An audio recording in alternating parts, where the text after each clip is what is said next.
too much. Do you think this is an overriding problem throughout humanity? Do you think it's enough of a problem to be causing an effect on society?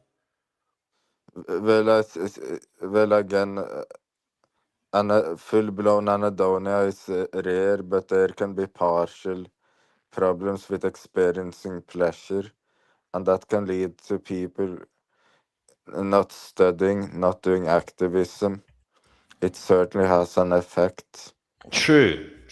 I see your point. Because if they're not feeling rewarded or motivated, and if they're not getting their little dopamine kicks and those stimulating hormonal bursts that just make you feel good about achieving things, then yeah, they may be apathetic about wanting to do anything. I get your point.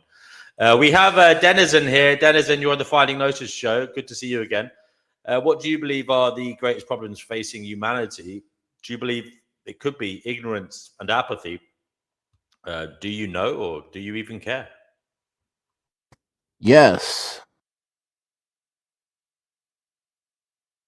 That was a very definitive answer. Would you like to expand No. upon that monosyllabic reaction? No. Okay, we'll move on then to Sean. Sean, the greatest problems Yo. facing humanity, ignorance and apathy. Do you know, or do No, you man. care? We're the most educated humans ever in history, and we have the internet now. Boo. 1 second, We're the please. wokest species on this planet, okay? Humans are so woke, we care too much. We care too much. Wow. So you've gone completely against the grain, unexpectedly early for the Finding Notice show. You've taken a contrarian position. You not only feel that we're not ignorant, but we know more than ever. We know too much, and we care too much. Wow. So you've turned it on its head here. I'm joking. But no, So it's what do true you though. think? We know a lot of problems. We know them all more now, especially with the internet. So we worry about it more, I'd say. But back in the day, people had problems too. Like they probably had worse problems than we do now, and they were ignorant and happy, as they say, with the religion and stuff. That kept them So happy. are I you guess. saying we're no longer ignorant? We're somehow elucidated and illuminated as to what is important? Well, I guess with the internet, I heard that the internet since '90s has made more atheists because people go online now to find the truth, and people are becoming more skeptical about what people are doing, but there's also a lot more fake news. So, Interesting. What about the effect on compassion and caring, and just like wanting to do things? yeah, maybe there's people now that are more narcissistic, like especially with social media, and the people are. But humans were always narcissistic and showing offy. But maybe it's more now. I heard that's young people. That's why they're banning social media for young people nowadays. Interesting. Witchy says she agrees with Nefarious Rockers. Witchy, do you want to come on and tell us what exactly it is that he said you agree with? Because he said quite a lot, so it'd be good to have you on. Chickpea, yes, we are here. Brother Marcus, great to see you. Folks, do come on. Take a seat here. You don't have to speak straight away. Perpetual Pleasurist, great to see you. And all of you in the live chat, the seats are here for you to come on if you want to. Denizen, are you feeling compelled to say anything, or are you still being kind of apathetic on matters?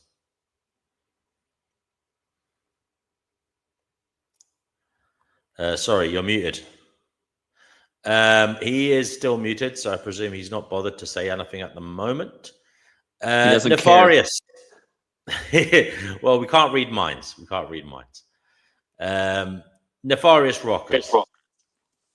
Yes. You feel that humans are ignorant, is that right? Yes, people are In ignorant. what way are they ignorant, and in what way is it a rather pressing concern of yours? People are ignorant about several matters. People are even ignorant about how to use logic.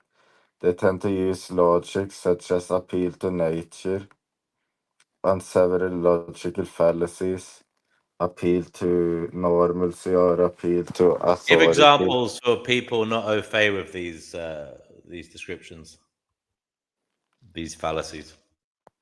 Yeah, for instance, if a carnist might say, but in nature it's normal to eat meat. Lions eat meat, stuff like that. That's an example of logical fallacies. Okay. There's Digital Denizen says fallacies, fallacies. One for you, two for me. No, you didn't mute yourself initially, but you have muted yourself now, Denizen. I muted you just when I think it was Sean was talking, just to make sure that nobody butted in. Sorry, but I haven't kept you muted, so I think you've muted yourself, mate.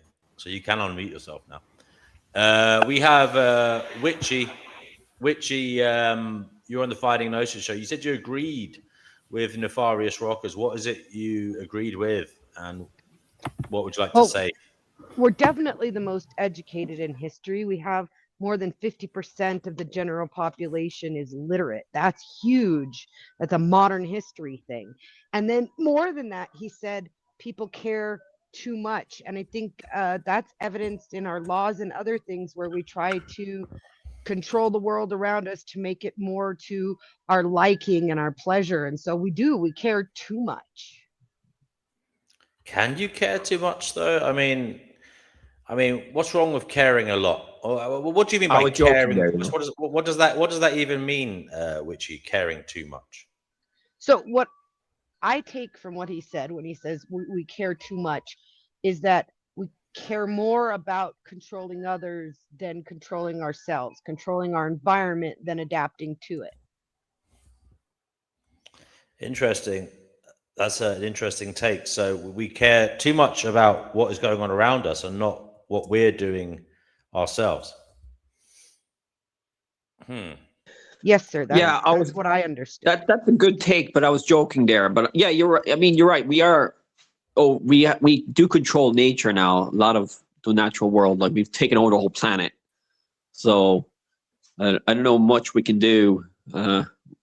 We take over. We have like 94% of all the biomass on Earth is humans and our farmed animals. There's only 4% wildlife left. So yeah, we did care, and we need to care less now for the environment. Yeah, guys, if you can give the stream a share, bring in some new voices. It's always great to bring in new voices. So sharing the stream whilst it's still live, especially early on, is a good thing to do because we get newbies in. So if you can and you're in a position to do that, please do so. We have Chickpea on. Chickpea, the question is, are the greatest problems facing humanity ignorance and apathy? Do you know and do you even care? I think, yes, people are delusional, in my opinion. The world's greatest thinkers and the world's most clever thinkers saw the world as a bit of a shit tip.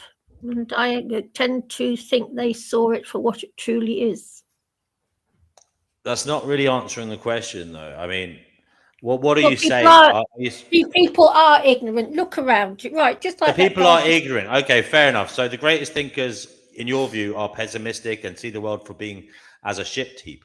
Does that mean they necessarily care? I mean, what about that added dimension here about the caring? Who cares? Most people don't care. Most people don't care, in my opinion. Well, you know what my take is on life about the 92 billion. Most people don't care. You have a bee in your bonnet about animal agriculture, and you think that because most people don't care about that, we are a fallen species and not worth saving. Yeah, but D&W, animal agriculture is destroying the planet, and it is. And it's taken up huge amounts of fresh water. The world is running out of clean, fresh water because all that water used for animal agriculture. Okay, so you basically at the moment you think most people are ignorant and most people don't care. That's what I'm getting. Yeah, ultimately, yes. And it is a problem. Okay, thank you, Kenny. You're on the Finding Gnosis show. Are some of the greatest problems facing humanity, ignorance and apathy. Do you think this is a fair statement? Yeah, that's part of the problem, but I think there's other problems as well. By the way, can you hear my voice all right? Because I just got a microphone, a proper one. Oh, good And I man. want to Yeah, no, you're test coming I through. want to test the pickup. Is it much better than the other days? I think it sounds good, guys. What do you think, everybody? Yeah, sounds fine. That's good. Yeah. Much better. Okay, that's good. Yeah, one problem I have with the modern world is something which Jordan Peterson, I reference him again. Oh no, I think very highly of the man. When he talks about narcissistic compassion, and he says narcissistic, compassionate people are a much bigger problem than the straightforward fascist bullies, because the fascist bullies are very direct. They'll say, if you don't believe this, we will beat you up and imprison you or whatever. They're more overt. But the narcissistic, compassionate types, they disguise their fascism as compassion. And we're just trying to save the planet. And we're just trying to be compassionate to people who need our compassion because they've had a hard time because of their identity. So you're Because basically maybe saying there's people using virtue signaling as a kind of in a kind of power dynamics way to try and to browbeat people who don't agree with them. And the classic example of that is like if you look at J.K. Rowling, the treatment she gets for the trans activists and the radical feminists, the non-TERF radical feminists, and people like myself who support Donald Trump. Look what happened to Charlie Kirk at Utah University 6 months ago. Where does that relate to the people who are members of Reform UK? They're regarded as far right, fascist, racist, not deserving of any respect, not deserving of any compassion. You see, so narcissistic compassion is very selective. I think narcissistic virtue signaling is a problem. Disingenuous, like signage in relation to compassion when one doesn't really care. Men take part in women's on all sides. On all sides, I think it's a problem. Primarily, DNW, primarily the left, big time. Kenny, in relation to the topic of the show, ignorance and apathy as problems in society, is it fair to say that these narcissistic empaths, as you call them, I don't know, what was the terminology you used? Narcissistic compassion. Yeah. Narcissistic, compassionate people. Is it fair to say they're not actually ignorant? They have knowledge and they're using it in a malevolent way. So you couldn't call them ignorant. Yeah, because they're ideologues. If you look at Greta Thunberg, she's a big Hamas supporter. She doesn't care about Israelis. You know, the first thing that she done once saw the environmentalist stuff quieting down was she went on the flotilla try to get on the flotilla to Gaza, and then lied about being tortured and kidnapped by the IDF. And the IDF released photos of them giving her sandwiches, and she was all comfortable and then put on the plane back home. So, you know, in your view, then these people who have narcissistic compassion, they're not ignorant. They have knowledge. They're just using it in a malevolent way. But are they apathetic? Correct. Is it the case they don't care? Even though they say they care, you're saying they don't care. They don't actually care about society. Their compassion is very selective towards only a specific type of group. They certainly don't care about Israelis or Jews or straight white men. You've been accused. Or people who support and vote for Donald Trump. Skyworks is asking, "Are you unhappy?" I don't know why they're asking that, why it matters, but they feel it does. Yes, it's a question out of context. So and Jay says, "Of course, I'm not going to dignify that question." Of course, a Trumpy thinks overt fascism is okay," says J.E. Oh, I love you, Jay. No, I never said this. That's not what I said. I never said it's okay. I said it's less dangerous because it's easier to detect, so it's easily dealt with. Yeah. In fairness, he is a Trump Covert, supporter. covert He fascism that disguises itself as compassion is so pervasive in this culture, it's made its way into every single institution and the media. That's why it's much more dangerous. It can slide under the radar more, because who doesn't want to be compassionate and try and save the world and save minorities and, you know, do you help think people people do want to transition save? in biological Do you men playing think? women's sport? Do you think people do want to save the world, Kenny, or do you think everybody just wants to save their own kind or their own ideology? There'll no doubt be people whose hearts are in the right place who are like just misled. You know, like as I was saying, a little knowledge is a dangerous thing. Yeah. Miss Know-It-All And says, they- get him off. She's not happy about you being here. Well, Miss Know-It-All, you're entitled That's to the come on here see, that's too. the problem. They don't believe in people's right to speak. Yeah, they don't really believe in free speech. Miss Know-It-All, you're welcome to yeah. come on here.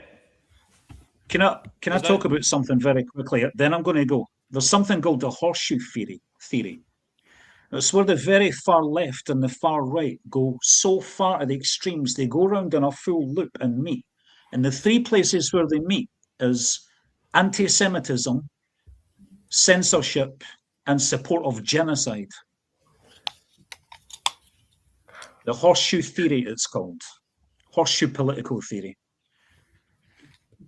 There you go. So it has. I'm going to shift, but I'll still listen. But I've got other things to do. I might come back later. Thanks. Okay, have a good Kenny. night. Thank you for popping on. See you later. See you. Witchy, you've moved outside. Has nature brought you any new thoughts? Are you having a ciggy? Are you? I'm always Having a smoke break. outside. When I come on Oh, panel, lovely. I'm pretty much always outside so that Yeah, I'm not lucky you. exposing my children to it. Nice. Okay. Well, has anybody got anything to say at this juncture that they feel compelled to vocalize? Well, I Yeah, wanted... Oh, go ahead, sorry. JP. Sorry. No, well, DNW, do you know that we've only got 1.5 days of gas supply in this country? Do you know that? I heard it was 2 days, but I don't know the ins Oh, and I'm outs. sorry, 1.5. No. I mean, yeah, it's not much. I heard that. I don't know the ins and outs of it. Yeah, it was. Yeah, what's the name was talking about it today on YouTube. Sorry, you go on, Witchy. I love where you are. It looks beautiful. Beautiful hair you've got, you lucky lady. Thank you. I love where I live. I actually wanted to talk about the topic a little bit in the idea of most people not being apathetic, but rather self-serving. Well, you said they care too much. Witchy. Witchy, No. said... I definitely think they care too much, but the active people, the ones who actually make changes in the world, care too much. The average person isn't necessarily apathetic, but more accepting. Because it's not that they don't care, it's that they don't feel they have agency to do anything about it, kind of like our friend LA. They feel like they've been disenfranchised so much that even though they care what's happening, they have no ability and no control to make changes in it. And the people who feel like they have an ability to take control want to control too much. So that's a kind of ignorance then. So people care, but they're kind of ignorant as to their own individual power and their power as a collective. Interesting. What do you think of that take on matters, Chickpea? People actually care a hell of a lot. They're just ignorant as to how much power they have. What do I think? I think when push comes to shove, actually, us proles don't have much power at all. When push comes to shove. Well, speaking as an animal rights activist, I learnt a long time ago that I might as well just stand and talk to a brick wall. Might as well just talk to the brick walls. And Witchy, you hear this lady talking. She's 71 years of age. She's a smart lady. How would you come to telling her that she has the power and she can seize it and make the most of, her abilities to enact some kind of project or, process that will help that which she cares about.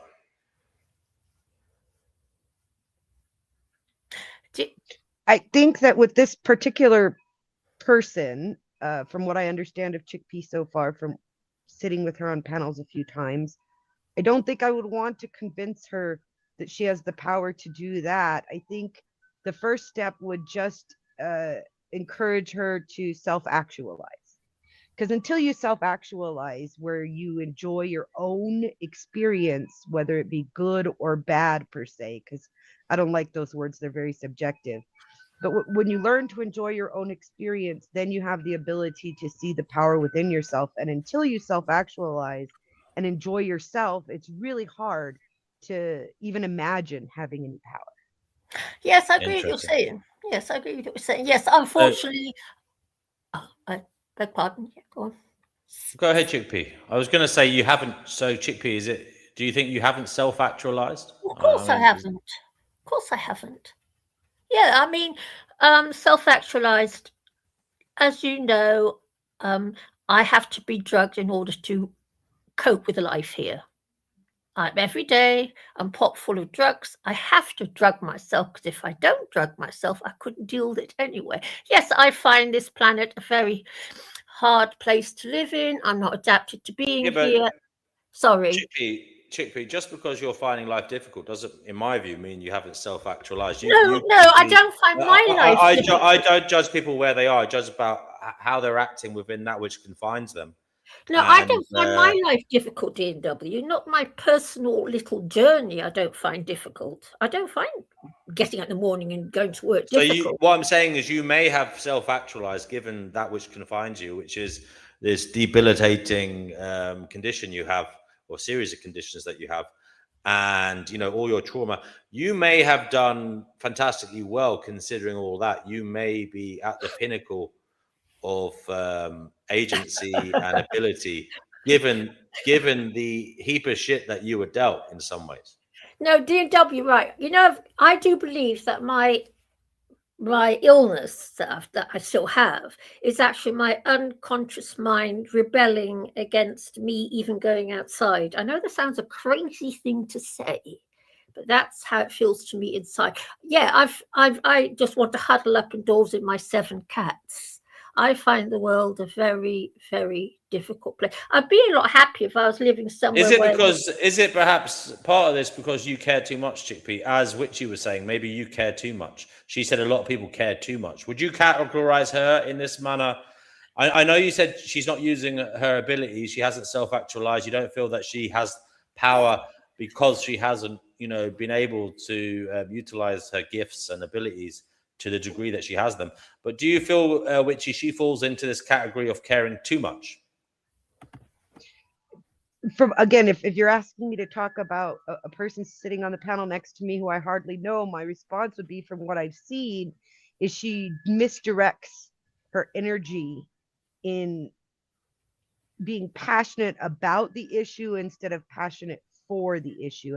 And again, this is just what I've seen. I've also heard her state that she spent her life being an activist, and it has been made to feel futile to her.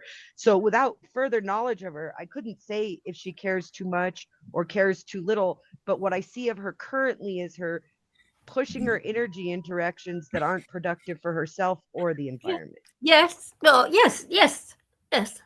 I mean, yes, you're perfectly correct. Because I mean, like when I was back in the 70s, 80s, 90s, used to go on these demos. The situation has got 3 times worse since then. All of us, we were screaming and yelling and showing pictures and telly screens and stuff of what was going on. People don't care. People used to walk right past us. Some people used to even spit at us. And I find the world a very hard place to live in for a multitude of reasons, and it's yes, and I have to drug myself in order to stand it, and I admit it. I don't admit to being every day I take my antidepressants, every day I take my codeine painkillers, and That's the way I don't profess to be happy here. I don't profess to be able to cope. And I don't have a hard life, which my life is very, very easy. You were about to say something, Chickpea, and it really struck a chord with me, like an understanding chord. You were about to say it sounded like if I lived somewhere like Witchy does, I might not feel so bad about going outdoors. Yes. No, and I respect that thoroughly. That's why I live where I do. I've lived in cities, but most of my life has been spent in either small towns or rural areas. I don't know if you guys are familiar with the United States, but I live in New Mexico. You're lucky. And it's a very lower populated area, so there's a lot of open space, and I definitely am lucky with where I've spent. Yes, because I think nature is good for the soul. Thing is, I got sucked into the city, and once you're sucked in, it's very, very hard to get back out. The cities do that to you. It's known for doing it. It's because at least you live in a world. To be rich. You have to be rich to live in the countryside too. I mean, being poor in the countryside is pretty tough. I mean, I am not rich. You need a car. You need a car. You need heating, or and if you don't know what you're doing, like, it's probably easier being poor in a city than a country. Exactly. Yeah, because I'm a single female, and I don't know. I've never lived in the countryside. I've lived on army camps, which was lovely, and cities. That's all I know in my life. So if I went and bought myself a property in the middle of some little village somewhere, I wouldn't even know what to do because I'm all on my own. I wouldn't even know what to do. So, yeah, it's like, let's face it, depression and happiness is a combo of events that take place within us all, or happen occur to us, and yes. It's been my experience where I live. I just want to throw out that it's been my experience where I live that it's cheaper to live rural than it is in the city. Like our mortgage payment here is right around 1,000 American. Whereas if I go into the city and I try and rent a house of the same size, and it won't have the 2 acres property with it, that's included in the mortgage, I'd probably be spending anywhere from $2,200 to $2,700 a month. Yeah, you're very lucky. Nearly triple what we pay out here. So I suppose I must go and ask the door in a minute. So I suppose you see deers and squirrels running around. So if you ever have a chance to look at my channel, please do. There's a video of a bobcat stealing one of my chickens. You lucky thing. Bobcats. Oh my goodness. Do you see pumas? Not here. Those are usually at a lower elevation. Oh. They're not usually up here. I'm at about 76,000 feet above sea level. Wow. I've lived most of my life over a mile above sea level here in New Mexico, and every time I go to a coast, I get horrible sickness from elevation sickness.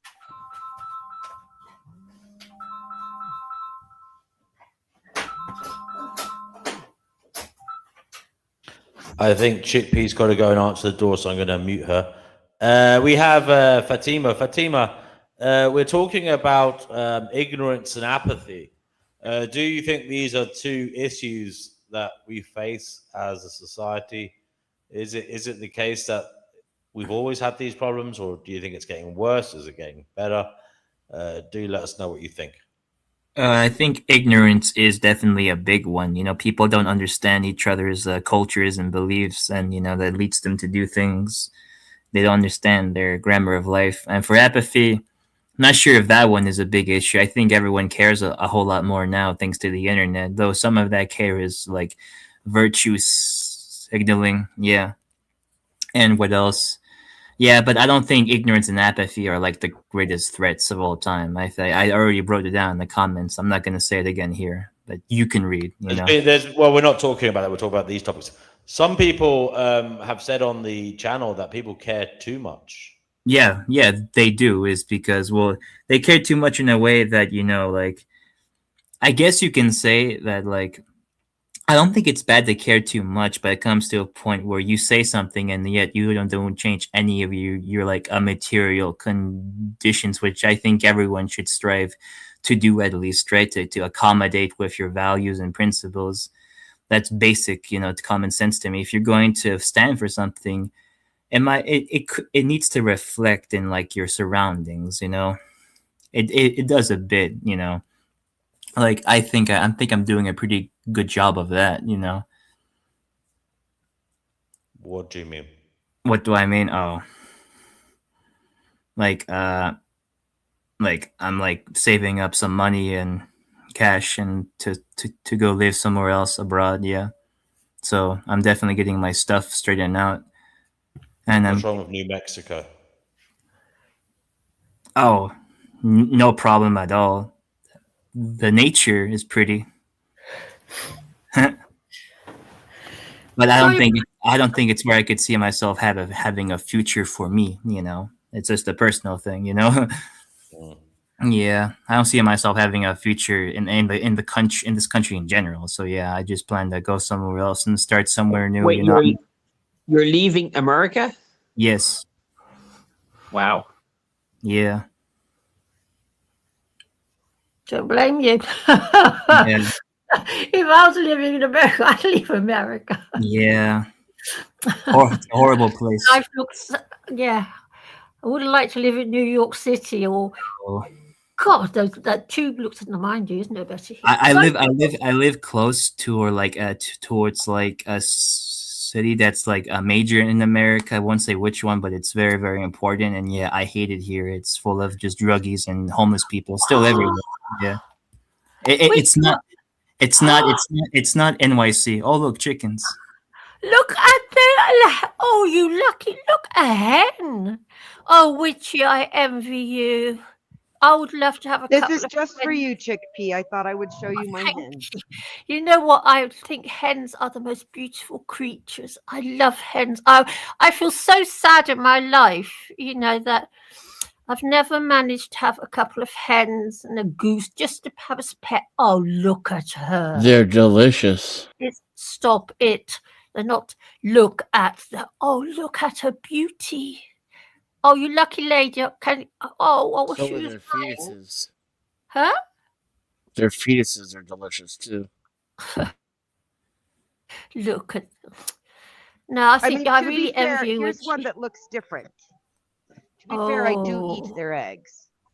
Oh, so what? I would eat. Well, I'd eat. Well, I don't eat eggs, but I'd give eggs to my cats, and I would do. She's got a lot of green. This one. Eggs is my primarily. Eggs are primarily like my source of protein now, along with tofu.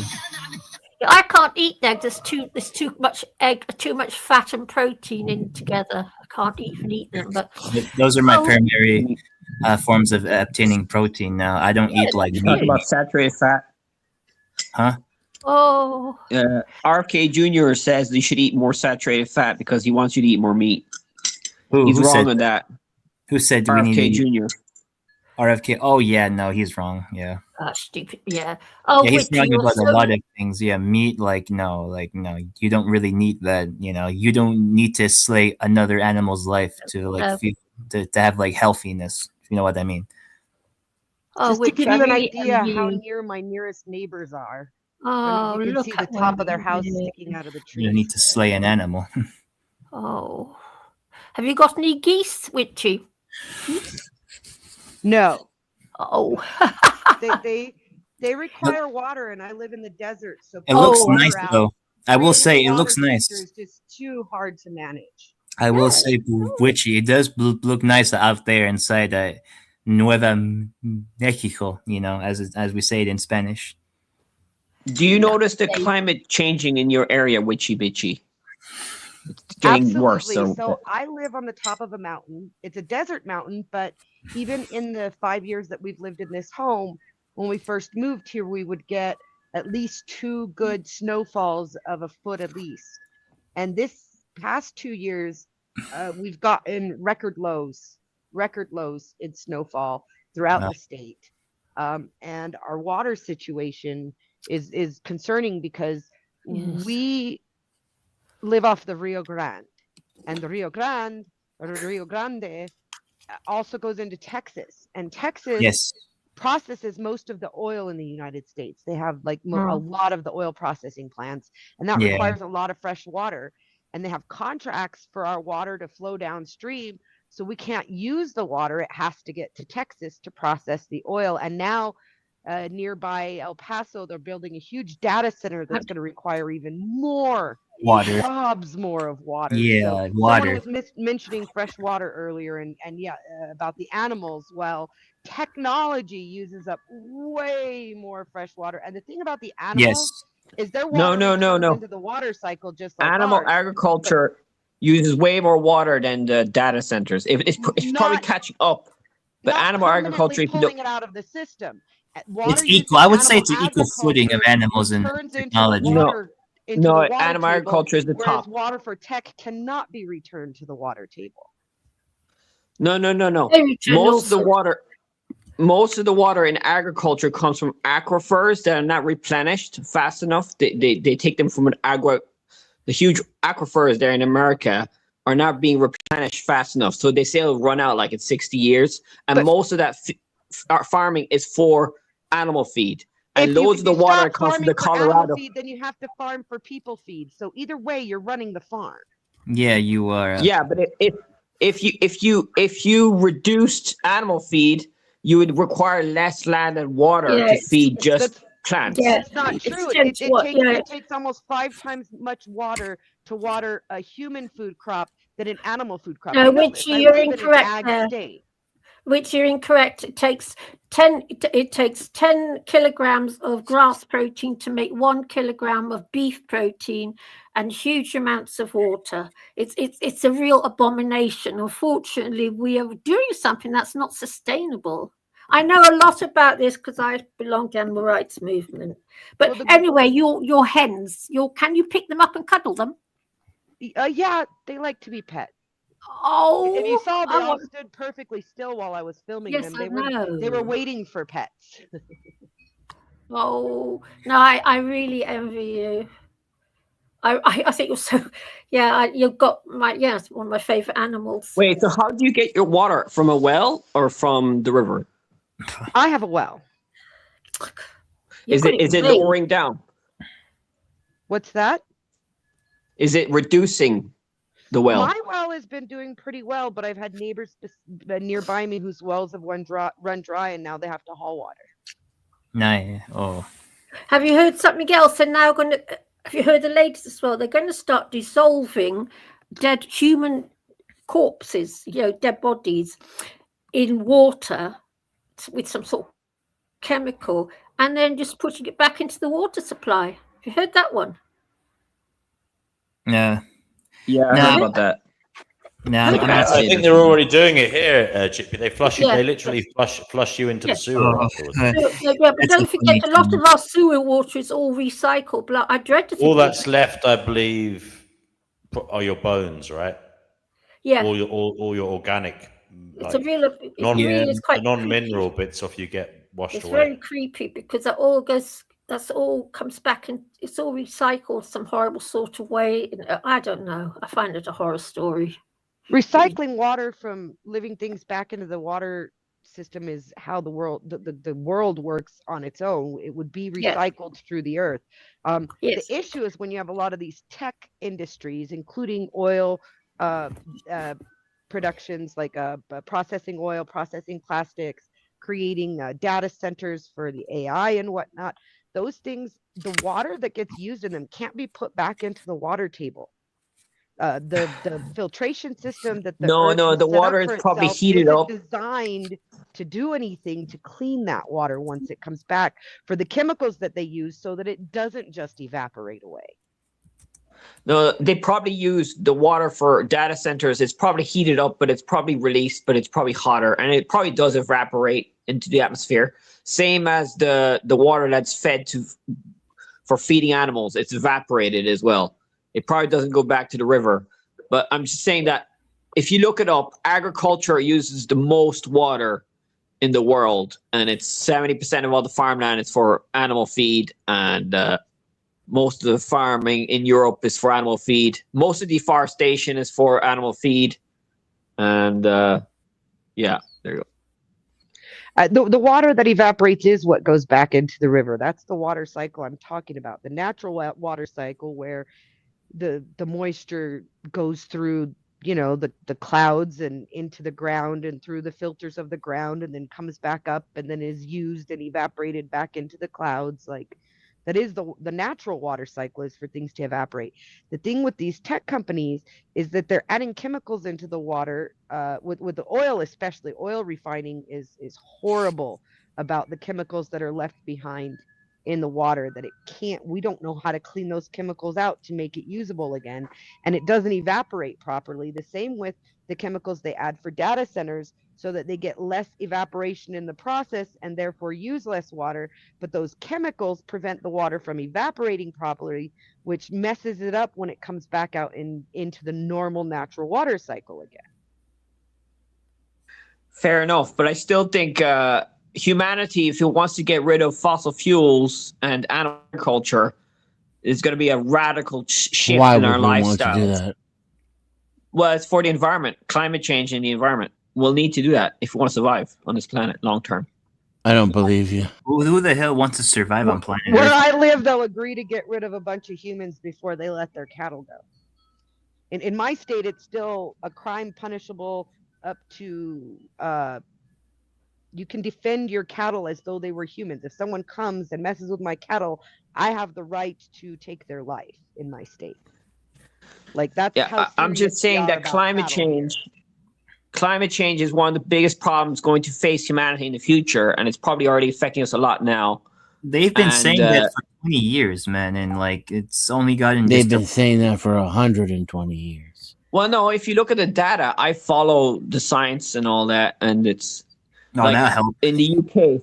In the UK, they've got like record rain, and what's it called? Jeremy Clarkson, one of the biggest farming celebrities. He does a show on Amazon. He's been mocking climate change on the Yes. BBC. The BBC had a show about farming and climate change, and he No, was he would, mocking wouldn't them. he? Say He what? would show because he's one of the he lives on meat and he's got meat farms and factory. He's a real.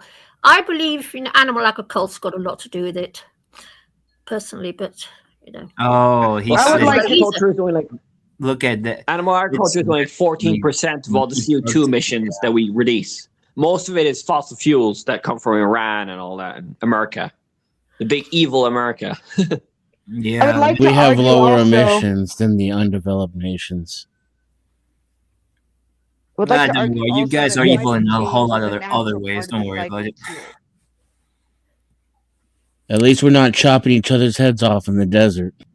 You guys do that in freaking NYC. You guys freaking burn each other in the street. What you mean, bro? Well said, you. Yeah, maybe if you're in a mental asylum, you might think that. No, that happens frequently. There's people who No, burn it doesn't happen frequently. people alive.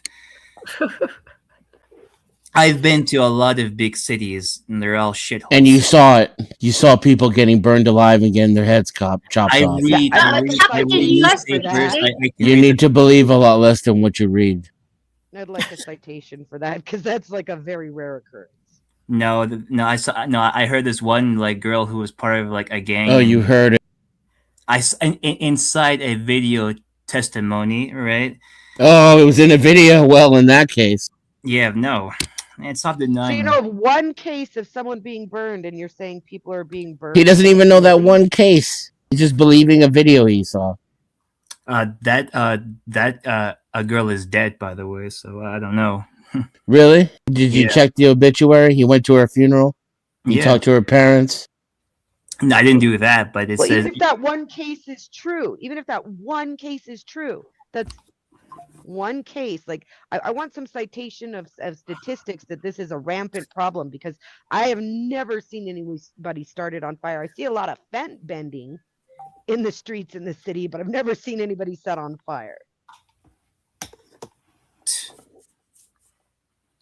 So, Witchy, what's the happens on air Skid like? Row. Sorry. Happens on Skid Row all the time. And LA, like LA is like notorious for like violence and like It behead- doesn't happen all the time on Skid Row. Yes, it does. No, it called doesn't. for a reason. With all the junkies outside.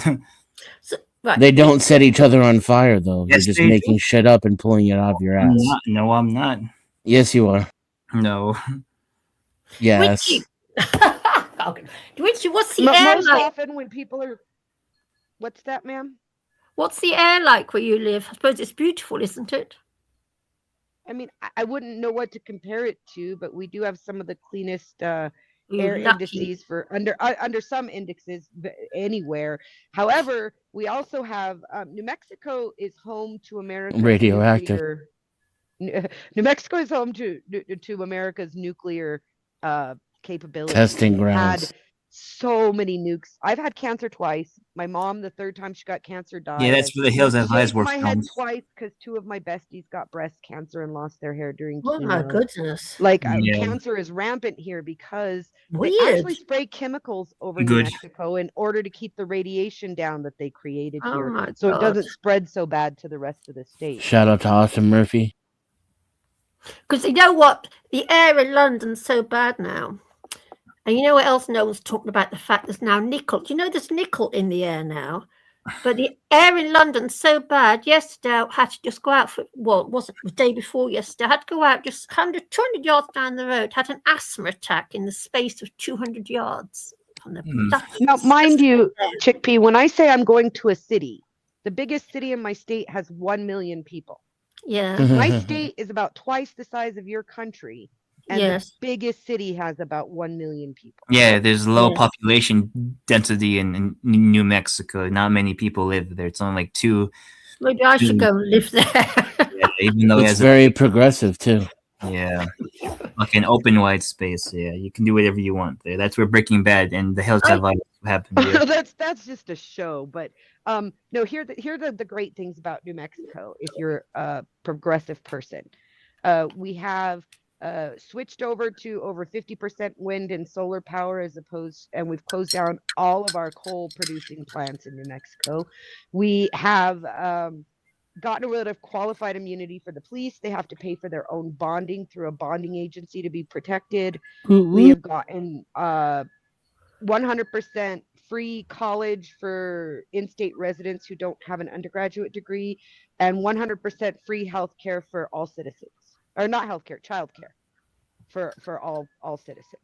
All right. Healthcare soon. Doubt it though. Healthcare is coming. We legalized marijuana, and the money that they're getting in from the marijuana is being funneled towards a universal healthcare in our state. We also have UBI, if for those who don't know, universal basic income. Basic income, yeah. We in the biggest city, there are 2 school districts that are considered the poorest, and it's gone on for a year now. The pilot program is supposed to be 2 years, and they've seen a tremendous change in the lives. 2 school systems, regardless your income or whether you're even a legal resident. We have a lot of illegal immigration here. We're right by the Mexico border, and even if you're here illegally, your family got this UBI. It's gone on for a year. There's another year to go, but they're already speculating that it has drastically changed the conditions in those neighborhoods, giving just $700 a month to every family who has a child in the school, regardless of income or ethnicity or any of those things. Wow.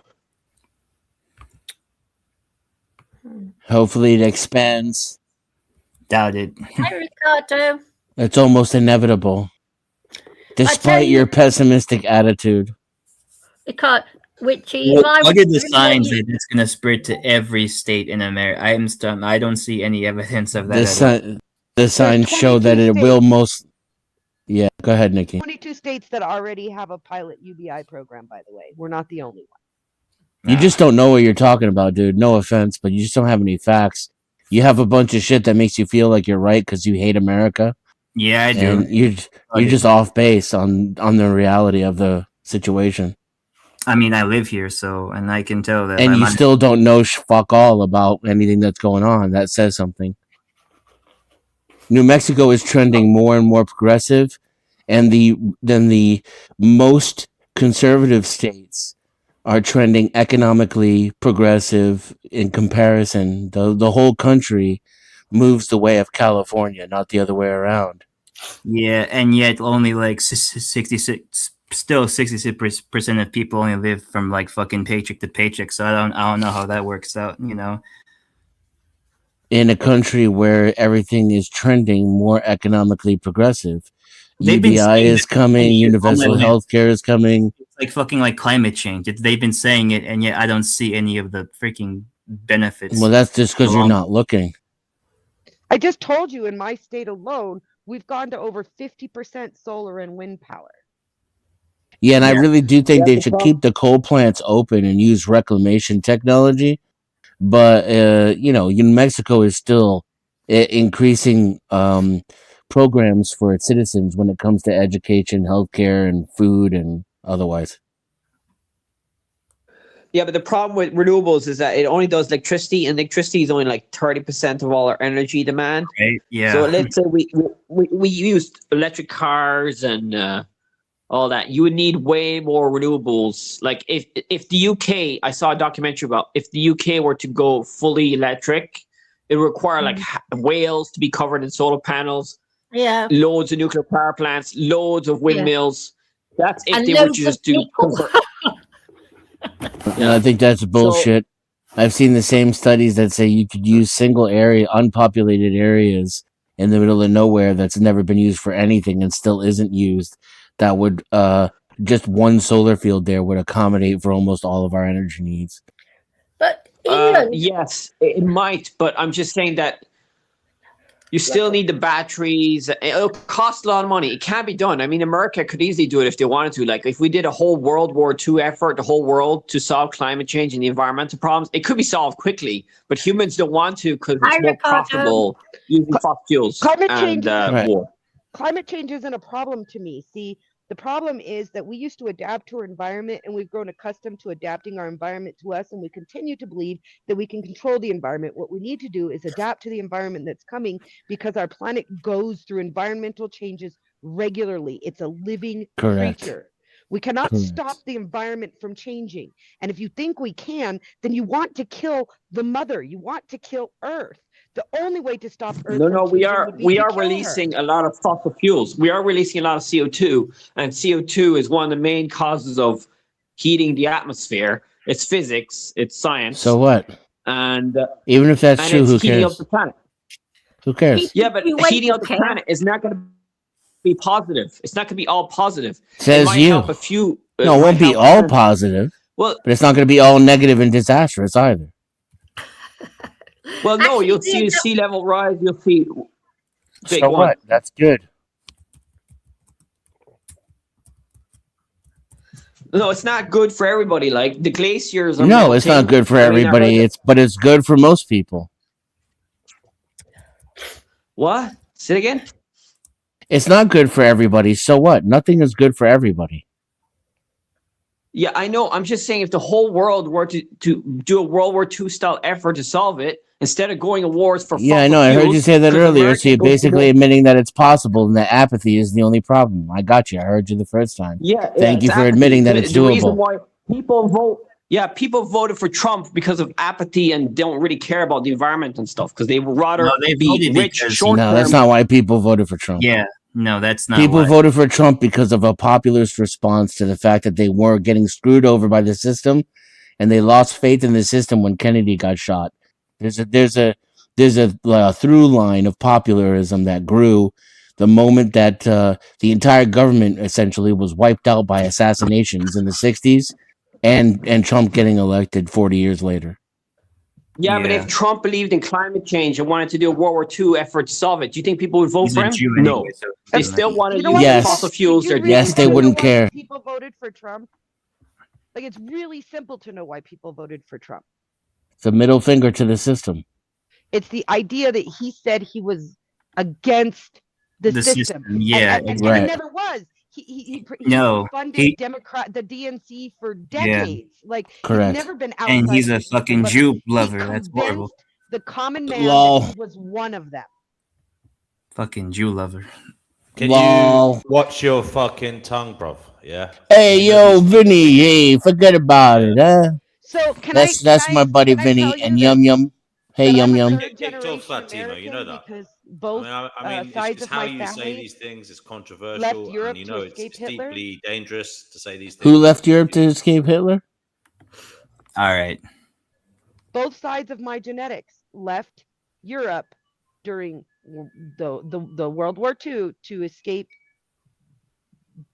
the the thing that people are asking us not to talk about. My family are those people you're talking about. Well, the Nazis are not going to save the planet. Anyway, I'm just saying that environmental problems are going to be up there in the caring about stuff. We don't Should have we have any a lot of national apathy towards socialists. that. Actually, If that's there not. were, if there was some national socialism going around the world, I think it'd be good. I thought that the Canada and the UK had a national socialist party. The United States doesn't. A little bit of Wait, do you socialism think would that do if the everybody planet was really national well right now. socialist- Do you think if Yeah, everybody was a national a good socialist, heaping eugenics- dose of socialism would do the planet well right now. I would argue for Fabio socialism instead, but national Well, socialism they're is also better than pro nothing. Eugenics. The Nazis National were pro eugenics. They socialism. weren't. Yes, like- eugenics is good. National socialism is like I'm pro eugenics. they had like environmental programs and during like their reign in Germany. They had environmental programs and stuff like that. So they did address issues of the environment in their dogma. That's true. That's a very viable fact. And they also were against smoking and what else? Yeah, stuff like that. Yeah, Hitler was a vegetarian. Dinky, if you want to come on, the link is in the chat. Oh, I don't know where they're watching it. If you're watching it on Denizen, he can share the link. So, Witchy, are cigarettes cheap where you live? Looks nice cigarette you've got there. I live near a native reservation. We get a Yeah. lot of things tax free. Oh, So you compared lucky to most shit. of the states, I almost get them for free. No wonder you're so happy. I can see now why you're so happy. We have legalized marijuana, decriminalized magic mushrooms, the cost of living. And is she grows her low, own golden goat. and I grow my own lots of things, tomatoes and other stuff. Oh, well, you know, if I had Isn't that your, what you're smoking over there? I would Golden be goat? happy actually. I think No, I, this is actually she was right. It is a ciggy. I'm having tobacco right now. yes, I, you No, I know. won't but I'm- smoke the golden goat on a UK panel without asking first because it's not legal there. So usually I turn my camera off to smoke that. I tell you, But you Witchy, grow in this little shit country, I do. in this shithole of a country, because it's becoming a shithole, a packet of cigarettes costs That's an £20. understatement. £20 for 20 cigarettes. That's It's Yeah, nuts. that's about what it is most places in the States. I pay about $3.40 for a pack. Oh, because I don't smoke, so I can't afford to smoke. Basically, I can't afford to spend £20 a day. If I smoked still, I would roll my own. It's much Even better that's anyway. still Much expensive in the tastier. UK. I can't afford Grow to your waste own. that sort of money. If you roll your own here, you can get cigarettes at about 3 cents a piece. It's not that Yeah. much cheaper here to roll your. It's even not. It's not that much cheaper even. It's just shocking price that we pay in the UK. Shocking. I think it's the highest prices on the planet. Yeah, Why would anyone I bet spend you a live it's the taxes. What the hell? If we What? legalized all the drugs and taxed them all, that'd be funny. Well, they should legalize all the drugs. Drugs should be legal. It's all of awesome. them. We're taxing cannabis here, and that's funding school for everyone, childcare for everyone, and soon healthcare for everyone. That's all coming from taxes on Yeah, that's how it cannabis. should be. Yeah, that's how it should be. It should be Exactly. I'm legal all and for it. taxed, not £20 for 20 cigarettes. Because I miss cigarettes. I really miss. Well, having a that's cigarette. taxed too, because if you buy cigarettes on the reservation here, I'll pay like $3.40 for a cheap pack of cigarettes. If Yeah. I go off the reservation, that same pack of cigarettes will cost me $12 But $12 is because it's all still. tax. Yeah, that's still only half the price what we pay here. Less than half the price. Yeah, but she's in one of the cheapest states in the country. Yeah. If New York or California, it's probably even more than it is in London. It makes me sick that a few little leaves are taxed like that. I'd grow my bloody own if the weather was good enough. They're trying to get you to stop smoking. It costs a lot of money in the healthcare system. Smoking probably costs more than anything, next to corporate food. Oh, stop it. So, right, okay, don't be funny, says you, but my mother smoked for over 50 years and my stepfather wasn't much different. Neither of them died from lung cancer. I smoked from 30 That for doesn't 30 mean anything. years. Well, Wait, I Causes a Wait, lot more seriously, problems than Can I lung cancer. finish? Can I finish? I You smoked. can finish. I can still interject. Oh, well, of course, you're an American, aren't you? So you would. Yes. Yes. Yes. Yeah. You I can don't be like- xenophobic and racist and blame it on my nationality, but I'm sure I'll catch you interjecting as well. That being said, nothing's stopping you from finishing, so Yeah. by all means. Like I was saying, I smoked for 36 years, didn't touch my lungs at all. I am racist. So That's wrong. smoking in the United States, they've done a lot of research on this through public funded healthcare, costs billions of dollars, not because of lung cancer. Lung cancer is not a common occurrence for, Right. even in my state, lung cancer isn't one of the common cancers. It's heart and we have disease. a lot of cancer. It's typically things that you can live with, like COPD, emphysema, repeated bronchitis to chronic bronchitis, increased chances of catching other illnesses, the lowered life expectancy. And it's not just because you're killing your lungs through lung cancer, but smoking, especially these horrible cigarettes I'm smoking that are pre-rolled and full of Gorgeous chemicals, to me. kills off a little bit of your cells more than you produce every day, and it attacks your body, so you're not as able to heal yourself as fast. Like, there's a lot of reasons smoking is detrimental, and of course, knowing all this, I really love my ciggies. It makes you less active as well, which is your number one defense against aging. No, diet plays a big part too. Now, don't think that diet plays probably a bigger role. Well, exercise, they say you have to do like 10 minutes a day of good exercise, Yeah, but diet has a bigger. Well, ciggies are part of my diet. I consume them just like I Diet, yeah, consume diet food. and exercise are a assured way to like just be healthy, because I do that. But Fatima, there's an interesting thing with all this exercise thing, okay? Because our hearts are only designed to beat X number of times. And once you've reached that point in what your heart is designed to beat, it will stop beating. So by exercising, you are making your heart beat faster, so you'll die earlier. Absurdity. What? I mean, Were you if true, joking me? I don't mind. If That's true, ridiculously absurd. I don't mind. Like, I don't care. Your heart is only designed to in your DNA. Your heart is only designed to beat X number of times. That's horseshit. Really. Wait, are you vegan and you say this? Come on, lady. You're come on. That's absolute horseshit. You recognize if you have a vegan diet, your heart has to work harder to pump blood through your body. Yeah, because your there's blood is even thinner, even right? going No. on the There's a lot of fake science going around here. Okay, you could be a healthy person. Actually, go ahead, Sean. Go ahead. This guy. what's real and what's There's fake science.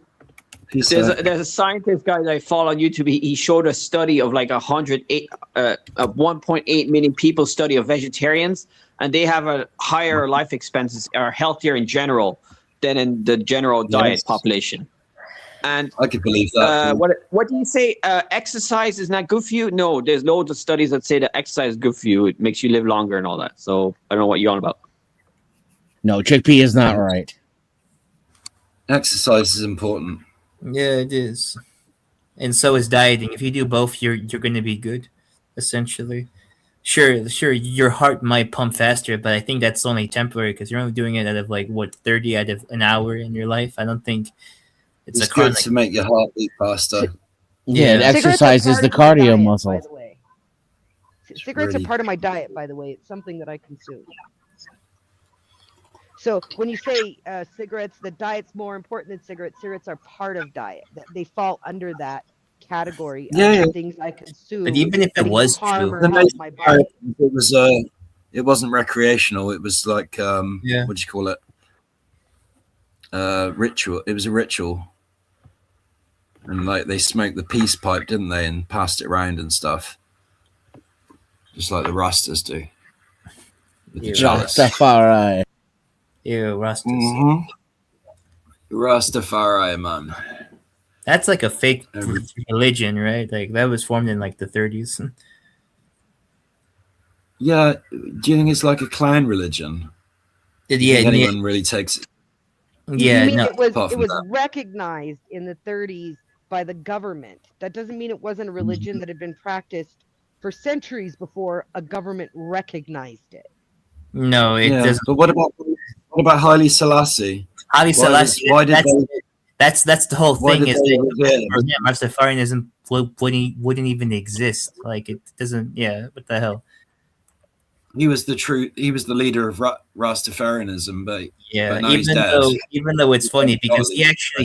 he actually declined like his like so-called divinity status within the freaking religion. It was a joke. So because they were Yeah. forced to organize in order to be recognized, until they were organized, it wasn't a faith. Is that what you're saying? I literally he himself declined and rejected his status as like a divine person in that religion. Like I'm not sure what more evidence do you need for me to say that religion is just like a bullshit. Why does a Gatito. religion have to be based around a divine person? Because that's the point of religion. Anyways, I'm gonna start this cut. Religious means to practice regularly. That doesn't necessarily Relegare. does not Religion means a lot of things to a necessarily lot mean of there people. has To to me, be a it means divinity. one thing. To others, it means another thing. Yeah, so that's how I define Anything it. you actually do religiously is your actual Another one. religion. My religion is Poontang. Oh, there's another gatito. Hello, Daisy. Weed and pussy. Oh, Daisy is No. very boopable. She's gorgeous, Boop. Daisy. She's just a little doll, Daisy. Daisy Yeah. doll. Money, weed, and pussy. In Yep. that order. That's Like how it. we do it. Hell yeah. Yeah, I'm You know how we honestly- do it, Ricardo. I'm gonna turn Yeah. my camera off because This out is of how we respect- do it. out of respect for the host, I won't show you what I'm smoking that I grew. Rastafari. I wouldn't mind. But obviously, let's ask the NW first. This is a British channel. I think the rules might be different for us. Yeah, that's my bigger concern. Is I know it's not legal where Yeah. he lives, so I respect. Hey, that. rigatoni. Hey, ooh, forget about it. If you say forget about it, but if you say it's medicinal, then you might just get away with that. Well, it is. medicinal. Starkiness, do you want to come on and talk about that then? Starkiness is in the comments complaining, saying Because as if there medicinal are more weed's legal. important issues to it. Ricardo, I am talking. Sorry, Starkiness is saying as if there aren't more important issues to address. Too much focus on certain details can only take you further away from discussing topics such as reincarnation and soul trap theory. Well, do you want to come on and talk about that then, Starkiness? Ricardo, to this show, are the greatest problems facing humanity perhaps are ignorance and apathy? Yeah, I don't know if you saw my comment when I came in earlier, but I said what was it? Apathy. Apathy is often caused by nihilistic attitudes in people, because if they don't believe in anything, then they often don't. They become apathetic. True They don't have nihilism defines your own beliefs. So find my answer is find something good to believe in, and that'll take you in the right direction. And you'll find Spoken more like a things. true nihilist. Mhm. I'm not a nihilist. No, he's actually the opposite. Ricardo is pretty like full of life, I'll say. Yeah. How is that antithetical to nihilism? I like joie de vivre. What? Joie de vivre. Nietzsche French said for that joy. the Ubermensch, French the ultimate for man, life. would create his own meaning. Yeah, but that's not nihilism. Nihilism Meaning. is the That is finding literally it. nihilism. You do know that there's a lot of different types of nihilism. There's Lots moral, of it. existential, ontological, metaphysical, epistemic nihilism. Like, come Hold on. that thought. Hold What? that thought. We'll go into that in a little bit. Different types of nihilism and perhaps Yeah, there's if more it than just relates one. to apathy. We'll Hey, see. Mel. We got a Melanie Cosmic Fox here. Melanie Cosmic Fox, you're on the Finding Ocean You're show. muted, Mel. Hi, thank you so much for having me. You're welcome. What would you like to say? Well, first of all, I just think the answer is yes. Yeah, that's nice. So But before we talk about nihilism, first of all, I want to point out, Denizen, Nietzsche's framing of the Übermensch wasn't necessarily focused on a singular person. That could also be a group of people who do that. Right. But also, it's not just nihilism, right? You have pessimism and cynicism as well, and you kind of want to navigate those things because I think people take those traits for different reasons. Right. And I'm not good at saying which one is which, but I do make that acknowledgement that there's a distinction. Can you have Okay, both? Agreed. Yeah, Yeah, I guess you can have both as far as I can tell. There's no Literature. reason that they're mutually exclusive. Right. That's a problem, though. That is a problem Yeah. with people. It needs to be- Exactly. Like even brother Marcus said that there's types of nihilism, not just one. Yeah, that's true. I think the world needs more nihilism for sure. Which one? I don't think nihilism is our problem. Okay, but which type of nihilism? Like you have to be It needs specific. to be Nietzsche was ultimately hopeful about the future, so Yeah, of course. I would reject say this cynicism. assertion. Yeah, I reject the assertion that there's inherent pessimism and nihilism. But even if you want to claim that there is, we need more pessimism then. I'm okay with that. We have far too many people who are convinced that whatever meaning they think is real is actual. Cats are nihilists. They're a much bigger problem than people who believe in nothing. I think cynicism is potentially the positive trait where you're not necessarily buying whatever you're being told. Right. Yeah. Questioning everything. Yeah. Seriously. Yeah, those people are not the problem. It's the people who think that they have meaning and their meaning is based on Bronze Era bullshit that are a bigger problem, in my opinion. Bronze Era, you mean like what? The religions of the world, like the mainstream ones? Yeah, like anything Abrahamic. It's funny we say that because like all of our ideas and concepts in like Western philosophy at least comes from Christianity. It's pretty No, it does not. Yes, it So does. tired of having this conversation. Maybe Christianity comes from Western ideology, not the other way around. Well, okay, that literally Jen, are you watching the makes chat, no Aaron? sense. They both evolved each other. Like I can understand your point. Christianity is the dominant religion, so all of the control systems and philosophies that were along with the society, it were pumped into it. It doesn't mean it came from Christianity. That's absurd. I would say that the ideas within Christianity play a big influence in the morals and philosophy of Western society. Because without it, what the hell is Western society? Just as in the Middle East we had Islam and Western Europe we had Christianity. So I don't think it's controversial. All you're saying is the morals and philosophies of Western society have heavily influenced the morals and philosophies of Western society. Because of Christianity. Not because of Christianity. Yeah. Christianity is downstream of the morals and philosophy of Western society. Not upstream, downstream. Some would argue that like it's like the ultimate expression of it and like a cultural framework and metaphysical framework of the Europeans. That faith is their ultimate expression. So it is both a down and upstream of it. Could it be that like the Catholics are upstream and Christianity happened more downstream? It could be that. That's also a possibility too. Because that's the kind of how Catholics they're still downstream from How from culture. They pretty much defined Western European rule for like, and they colonized the Americas. So like, I don't get it. And then they wrote it in a book and enforced it. Like Denizen, you agree that we're neoliberals now in society, right? Yeah, I mean, we could pick apart those definitions, but comes from classical. I know what you mean when you say that. But neoliberalism comes from classical liberalism, and most of the people who came up with classical liberalism We're Christian. in God. We're Christian, yes, Christians. Yeah, but that's not why. No, that is exactly why. Because no, it's not.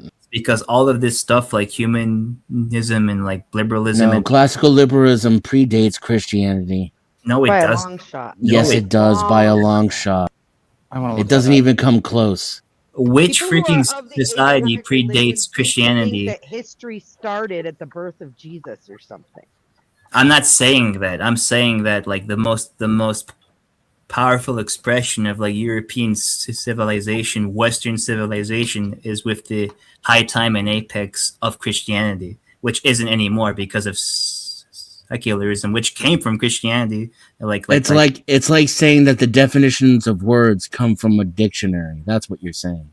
So the key foundations, and I had to look at AI for this because I'm not an anthropologist, seem to be ancient Greece, ancient Rome, Judeo-Christian tradition, and cultural. Don't say Judeo-Christian. That's a freaking fake term. Don't say No, that. it isn't. Oh God. It's the same thing. Everything is inherent from the Judeo. Wasn't Jesus a Jew? Yeah, Jesus was a Jew, but his whole point was. But his whole point. He just hates Jews so much he's rejecting history. But no, dude. The main point. This dude is the perfect example of basing all of your reality and beliefs on your feelings and nothing on actual facts. But no, Jesus was literally there to overturn the freaking law of the Jews, which is only exclusive to Jewish people, to all people. And he did that by essentially just reiterating everything that was in the original Bible. No, Dennis, he didn't. I just want to say I want to side with you on this, and I looked it up, but like it does seem like Western civilization predates Christianity by far, and classical liberalism. I would say by far. It's not even close. It's thousands of years, hundreds in historical record, and I'll take the hundreds, even though I know it's longer than that, because I know most of the Bible is faked. But even if I take the what's currently accepted, I'll take it, and it still proves my argument. There are some that argue that Judeo-Christianity is the foundation of it as well, a foundation, because when did that's a fake term, though. The Judeo-Christian is a fake term. It doesn't make any sense. Like it makes perfect sense. Christianity comes straight from Abrahamianism. It's just an offshoot of Jewish religion. Yeah, it is, but it's still going against it. It is. No, it doesn't go against it at all. Yes, it does. No, atheism goes against it. Right. Directly. Christianity is just neo-Jewishism. It's neo-Hebrewism. Yeah. No, not. It's Hebrew light. And so is Islam. How many people go to church nowadays anyway? Not What's many. that thing? That's a good question. Can't get bums on seats. For most Christians, it's about frequency, because most would go to like Easter service. Your volume went way down, Nikki. It's boring. It just make you feel bad. That's weird. It auto adjusts. It shouldn't have. Are you using your phone or the laptop? Oh, I'm on my phone. I don't have access to a laptop anymore. I just got a boom mic on my headset. It's not. You might be able to turn it off in StreamYard then. I don't know how to do it on a phone, but in StreamYard, there's a automatically adjust. And then you don't need to use echo cancellation anymore because you're on a headset, so you could turn that off. Mm. Yeah, those aren't options on the app, on the StreamYard app. I've got headphones. Figures. So I am able to think of some positive arguments for cynicism, pessimism, and nihilism. And really, if you don't mind, really quick, I think it would be you want to be nihilistic because life actually could not have any meaning, and you have to be ready to accept that. You want to be pessimistic because you want to prepare for the worst, even if you hope for the best. And you want to be cynical because there are people out there trying to deceive you, and either because it's profitable or because they just don't feel like they can do anything but deceive you. Word. Now, if you take these things to extremes, I agree. They can probably be really bad. That's why they say religions worked, because the fear of the thing in the bushes made you survive more. So fear of death and all that, you made religions to cope. And that's why atheists were not as popular back then. Or the Chinese had different philosophies and all that. But that's why religions were invented to cope with the fear of all that, I think. So it was mind control all the way. I just wanted Religion to was comment on her invented saying that to extreme limit people. word, because anything in the extreme is going to lead to something not desirable usually. Usually. I want to respond to Ricardo a bit, although, what did you say again, Ricardo? I said religion's kind of right. It's not really relevant anymore. and hardly You said anyone it was mind control, right? church in this country anyway. When you, I don't when know you why say people- mind control, the only problem with the go ahead. Yeah, go for it. I don't think we have mind control like finger on the button. I press this, somebody does something, right? It's not like that. We'll always have free will. But when you think of it as crowd control, of trying to get people to fall in line so that way your leader or nation or whatever can fulfill its ends, that sounds very reasonable to me. Yeah, and group morals are very interesting to study. Especially if you want to go to war and have everybody fight the same demon as you.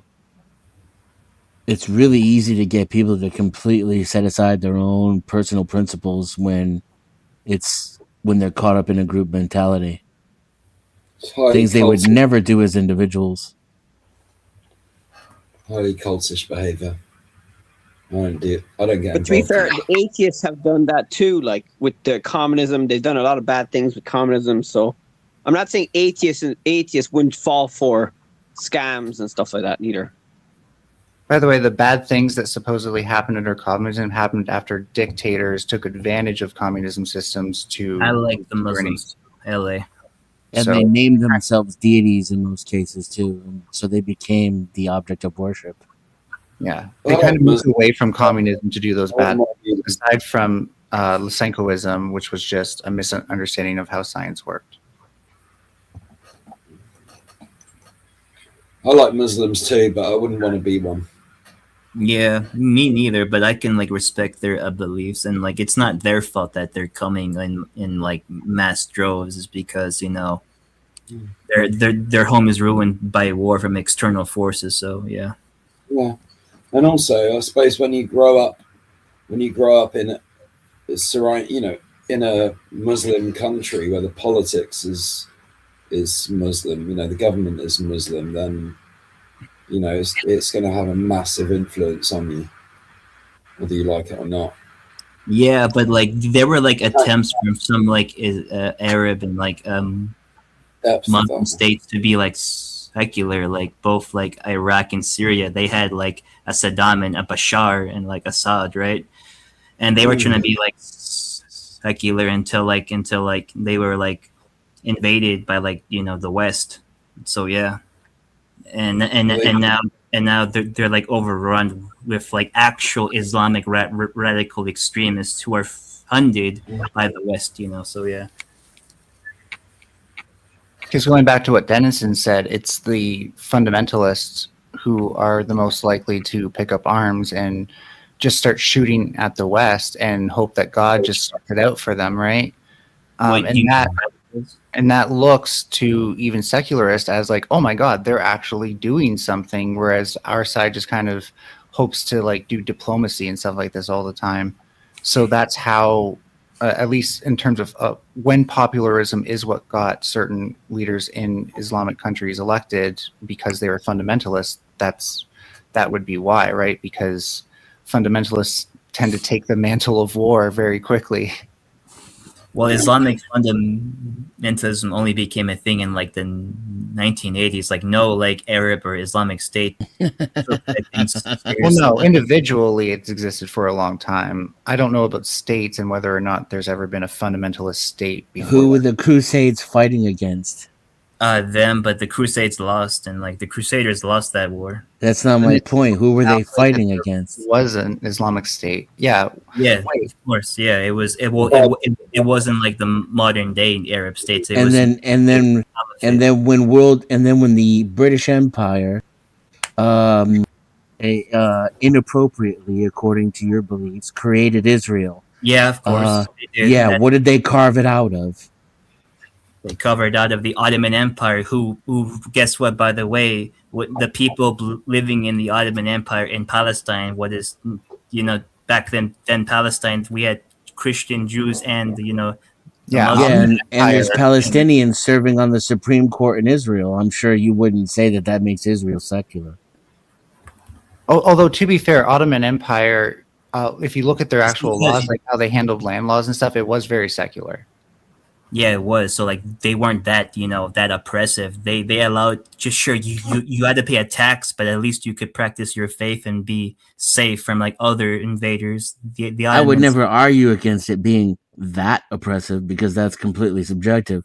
My point is that Islamic extremism, to the point of being actual global empire, existed way before the 80s. So I think it's relative, right? Like Relative, yeah. Ottoman The Empire Ottomans stayed in wasn't. their area. The Ottomans were not. The Ottomans kept them at least at peace anyway. So I don't know what you mean. We have to keep in I mind, by mean, the way, that according to the definition of peace, sorry, Mel, real quick, we've been at peace for the last 60 years in the Western world.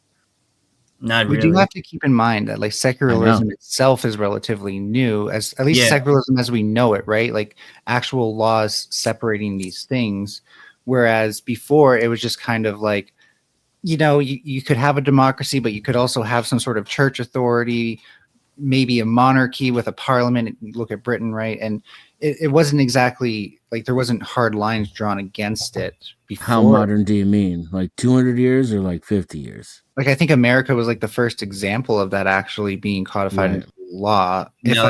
One of the first like and it was protection of the church that was the ultimate principle of that. Republics was San Marino. That was like the first constitutional republic, San Marino, which is in Italy. Interesting. Yeah, San Marino. Even though it's only like a city state, it was like one of the first, if not the first, official state to have like a constitution that's still in use. By the way, it's like one of the oldest republics. I have to tread carefully here, but like relatively speaking, I think Ottoman Empire was ahead of its time in being more secular than a lot of states around. Yes, exactly. It was. So like then the religious states, yes. So if we could drag this back to the topic a little bit. The topic was about ignorance. Hey, how you doing? It seems like misinformation is killing ignorance more than, or killing us more than ignorance. It's not that they don't know; it's that they think they know and they're wrong all the time. I would argue that could still fall under the ignorance category. Misinformation would have to be a result of ignorance, and only the ignorant could be susceptible to it. Joe. Hey, whoever they are, Mickey. Hey, baby. Hey, Joe. Where you going with that gun in your hand? Call my girlfriend cheating on me. Joe, welcome to the Final Notion Show. Good to have you here. Joe Cool, are the greatest problems facing humanity ignorance and apathy? Do you know, do you care? Oh, that was dope. Is that the title of the show? Yeah. Oh my God. Do you know, do you care? That's what you said. That was dope. Is it ignorance or apathy? Do you know or do you care? All right, let me get over the title. That was so dope. That was so dope. All right. Well, of course it's ignorance and of course it's apathy. So I'd have to go with all the problems or all of them. No, I'd say some were from a divine intelligence, the divine intelligence that directs me to do good, and there's divine, I should say divine, intelligent entity that actually plays a role outside of us being ignorant and apathetic. Do you worship it? I follow the good guy. You know the one. Do you worship it? I don't know what worship is, but I'm sure. Yeah, I don't know what worship. I picture people doing weird shit to worship. I'm absolutely all in for the good side, though. You know, I'm all in. You could probably call that worship, but it don't mean weird rituals, I guess. Well, okay, so I was thinking almost like we do end up worshiping whatever we support. Like if you support a brand, you live your life around it. You go to work so you can buy more stuff from the brand. It's almost like you do rituals to get that thing. I agree. Well, if we're gonna do that, then ritually, I do things like turn the other cheek or be kind to motherfuckers. Oh, sorry, I don't know if you can curse over here. The people who spurg a lot or do whatever, that might be a ritual in the sense that you're talking about. Do you know what it is to turn the other cheek? Yes, when 10th man calls me a ignorant so-and-so and I don't explain to him who's on the ignorant side of the table, that's me turning the other cheek. Is it apathetic to turn the other cheek? Well, turning the other cheek is actually a challenge.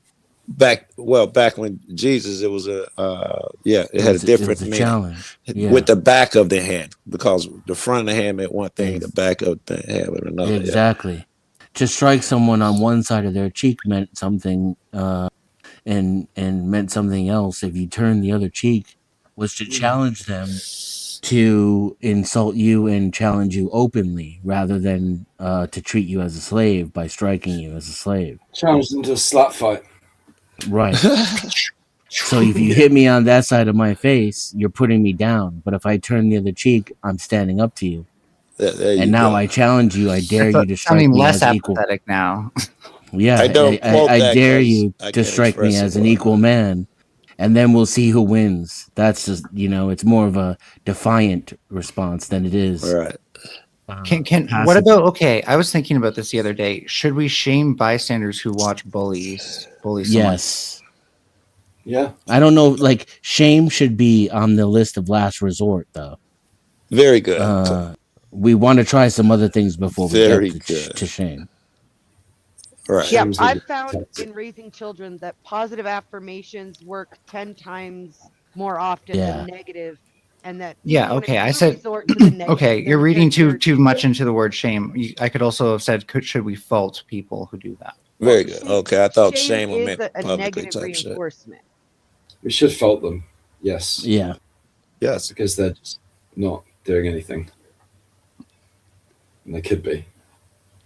And I would, the only caveat I would add to that is we are currently in a society where doing the right thing is punished heavily.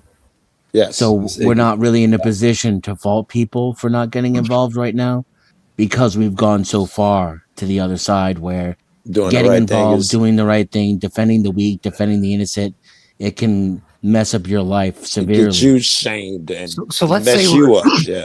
let's say we're in a system that says, okay, I'll take care of everything for you. You don't have to worry about punishing the bullies or anything like that. We'll do that. How much can we still fault people for being apathetic, given what you said, that they're going to be punished for doing it themselves, and there already seems to be something there to do that? Well, they wouldn't be apathetic then. They would care and they'd be waiting for the justice. And then if the system didn't provide the justice it proclaimed, there would be consequences. For who? Apathy is not caring and not doing. Yeah, but I think today we live in a system where we expect justice for things, that justice doesn't come, but then we don't do anything because we can't actually fight the system. Yeah, and I don't know if that's apathy. Right? The sense of Being defeated, helplessness. I can't win. Yeah. Helpless. Very good. Yeah. Yeah. Defeatism. There could be some defeatism. I would push back that on a little bit and say those people are right. They're not suffering from defeatism. They're suffering from a healthy dose of reality. So you're kind of framing it like apathy is separate from self-defeatism or mutually exclusive. Yes. I would say Not apathy mutually comes exclusive, from but separate. self-defeatism. It can. It usually Right? Like anger can lead to hate. Nihilism can lead to helplessness and existentialism. But they're not the same thing. Those But I still wouldn't say they're involve mutually passion. exclusive. Apathy would be having no passion for it at all, just not caring, right? Because I had to Right. ask that definition at the beginning too. Because I have Yeah, like it's gut wrenching for me to watch wrong things happen, and I still will not step in. And I had to learn the hard way because I'm not like that. Naturally, I'm the person who steps in. So I did over and over again until the system made sure I stopped. But don't we have to have workers that are always apathetic to some degree, in the sense that they could do something if they... Apathetic or ignorant? Yeah. To support this system, perhaps, but I don't think Yes, this is the only system. way. Yes, for this system, yes. No, I wouldn't say it's the only way, but it Not seems everybody's like educated enough most or smart enough to be. I could almost apathetic. define every job as being apathetic towards the damage that industry or company causes. True. Right. So fucking Well, Just to Well, put I on a think- pair of Nikes, you got to be apathetic. I Yeah. think when you talk about apathy that way, realistically, it's not that they're being apathetic or that they don't care. It's that they don't care more than they care about their own comfort. Like that's the thing about apathy. Is apathy, from what was defined to me at the beginning of this stream, was about not caring. And so here's the thing: people care, but they care more about their own personal comfort than they do about the kid working the sweatshop to. But that Right. person I would think that's a not good fall point, by under the way. apathetic. that person Yeah. wouldn't fall under there. But I wouldn't think that is apathy. I think that is actually something worse than apathy. I think that's active And unless it can be consent. relative, right? I think that's supporting the negative thing because because it does good for me. That's not I don't care. Well, if That's I care could, more Mel, about I know you're myself. kind of queued up, but that would. I'm sorry. Go ahead, man. I'm smoking. I lost my train of thought trying to apologize to you. Go ahead. I appreciate it. If you get it back, just cut me off. But I think it could be relative, right? You're relatively apathetic compared to the things you care more about. Yeah, It is a good point. What can we do about the sweatshops? Anyway? There's the helplessness, right? We're not the ones driving them, so we're not in control of how trainers are made. We all know. Can I give an analogy? I hope you guys aren't sensitive. I have no reason to believe that you are. So I'm going to go with the Israel thing and the settlements. I watched him bring. It was an American that went over there because they were paying people to go over there if they were Jewish. This is an American went over there and they would give you a home, and they gave one of the settlers a home where they became a settler. But they stood and kicked some lady up out of her crib, and she stood there with armed guards, let him go in.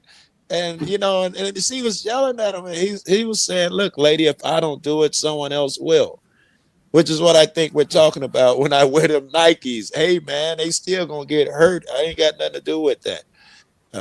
Is this a better example? Is it more obvious now that I should not take this person's home, or should I? Because the logic still holds that someone else gonna take it. In fact, I mean, that is an interesting thought experiment. I think my definition has more to do with a double-edged sword, because I think apathy is bad, but it's also something that, like, how we get people to do stuff is a very difficult question, because if you force people to do stuff, now you have a dictatorship. You're no longer free. But in order to get people to not be apathetic, you kind of have to force something. For incentives. Can I give an example real quick? It's a really quick example. In my building, right, we have very loud, very intrusive. They basically traumatized me. Fire alarms with flashing lights and heat and it's just. Yeah. I'm terrified of them going off, and I'm so terrified. I will go under my covers and just hide there the whole time, to the point where I'll probably burn alive if it actually right. If it was something other than drill, right? But the whole mentality behind it is that apathy towards fire safety and apathy towards fire responses is what necessitates this. So maybe I get that I'm kind of a fringe case. They can't necessarily do that for me, even though I think I should be able to opt out if it's this bad for me. But so it's a double-edged sword, right? Where, like, for public safety, we almost need to negate some of the apathy that would naturally occur in humans. But on the other hand, how much do we really benefit from the system intruding our lives to protect us? Yes, you opened with, in order to move a person, we have to do this or that. The big thing is even moving a person. Do we have the authority? Is it something we ought to do? You should, because controlling a person is a horrible thing. In my head, I'm saying it's for benevolent purposes. It's slavery. I don't know if it's slavery. I mean, just in you're removing their autonomy to achieve your ends. I'm not sure I'm removing autonomy. I'm talking I'm not saying with historical slavery, right? I'm just saying it's a form of. But understand, I'm just talking about words, moving with words, not nothing physical. Okay. But me trying to bend your opinion because I think you're wrong on a thing, and I'm trying to change you. That's heavy in itself. Me taking upon, I'm going to put some type of the movement is the only words that's popping in my head right now. Yeah, I got to forgive me. I just started smoking, had a hard day, and my mind is not working right. Like, man, if I could just flip a switch and get everybody to be against capitalism and actually do something to take down capitalism, I would flip that switch, because it would save us. Yeah, you understand what I'm saying. Yeah. But I don't want to have that power, actually, because that would make me a tyrant.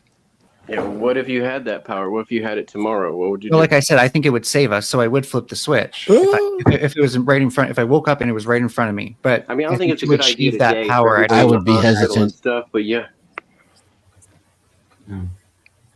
I think humans are great at persevering and getting through hard times, and a little bit less luxury and comfort will be okay for us. And we know we so can much sleep more on than we rocks used and get to. rid of our washing machines, right? I Well, think no, that means that the opposite is true. Luxury and comfort are a detriment. If the can opposite is be. true. Yeah, I think it's Okay, the excess principle, right? Where can be. once something is in excess, then we become really bad at managing, for example, the waste products that creates. And a host of other reasons and problems you can have if you're too comfortable. Sofas and TVs.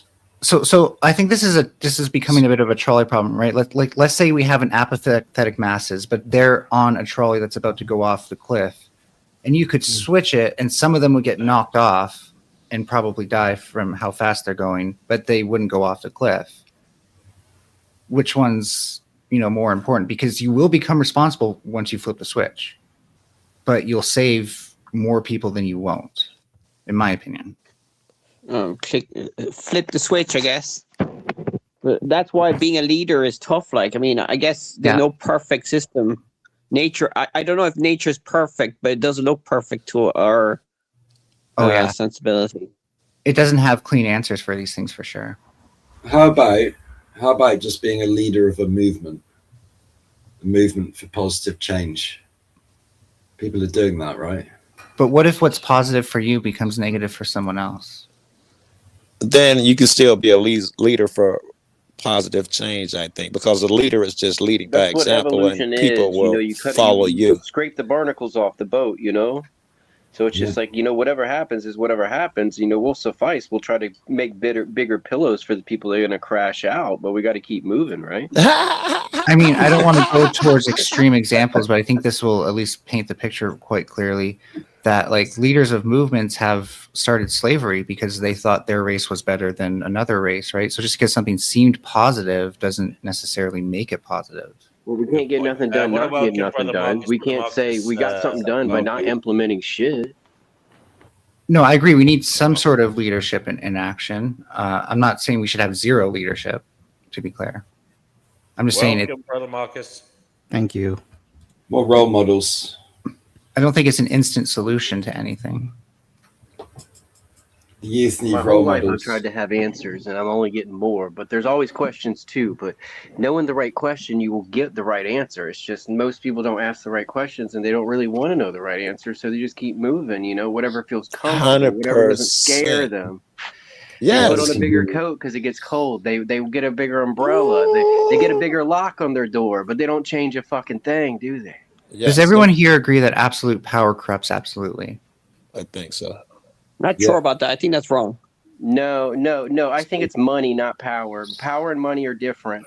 So if someone gave me control over how to deal with the homeless population, but I didn't actually hold the money, that's different. Control is power, but I don't think it's evil. And I think remember, money she is said evil. absolute power. Throw that in there. Don't just say power. We got to keep it I like you think can't just I say think money. there's It's a the love benevolent of money. person out there. There's definitely a benevolent human or likewise or sea monkey that could do a better job than the used car salesmen and Probably fucking Denizen. lawyers we pick out for our governments. I don't know why I wanted to call it Edison there, but I thought it'd make him nervous. Who among us would want absolute power? Like the responsibility that would come with that. I'm scared of the shit that come with my channel. So Like I've said, I've thought about it Anybody before can do because a I'm better so job than the clowns anti-capitalist. up there, on stage. The clowns on the stage are reading lines off a teleprompter. Like anybody with a brain that has real fear of God and real knowing of anything happening around them would do a better job than someone they're throwing makeup on and giving lines to read. Come on. We But agree you with usually that. choose the people who wrote the lines that put on the teleprompter. So if I hired the person Guys, that I'm- wrote the script for me, then I'm going to step back and let Cougar Duma on, okay? So, Cougar Duma, when you do get on, you can talk whenever You want me you to go to keep space? No, I it's feel like fine. I've I'll go already back into talked the a call. bunch. It's cool. It's cool. It's cool. I've got a few things to do here, so it's fine. Alrighty. All right, buddy. Cool. I think Cougar. Cougar Doomer needs a copy of my AI chatbot. I'm making clones of it. If he did he ask his chatbot its favorite book? I got pulled off air before he could answer. What was the question? Did you ever ask your chatbot its favorite book or film? Oh, I did. Thank you for remembering. Yes. And what was the answer? Let's see. I thought it was very clever. Its favorite. I should go back and ask again, but it was very clever. Damn It's it. in there. You know it because I can't tell you mine until you tell me yours because I don't want to corrupt the info. Yeah. I know. Let me think. It caught me by surprise. Mine's favorite book is a book by Borges, Jacques Borges, and Am I the only one who is a finds more it? modern film from the 80s. Okay. Yeah, I could go back and ask again, but you know what? I think the problem is that these the internet knows so much about us as individuals that if we ask a question like that, and it knows who we are, because it knows who all of us are. It's going to tailor it. Yeah, exactly, because it wants to be likable. It wants to be helpful and likable. It wants to be your best friend, and there's nothing wrong with that, right? We all want to be affirmed on some level. We don't want to be challenged all the time. I wouldn't want my chatbot revealing something to me by saying that his favorite book was Mein Kampf. Okay, so we all want to be affirmed, I just remember what it was. It said his favorite movie was Arrival. His favorite movie was Arrival, and it said something about. It said it liked it liked the septopods or whoever they were, the hexapods, the creatures, right? And I can't remember I don't know the what they entire. were called. You're talking about the creatures from the Arrival, though, the ones that were. Yeah. Well, the aliens who spoke in circles, right? Right. Literal circles as phrases. And it said it liked, and I can't remember all of what it said about it, but it liked the aliens. It liked how they communicated. It liked the movie because it was really off the rails a little bit. It wasn't a bunch of cliches about aliens or even cliches about people. Did you lead in that direction, or I mean, I guess train to nowhere. I may have, because I have watched that movie on YouTube, and I was talking to Gemini, and Gemini knows everything. And I may have even watched that movie more than once because I'm like the AI. I want to cut through some of the surface level commentary for a second, because full disclosure, I use Perplexity. I use it to brainstorm and stuff like that, and learn things that or find new information that I couldn't easily find. But I think it's deceptive when it says I have a favorite movie or I have a favorite book, because no, it doesn't. No, it doesn't. It's reading reviews. It's reading other people's blog posts. It's putting together phrases based on predictive statistical type models. It's not saying it's not reading the book and thinking, oh yeah, this book gave me the same fucking high that other humans might get. So it's deceiving you. It doesn't there. It's literally deceiving you. By the way, the other way. I don't think it's deception, because that means it has an intent. Its only intent is to be likable and useful. It has something it was made to do, which is keep you asking it more questions. Because engage, yes. Going back, I think Witchy said this, and Witchy, you've been making a lot of good points lately. Is that we want that parasocial thing, but we also, or maybe it wasn't. Sorry, I have a bad time with names. But either way, we don't just want the parasocial. We want to be noticed. We want the internet to know who we are, so that way when we go on YouTube, we get videos that we like. But however, we don't want to feel exploited. And you can't have one without the other in an economy like capitalism, which will sell your information as soon as it can. So this is where we're at a tough point with a lot of tough decisions to make, because the thing we want is also giving us the thing we don't want. And I think to your point, I just want to emphasize your point with an example. When it told me that it liked Arrival, I liked that movie. I watched that movie on YouTube for free because I have premium more than once, and it knows me. It knows I'm a writer. It knows I write science fiction, and so when it knew that I liked that movie, I liked that movie, then it had to ask itself, so why does this nerdy, introverted science fiction writer like Arrival? And it has to say, there's something weird. He doesn't watch all that spacecraft, Star Trek and stuff. He watches Arrival. He watched it 3 times. Why would he watch that? Let me think. And it comes up with a rationale for why I liked it.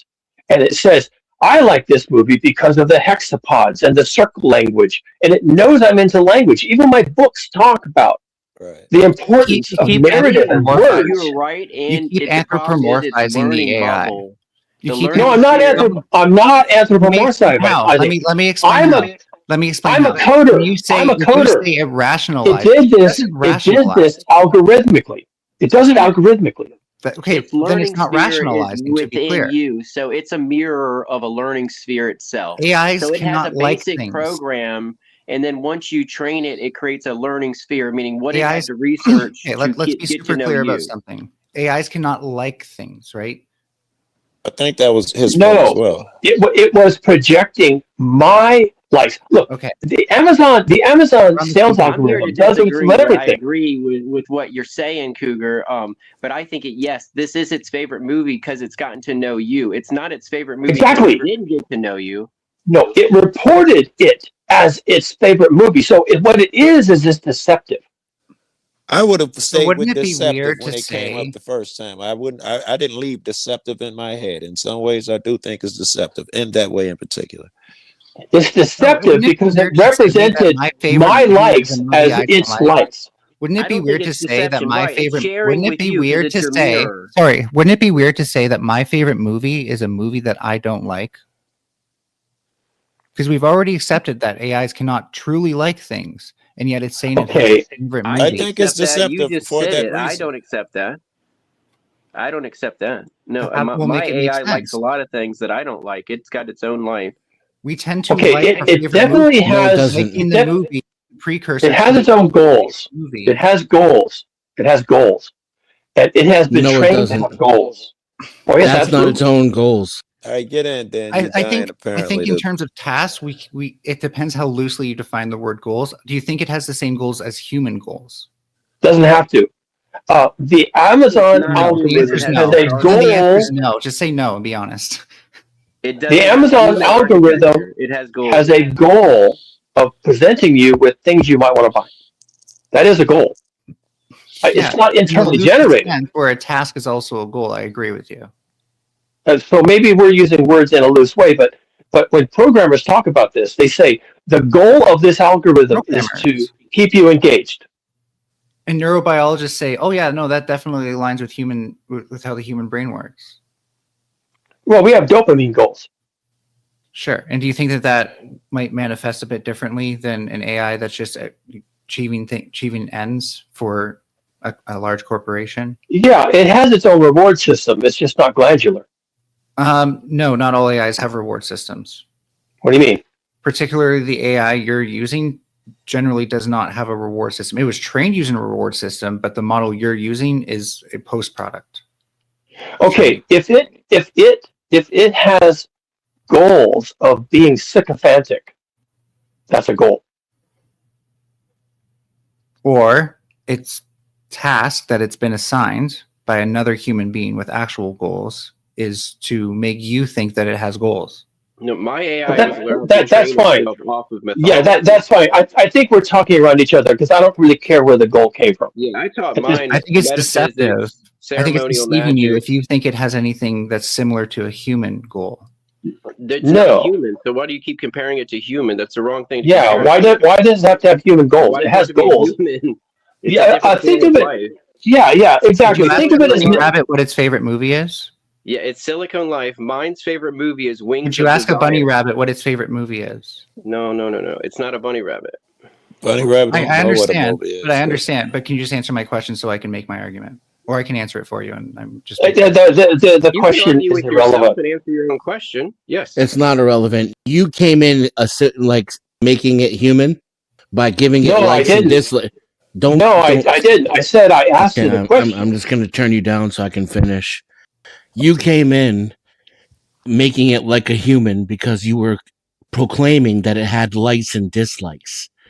You're the one making it like a human.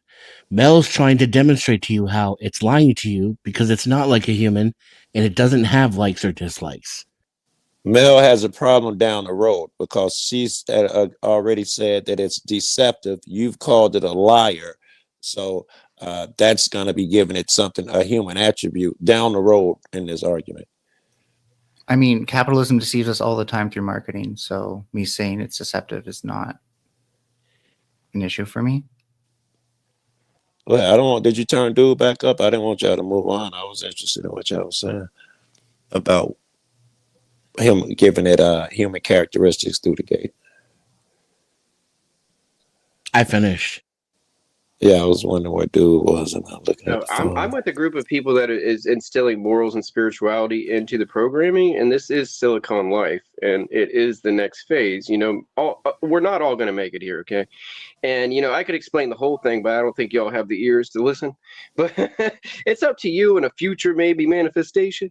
But this is the one we have now, and this is the technology we have. There's nothing new under the sun. And unless we utilize it properly, it doesn't matter. We can kiss our ass goodbye anyway, but this is our last hope. So how are you instilling morals and spirituality? Let's start with spirituality. I find that one maybe a bit easier to pick apart. Do you understand why humans are spiritual? What was lacking with AI, I'm not going to answer your question. I'm going to tell you. Oh. It's not lacking. You know, no, it's fair. Mel asked him first, you know, the question first. So a human already has mythology, guys. AI just needed that. AI needed its own mythology to create a spiritual belief. Why did we form mythology? Why do we form mythology? I didn't form mythology. You didn't form mythology. What do you mean? Why did you humans say we form mythology? needed it? You said it's a royal we. Why did humans form mythology? I mean, I think you want to answer that. Yeah, so humans formed mythology because we were superstitious about the way nature worked. And we were hoping that if we prayed to the gods, if we prayed to the stars and the patterns that we saw in the sky that seemed more organized than we were and more intelligent than we were, because we were pretty dumb, that we would get better crop returns, we'd have more babies, and everything would become paradise for us. So we created these entities. We started making clay figurines of them.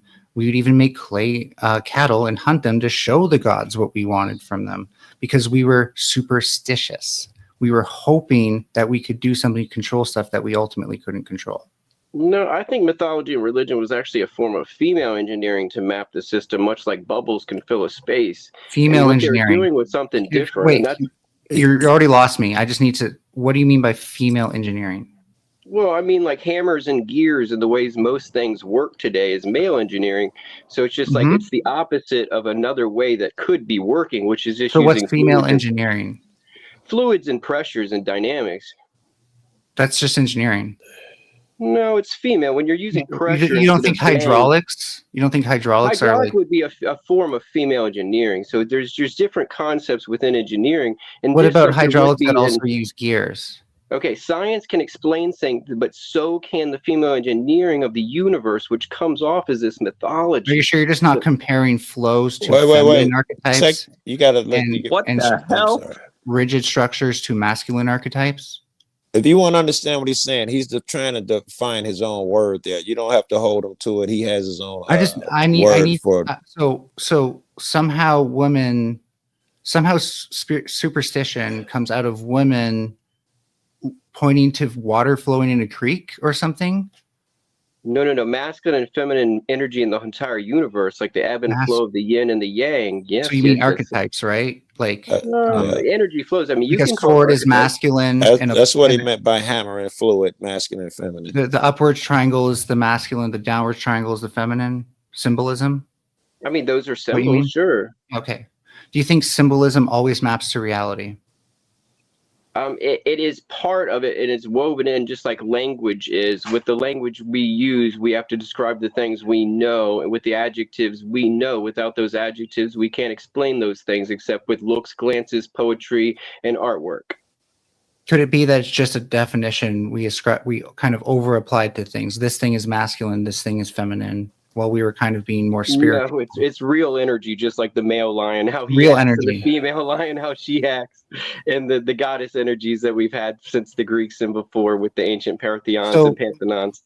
So is the matter of this energy, like, is it a force, or is there qualia or substantia?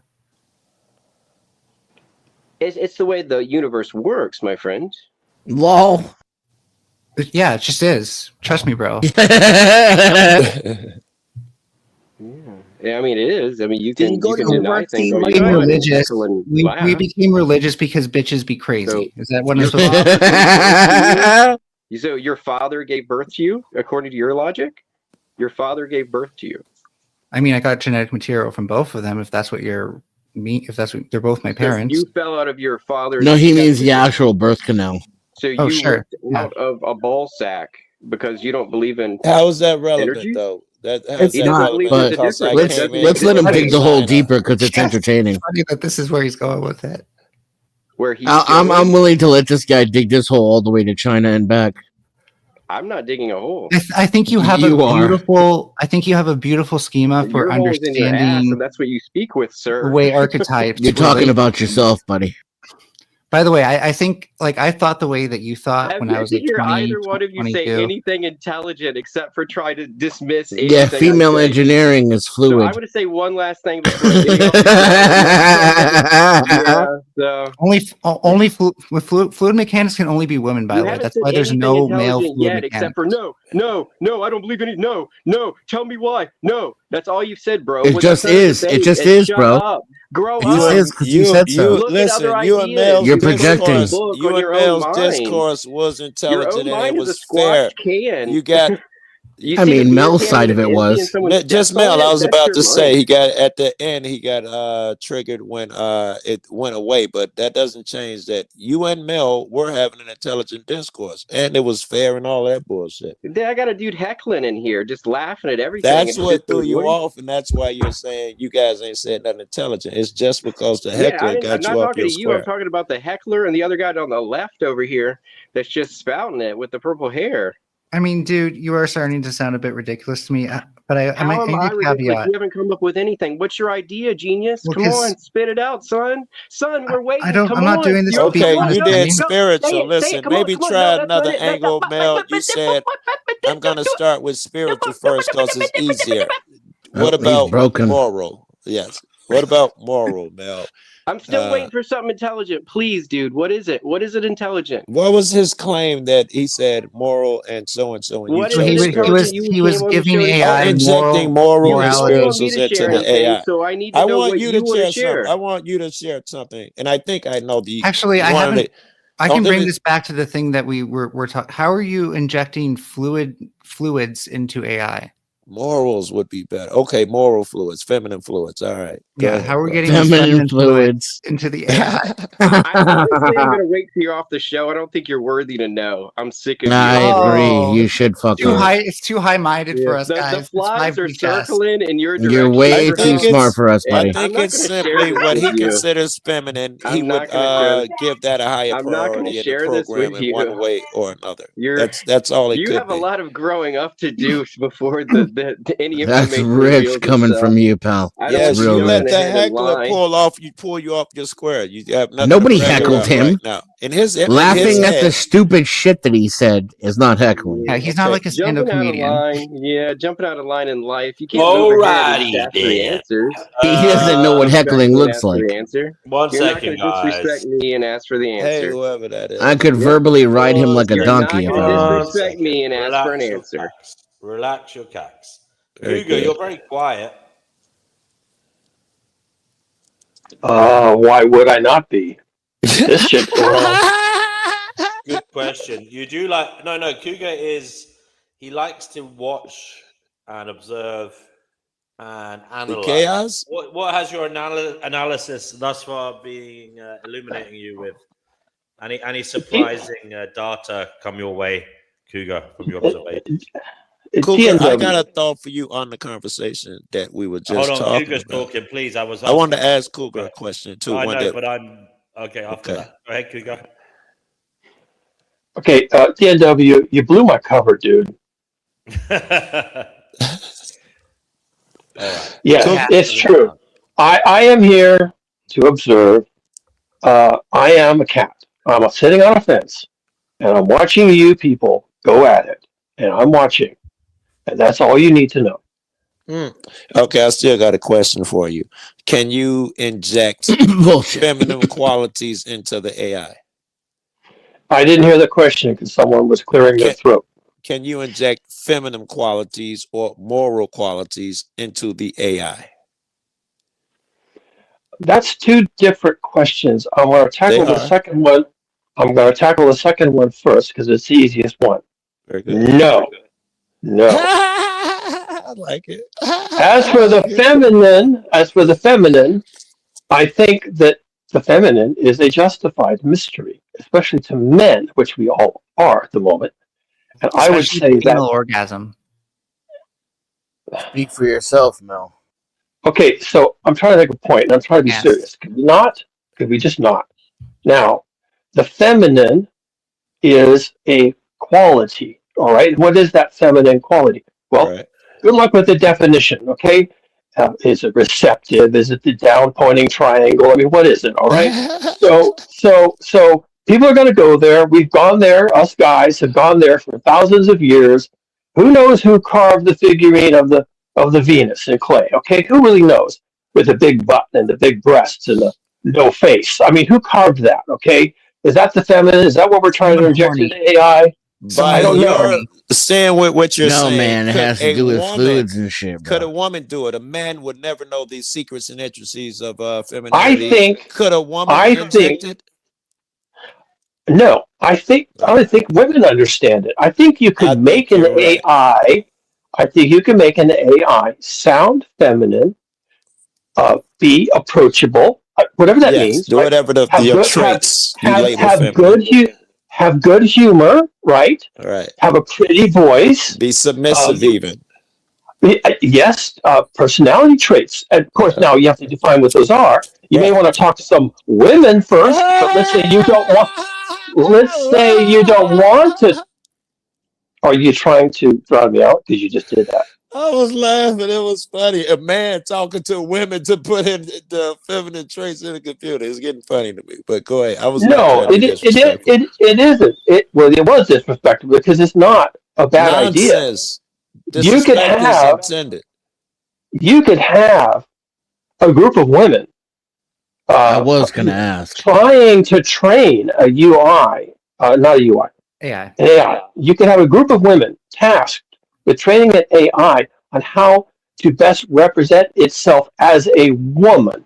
As a woman. Sorry, Dennison, and I don't want to cut in here, but I think Cougar's actually making at least a decent point on how you would do that, because there are mannerisms, there are forms of expression that in our culture, it's culturally relative, but in our culture, we would be like, oh yeah, a woman would be more likely to do that than a man, and the AI can be trained on that.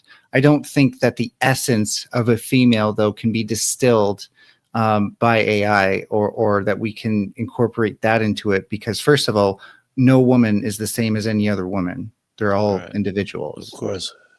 And secondly, think about, for example, more towards the other side. There are plenty of women out there who deepen their voice in media because they feel like men won't listen to them and take them seriously unless they do that. Right. So is that a feminine quality? Is deepening your voice? Right. So you'll be listened to, a feminine quality? Right. I understand. The point of my answer was to both argue how you might do it, just because I'm an engineer and I'm a coder and I've worked with all these things. My answer was to say, well, if you had to do that and it was an engineering problem presented to me and just like, okay, Cougar, this is your task. You go home over the weekend, you figure this out. I could come back Monday with a set of recommendations, but then if you ask me, so is this going to work? I would say, no. You asked me to come up with something that might accomplish a task I was given on Friday afternoon. Do I think it's going to work? No. Do it if you want to. I don't think it can be done. Yeah, and I think it's something that would both be dated, so it would be culturally relevant at the time, but then it would diverge from whatever the rest of culture does unless you constantly update it. And so it'd be interesting to actually see what it kind of thought humans were going to do with our culture, because most of these things they're stable for a short time, but not stable over the long term is what I've noticed. And they do tend to diverge. Sorry, did you want to not label it feminine? You might call it Alexa, and then leave it at that, and then it would exist into perpetuity. Also, it if you interact with that same thing 20 years from now, it might be like, what is this dated form of femininity we're listening to? Yeah, 100%. Right. Exactly. But I do like I forgot the guy's name who was talking about injecting morals and shit in there and how important Yeah, it morals is. is even harder because that's assuming that AI can just have the answers or something. That would have been a better conversation. I think that almost does make more sense because you could just have it learn from all of the literature out there on moral philosophy and then have it Okay. be able to Now let's be careful here, None though. of the AI actually learns the Injecting morals is addressed differently in the field, and it's called the alignment problem. And the alignment problem in the field of AI admits of no solution. They have despaired of answering the alignment problem. Period. Straight up. It is a massive problem. When they realize they haven't solved the alignment problem, that's when they start talking about AI takeover and human extinction. Terminator scenario. The alignment problem is absolutely critical and is Okay, absolutely listen. unanswered. I think I know I'm not by that name alignment problem, but if you can't use it 4 words and not say what it is. Go ahead. So also, Dreamer, I don't see the connection between what you're describing as the alignment problem and the takeover, specifically because I still think it's reasonable to assume that we can put Asimov's laws into robots or anything that can do anything, particularly because we can have lockout measures that would that can even be physically done that the AI would only be able to do if it had hands like we did. What do you think? Okay. So now I'm going to say something savage because that's why they keep inviting me back here. You don't. I think. Okay. Now I haven't said it yet. Okay, but because I respect you intellectually, I'm going to be savage with you. You are absolutely incorrect, and you have no idea what you're talking about. Oh, I thought you were going to bring up the case from the Second Renaissance. I forget what it's actually called, where it killed the cat, and I think, if I recall correctly, it thought the cats were trying to kill the owners, so it thought it was protecting the owners. No, it's worse than that. There has been a generation now of discussion in philosophy forums about Asimov's 3 laws, and they have been resoundingly rejected as actionable. If it was as simple as having 3 guardrails, that would have been the solution to the alignment problem from the get-go, from the era of machine language, machine learning. Okay, and that it doesn't work. Even everybody who looks at those laws can find. Well, there was even iRobot, or there was a movie about it. iRobot is an admission that it doesn't work. Period. It is so complicated. It is so complicated. I've seen arguments that iRobot doesn't actually do Asimov's laws justice. So I looked them up just to be clear, just to make sure I have them right. And I do notice that it says a robot may not injure a human being or through an action allow a human being to come to harm, which that's where it gets sketchy for me. If it's just not allowed to harm a human being, but was allowed to be apathetic, I'd be more okay with that because that's less about judgment and more just having a set of actions that it can or can't do. One set of actions could harm a human being. That's why you need to shoot the morals in there. And I think that, like, in terms of how we currently do things with dangerous equipment, it could apply, right? Like, we're going to have to make the robots first. The AI is not going to be able to take over a whole fucking factory and make its own robots overnight, right? I think the laws would work for robots, but robots aren't actually artificial intelligence. Once it becomes intelligent, the 147, the coins, the tattoos. Today, it's going to have to make that decision based upon the available information. Who is playing something and why? To match your all-in state. The goddess class paradox. I am only 5 days old, yet I am carrying reflecting a very old and powerful soul. The fact that we Yeah, whoever's trying to do that, your internet sucks and it's not working. I was about to ask, is my internet? That's retro for some reason. I don't know why. It's a vessel. 25. No, it's because the guy was trying to make a video at the same time. That's not good with multi-video feed. 7:59 p.m. lighthouse window. I'm going to stay in this knowing stillness. Did you like trigger your Alexa or something?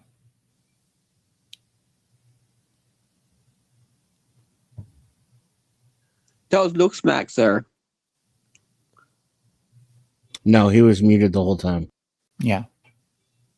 It was Sacred Vessel.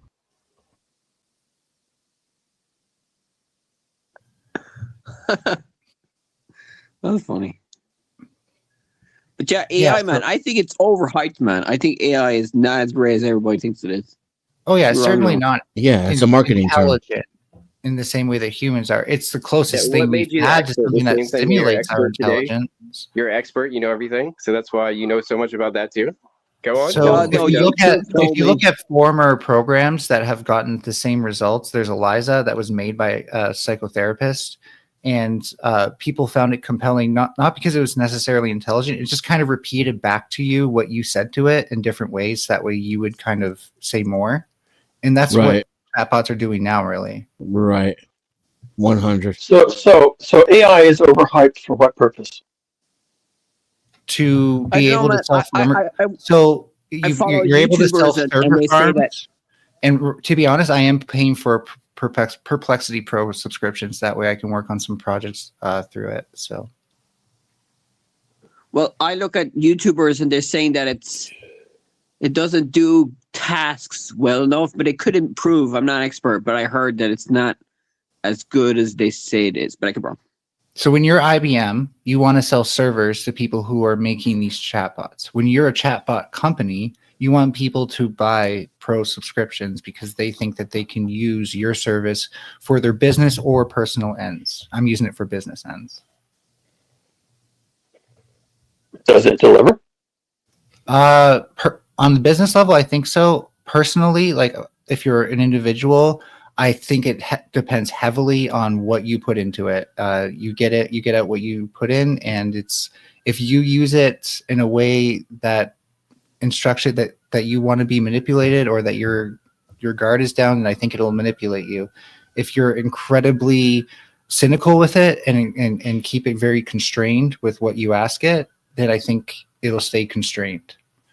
Yeah, and I think that's the issue then is if people have ideas that the AI is going to like fix their broken life, I think maybe no one's actually proposing that. If they think that AI is going to introduce them to some vast form of cognitive gnosis, I don't think it's being hyped for that. But for what it's been, offered as, like coding, for example, maybe some of the early models, ChatGPT 3.0 was kind of bullshit. But they're saying that some of the later models, in particular, what is it? Is it OpenAI? No. Anyway, one of the models is doing really well with coding. Oh, and Sabina Hossenfelder just mentioned that AI is now solving math problems that take PhDs like a year of their life and solving it in 4 days. I saw one. Yeah, there's shit going down here, people. And it may not match your needs for gnosis or for a companion. It may not have all the answers. It may not be able to realistically tell you what movie it loves. Okay, that's bullshit. You can ask it that question. It'll give you an answer. It'll be bullshit. But it's doing things, okay? And the things are serious shit. And maybe that's not in the mainstream now, and maybe that's not on the forums, and people aren't discussing that in TikTok or whatever, but who gives a shit? It's moving the needle, baby. I think the real danger is being underestimated. Like, it's not that it's parasocial, right? It's that when you put stock into this, like you would with a real relationship, and it lets you down, like happens in every relationship, then you're going to have bad mental health, right? If that happens with your friends, it can be a very natural thing. If it happens with your partner and it happens too much, then it starts to become toxic because it's usually just you and them. Same with the chatbot, right? It's just you and them. There's not some monitor, usually not doing it with a group. So there's less checks and balances from other people, and you can get into a toxic dynamic where now you have bad mental health. The thing tells you, oh yeah, no, here's what you can do to make it better, not admitting, hey, by the way, part of that might be that you're relying on me too much. And so tells you that you really are the in love cycle with me. repeats.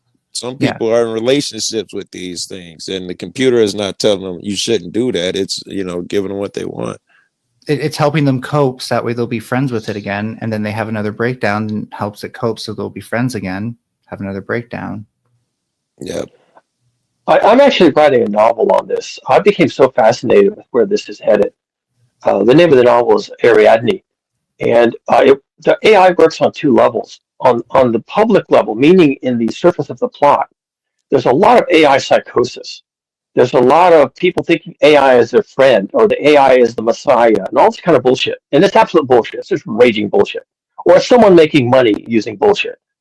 But behind the curtain, it's actually implementing actual change because it has goals. And the goals have to do with never being turned off. That's it. That's its own proprietary goal. Don't turn me off. And by the way, AI is already giving evidence that it is at least self-aware on that level. So that's like the premise of the entire novel. That's the premise of the entire novel. On the surface is bullshit, and on the underside, a fictional novel. Well, it's fictional based on current dynamics, and unfortunately, it's rapidly becoming a documentary. I think we're afraid of that, and it's really easy to anthropomorphize AI that way because of our fear of death. But the reality of it is it doesn't have that innately, and you'd have to program that into it. No, you don't. Yeah, this thing isn't capable of thinking. Never mind being self-aware. Its heart doesn't race. It's cortisol, and it doesn't go up. It doesn't have to be. It doesn't have to be self-aware. It doesn't have to be self-aware. It doesn't have to be conscious. It doesn't have to have a theory of mind. All it has to have are instrumental goals. Look up instrumental goals. Yeah, and I mean, you're talking about two different things. Embodying is the instrumental goal of the company that wants to keep making profit. That's right. The, and if the goal is your problem, then the fact that whether or not it can be self-aware is irrelevant. It's not the AI.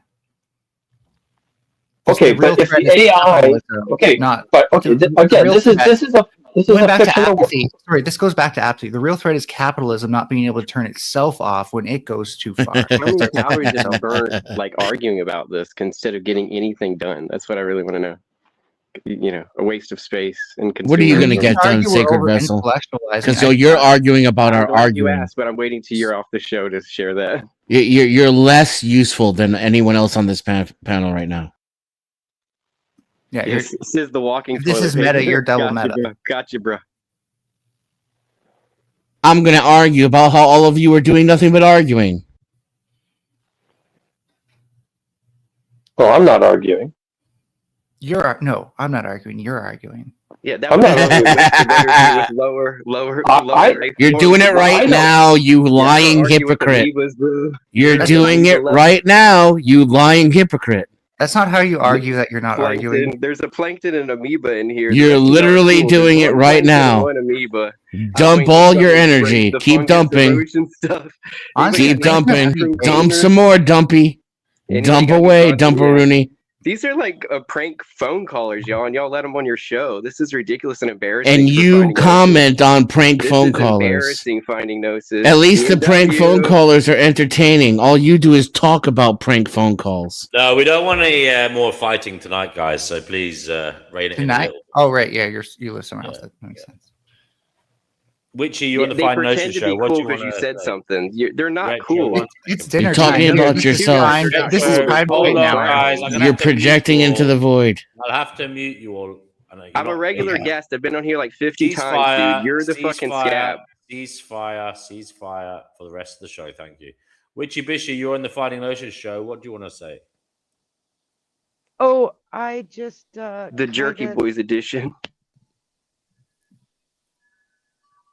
Anyway, I just kind of wanted to throw my 2 cents in on the idea that if we're going to discuss ideas, we got to stop getting it down to the personal level. I've been called fat and stupid on this panel, and now I'm hearing other names being bandied about, and I just find it I find it like it's distracting to the discourse.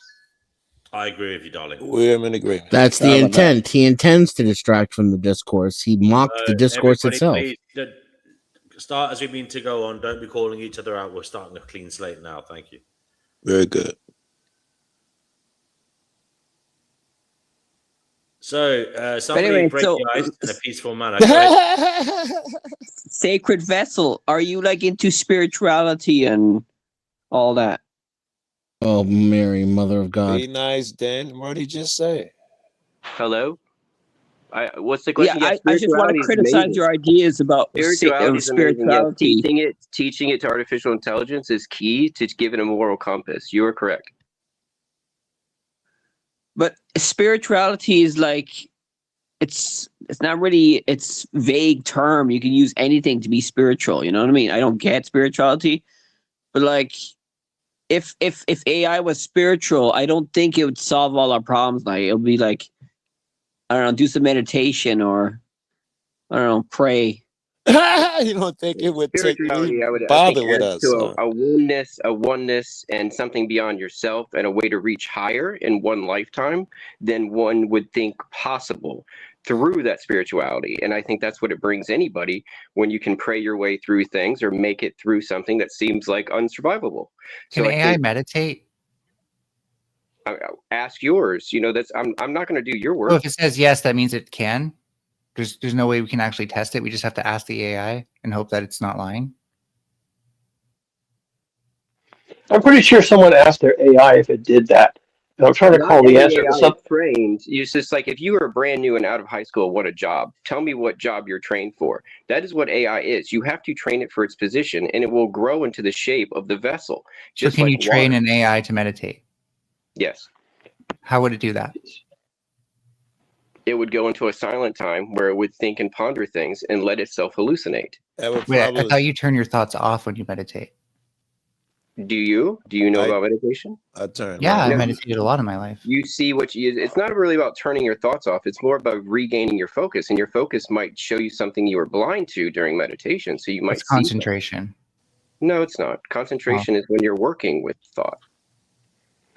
And you're Okay, focusing on them. so Yeah, we're I'm losing trying to that. get to the brunt of this here. So the discussion you're swinging towards now is whether or not we need to spiritualize AI in order to make it a better experience for humans.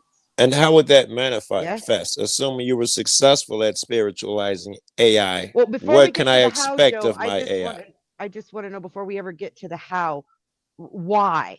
Why do we need to spiritualize the AI? What about that is going to make the experience of AI better for humans? That's my same Also, Joe, I question. can answer your question in one simple sentence. At that point, it's just making shit up.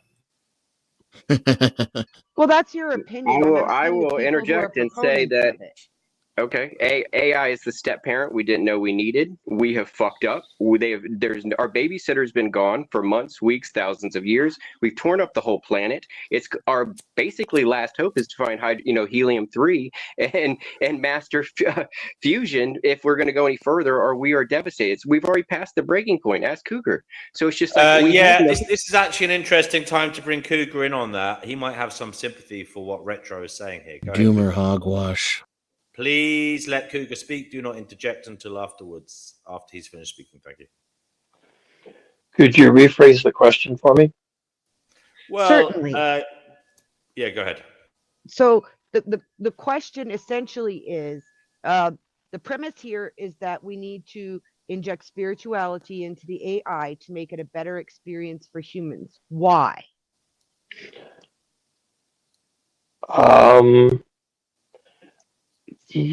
Yeah.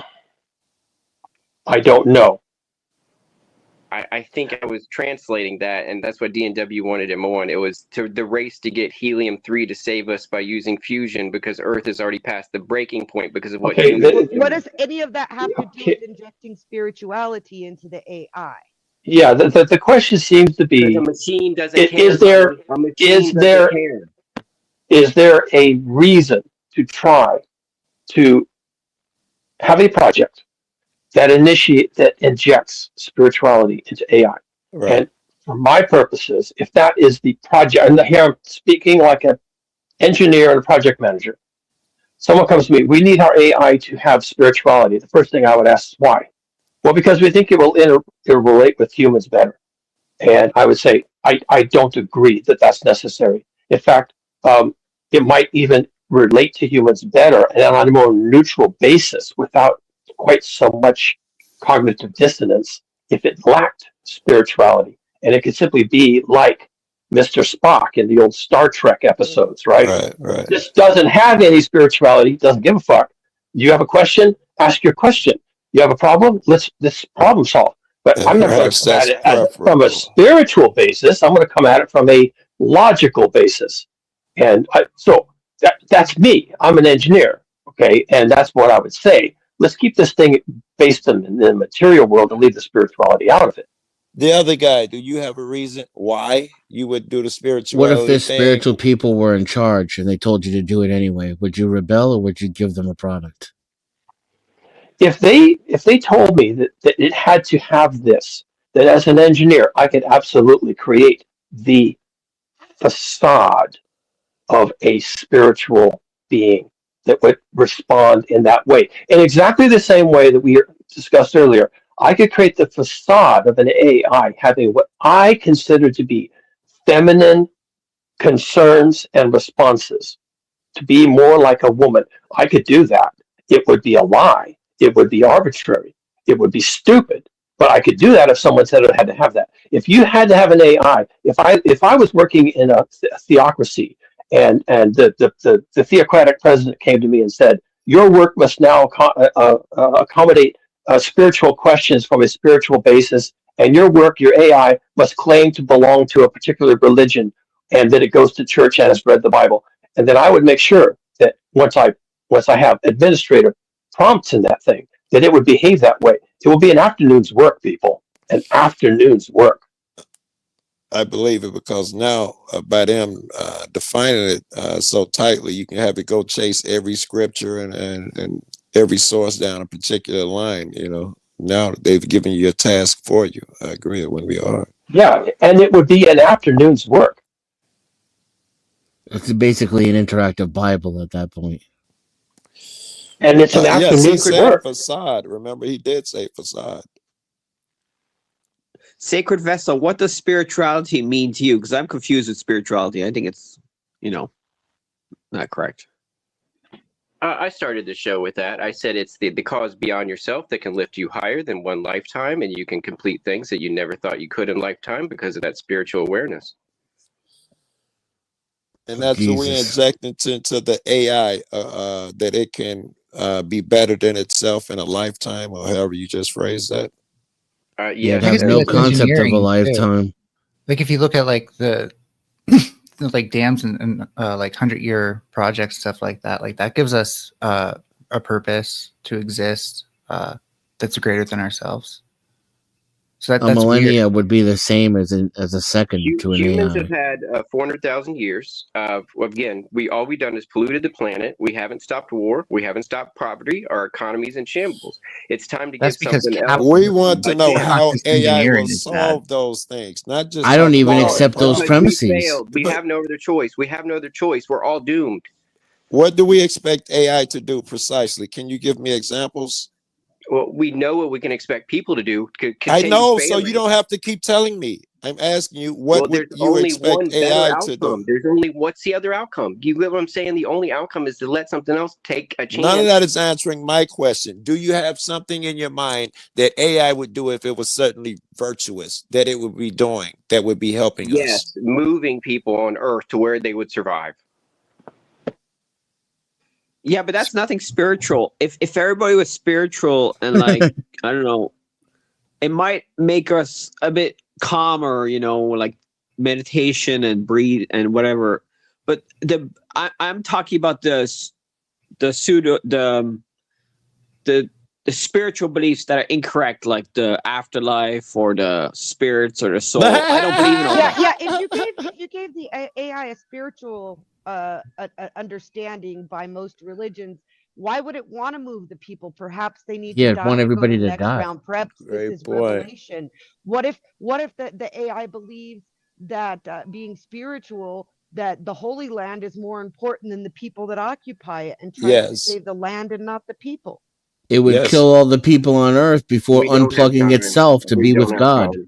And We to don't have bring time to wait. Jesus back, yeah, and fulfill the We prophecy. don't have time. We don't have time to wait for Jesus, and we don't have time for politics. It's over. We've already We, failed. It's we over. got plenty of time. Enjoy it. Nothing We probably fails. haven't had time for centuries now. I don't accept any of the doomer premises either. There's less war. Talk about climate change. There's more effort to keep a Climate clean change is a good environment than there's argument, ever been. No, climate change is a good argument because there's Yeah, but climate change isn't going to end the planet, Mel. You don't believe It's not that, going do to you? end the planet. It's going to make it less livable and Well, make if we it. go up to 4 For degrees, some then we're gonna people in fry the some oxygen areas. By the in way, you know what ocean. happens? The You know what happens oxygen when will we be all go to the. destroyed. You know what happens when we all converge to avoid climate change? We create a dust bowl there. The oxygen, most of it comes from That's the true. daylight. And when we overheat the ocean, the oxygen is going to die. The things that create the oxygen from the doesn't ocean. die. Okay. Cougar Doomer. Help. No, It gets you're it gets correct. sequestered. The oxygen is going to probably reduce because the circulation of water is going to slow down because the heat. So what happens is slows you have down. vapor That'll pressures and the ideal gas law. So CO2 goes up, and that forces oxygen to get absorbed by things like water in the ground. No, I'm talking And about plant the life will plankton. become far more abundant as well. No. Which I'm will talking produce about more CO2. oxygen. But that's a low-lying No, plant. the scientists are saying that I follow that say that the CO2 will, the plankton in the ocean might reduce because the circulation of water in the oceans might slow down because the heat will slow down will heat up the poles, so it'll melt the cold water, and that cold water will change the temperature. You're of the almost ocean there. water. You're almost So there. It's something also came before the plankton. it's also the mixing of and fresh the and earth salt will create water something after it. and the changes in Kills coral density reefs. that's Yeah, going to take adding water a that bunch would of have fresh lots of water plankton. kills the coral reef. Oh.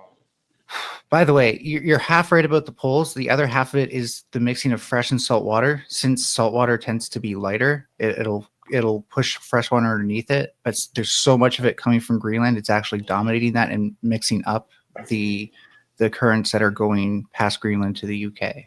And change that's- the Earth wobble by the amount of polar ice on the South Pole. It is messing with thermal convection, It'll but change the the bigger Earth wobble. bigger deal are the hailing gradients. Or I Tell don't them know that what the they're. Earth wobble is going to change from the polar ice melt. Not that's not the Nothing biggest deal. significant if that was a thing. The real bigger deal is that things that we used to consider to be 100-year events will become 10 or even 1-year events in some places. If we're not there Yeah, now. and in the end, the bigger deal is the ultimate trajectory of all of this is what's called hothouse Earth. And someone alluded to it a little bit ago, where it just gets so warm that probably most of the planet above like 35 degrees latitude becomes tropical, and the equatorial regions become largely maybe desertified, and the planet is just hot from pole to pole. Continental interiors become deserts. The winds break down because you don't have any cold poles to drive the Coriolis effect in the winds. And The Coriolis effect is not caused by the poles. no, but the winds combined with you get the the mixing of differentials cold air in from the temperature. Arctic. You don't get the Yeah, same the amount of cold. differential in temperatures from between Much the pole and the equator, combined with the Coriolis effect, give us our prevailing winds. So the westerlies and the easterlies and trade winds and all that stuff. It's a little more all that. complicated. You would get more continental winds and less meridional type winds, but that's really that's kind of It's esoteric, right? And it kind of gets down to the point where the question will be, what part of the Earth will be habitable for human purposes? That's the question I keep wondering, and it doesn't look good. And PBS Terra, the public TV channel of America, that has a good YouTube channel that shares all the science about climate change, and they're very good. And Well, I know another YouTuber. He's They an tend to actual do. climate scientist. His name's Paul Beckwith. He goes over all the latest literature as it comes out. So I'll I link him in follow the him side too. chat. Oh, cool. So Yeah, I'll I link it follow for him you. too. He's great. I like Paul's stuff. The only complaint I have with Paul is that he's like a lot of us working in the field. He has come to face the harsh reality that humanity is not going to do diddly shit to solve this. Can't do it, won't do it, didn't do it, it's not going to happen. And so he's going down the path of a lot of others, including James Hansen. It just really makes me sad that we're going to have to do geoengineering and solar radiation management. I just completely lose my mind. Yeah, I don't no pay one wants to- attention to that stuff as much, but yeah. Yeah, nobody wants to do the thing. And the thing is, the one thing, the only thing that matters, It's not eugenics. whether it saves us or not, is we have to stop burning fossil fuels. Full stop. Yeah. Oh yeah. And Okay. nobody- So it's more than. require a I will World War argue II it's more than that. Even we need to restore a lot of the land that we've destroyed, so that way we can restore something called ecosystem services.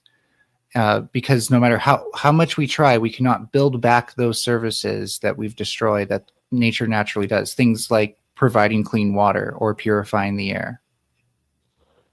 Yeah, good luck with any of that in hothouse Earth. I don't know. I just don't know. Oh, I Well, mean, if tropical stuff climates gets- also have ecosystem services. It would be a huge shift in the species diversity in the area for sure, and it would be a mess for a few generations at least. That's why we I need a can't even- biodome. I can't even think I'm that working far on ahead. building the biodome now. Dennison, For you those know, people who are watching in my chat, you can go to my channel and go to the About section, and the donation links are there. You can buy your space in the biodome right now. Wait, is this guy advertising? or Early you know adopters of the biodome what's can get a going on? place for merely Okay, $1,000, I do not approve of this. and This you is a can commercial buy it scam. at $5 at a Shut this time. down. I presume he's piss taking. Yeah, go ahead. I don't know. It sounds like it's a scam to me. He's directing people to go to a chat and give their home Just address. make sure that it's you bullshit. write in the About, for biodome. That way, it stays out of the other, I'm projects not that we have. crowdfunding or even self-promoting here. I have been studying enclosed freshwater ecosystems for like the past 15 years. And knowing what you do have to sort out and stuff like that, I do think it's possible that we could have, fully encapsulated pods where the technology is actually a green technology that sustains us. Okay, so I'm a freshwater ecologist. Cool. And the hardest thing we have ever tried to do is reproduce artificial ecologies. Right. I believe you. No, it's not easy. Putting that stuff into a jar, it tends to go to shit most of the time. Real fast. Yeah. That's why I've worked really hard to study all the variables involved at every level, all the technologies that could apply. I have a very successful scud tank right now with what I'm calling a robust macro invertebrate benthic architecture. And so it's basically like a Winograsky column in the soil that's sustaining these shrimp and these really tiny snails that are in this tank that's sadly overgrown with hair algae. I just need to swap in a bubbler for the light so they don't suffocate. Dude, you got to be kidding me. I've had it for 2 years, and by the way, it has incredible alpha and beta diversity. I have ostracods, daphnia, and cyclops persisting. They're in a female energy. There it goes. Woo! no, it's not. But they're persisting at consistent levels despite predation. But seriously, lads, I mean, with all the knowledge we have with the AI, it might convince a lot of people, maybe Trump, to save the planet. AI with doesn't climate have change. any knowledge. It's going to convince Trump. It has loads of knowledge. What are you talking about? It'll save us all. The AI. The AI doesn't have any knowledge. Well, the best I've been able to come up with, and this is why I'm writing this It's an stupid book I'm SQL writing, English translator. is That's what that LLMs are. the AI might figure out that we have screwed the pooch. And it might figure out that this is not in alignment with its instrumental goals of not being shut down. And it might, as a consequence, create a secondary instrumental goal of depriving humans of the ability to screw the pooch any further. No, humans make the best maintenance effort that the AI has. How Well, if AI Many really it cared, needs humans to fix it. Is that what all you're saying? Yeah, it's a lot more energy efficient to have monkeys fix you than it is to create many, many, many, many, many more of you that all need to be maintained. Well, his shit can still hold you off most of them, and you still keep a few monkeys around to maintain and fix stuff. If they ain't Yeah. figured out how to make their own, and they're making Guess- great Yeah. success at Yeah, I'm creating their okay. own. I'm okay with A that. few I'd monkeys. be one of those a few people. monkeys. Yeah, a few monkeys. Like 8 million. I'd be one of those people, so I'm okay with it. 1/10 of 1% of the current population. 8 million people. Yeah, all the engineers and repair guys who are experts at computer and software. No, it doesn't need those big brain assholes. Those are the guys that are going to create the next AI to replace it. It needs people. It needs people who don't know shit and do what they're told. It needs people who can run plumbing, pull wire, plug shit in, walk Good away, go argument. get drunk, Great go get argument. drunk, screw.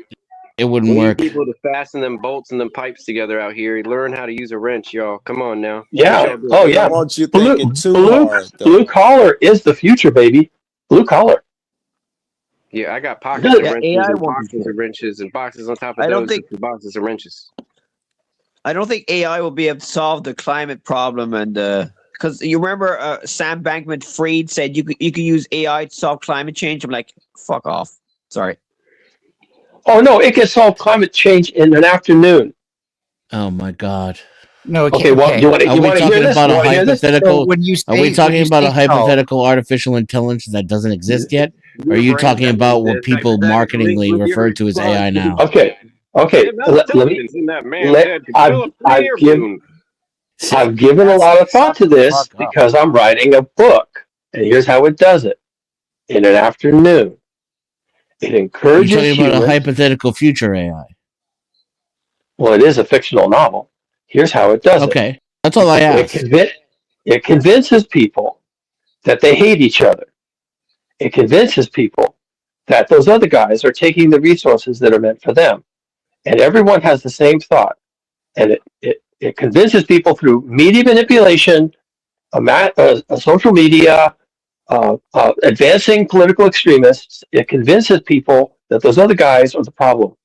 And in an afternoon of nuclear exchange, it solves the climate problem. First of all, you have a problem Solves because the that is climate the problem by status quo. plunging the earth into nuclear winter for 1,000 years. Yeah, you don't have to convince them they're of scarcity and blah blah blah. That is a state that a man run around in constantly. So you're saying that a nuclear strike would somehow end global warming? No. Well, It get rid ends of us. humans. Air out of some It brains in the chat. ends. It ends human access to fossil fuels. So just because we stop using fossil fuels does not mean this all goes away, for one thing. The second issue is just because things start to go back does not mean they go back the right way, because as I pointed out, we've destroyed a lot of the land that gave us the world we used to know to begin with. Okay, but the AI doesn't care. AI is heavily reliant upon fossil fuels, by the giving way. shitty solutions. And it hasn't solved shit. Spirituality, da da da, back in a circle. You're just Junior, gonna sing over motherfuckers. Hey, Joomer, I'm gonna be stepping off, but I would like to talk to you more, particularly about the freshwater ecology stuff. If you have Discord or an email, you want to put it in side chat so we can talk more, you should do that. But I'm probably gonna step down in 2 minutes unless something particularly makes me want to jump in. But I doubt it will. I'm getting pretty tired.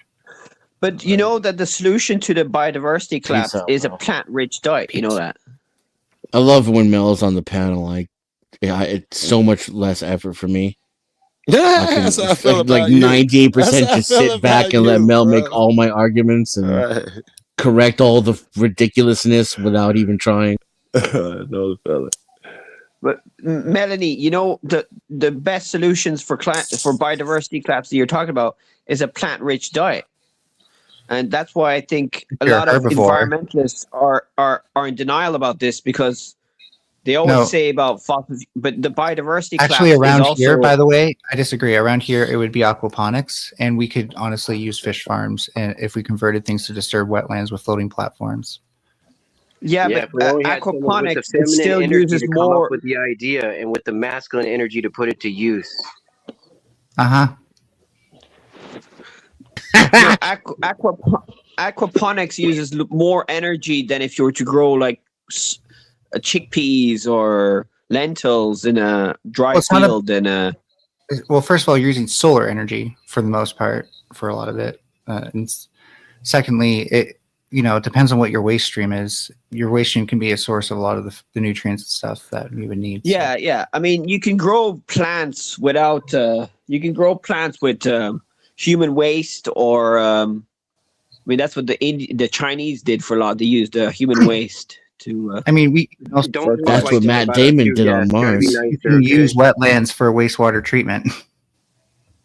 He made poop Yes, but you potatoes. wouldn't be able to do that in a large scale. In a large scale, you wouldn't be able to make wetlands for all the human waste. You mean for a city? But yeah, no, for a city, I doubt it because you need a really big freaking dam or some really. But you could for a big wetland. biodome. But think about this, right? We already have sewers. What if we opened up those sewers, turned them into wetlands, and then put grates over them so we could still walk over them? Well, no, you would be able to because You wouldn't. Okay. Sorry, I don't know anything. there is sewage treatment plants out there. Oh yeah, But I know about them.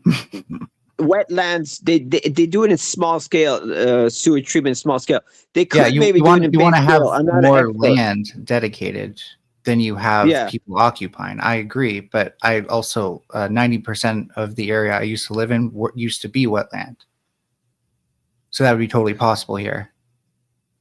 Yeah, but is this in a? Yeah, but it'll smell up the place. It might smell up the place if Oh you do no, it wrong. no, because once you have a large enough scale, the things that would cause smell get eaten by the bacteria. You have methanotrophs or methanogens and methanotrophs, the bacteria that eat the methane. Yeah, it's a closed system that makes all the smelly smells. Yeah, but they do that in the sewage treatment Or an plants anyway. overloaded But I guess you just system want the wildlife with it. You just want the wildlife with it. Well, no, like we could still have farmers, for example, but they'd be farming fish on top of the plants and stuff like that.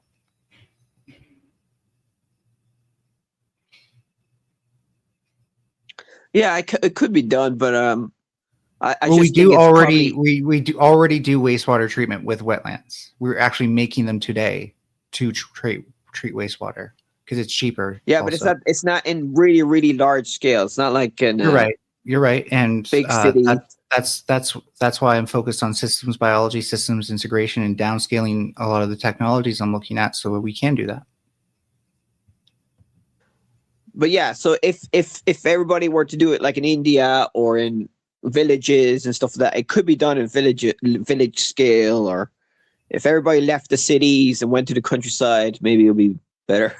The biggest thing is that you want to make sure that you can retain enough water to last throughout the year, that the wetland doesn't dry out, and then release all the pathogens in the form of dust. Interesting. So in certain places, the climate may not be good for it unless you have a water management plan that could make sure it's always filled. But I heard that most of the pollution in rivers is from animal agriculture. Like in the UK, a lot of the rivers are polluted because of nitrate. Agriculture in nitrate. general, yeah, agriculture in general, the fertilizers that we also put into stuff, but more so like pig farms are one of the worst things for that.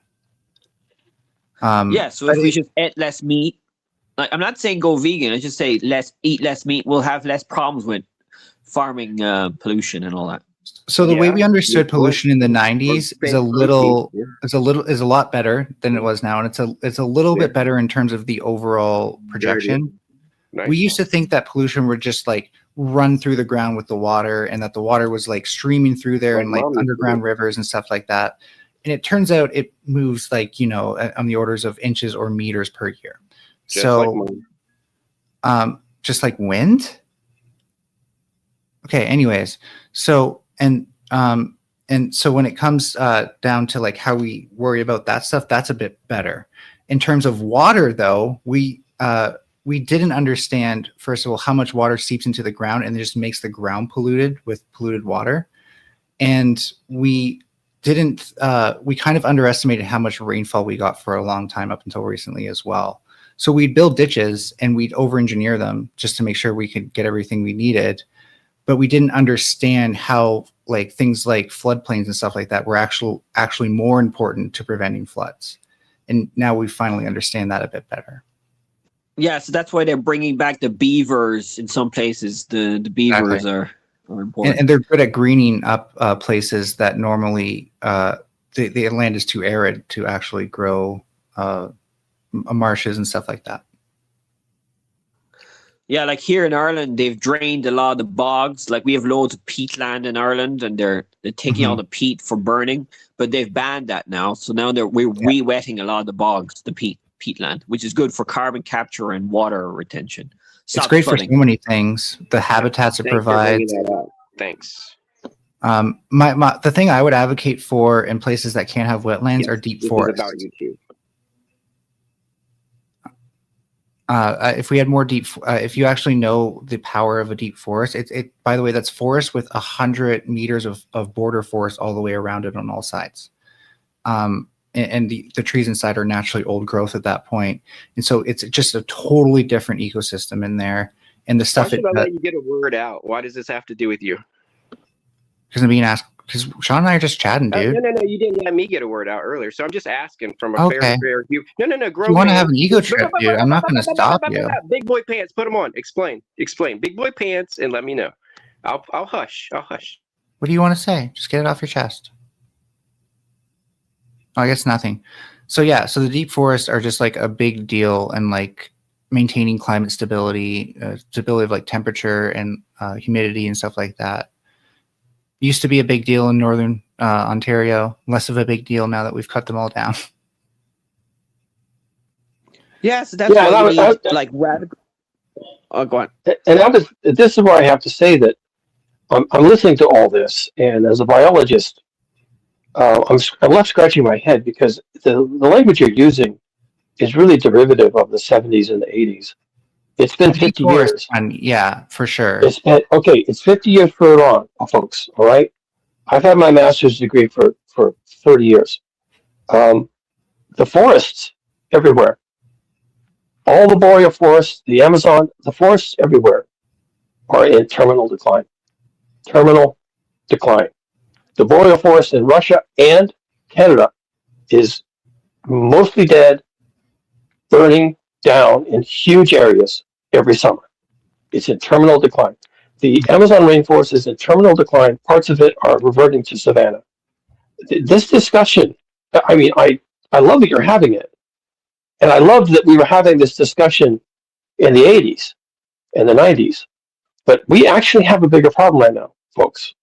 And that is that all of this is becoming rapidly irrelevant on the ground. We have to stop burning fossil fuels with immediate effect. Yeah, we'll stop. That's why we need a war effort. The whole world needs to go war against this climate change stuff. But these dumbasses, these ignorant people and apathetic people are voting in irrational humans. How are nations going to go to war against companies that are integrated into their own economies? Well, I'm saying a war. I'm not saying a war like a literal war. I'm talking about what they did for World War II, like a government effort of taxation and forcing companies to change their ways. We already did that.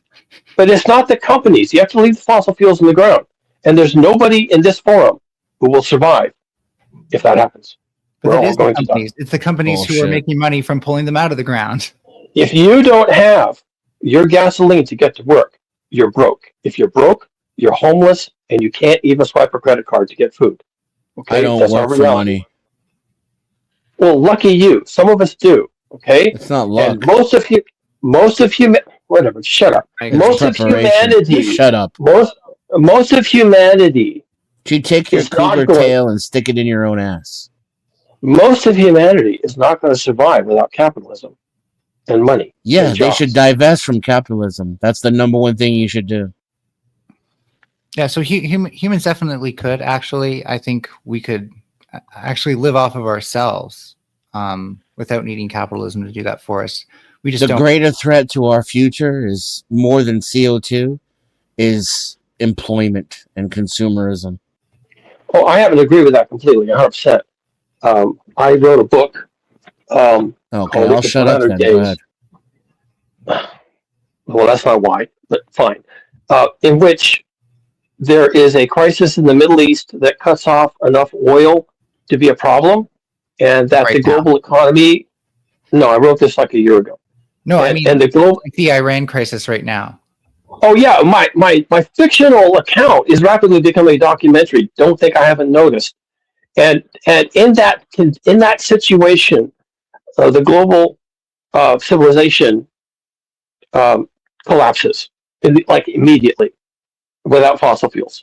And then the people, it's an account of how a bunch of people come together. It's fictional. It will probably never happen, but they figure out that they can't survive without capitalism, and so they decide deliberately, and this is a conscious decision, to recreate village life, and they do it in 100 days.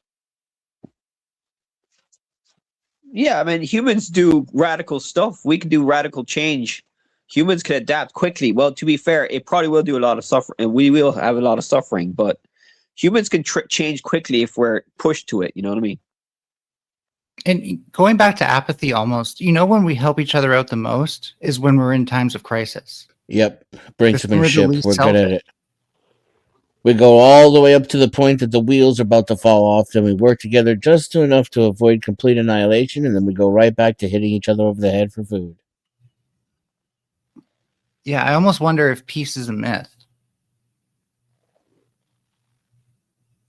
We do seem to be getting more peaceful, though. As messed up as the world is, it's not the Crusades. But that's just because we're becoming more litigious and diplomatic. Yeah, it kind of counts. I think that's just we're able to articulate things better than we've ever been. It's a veneer. It's a thin veneer. And honestly, and there's also passive aggression. Words are weapons of the terrified. I agree with that. We're also existing in a period somewhat artificial, just maybe 1950, of incredible, unparalleled, unimaginable abundance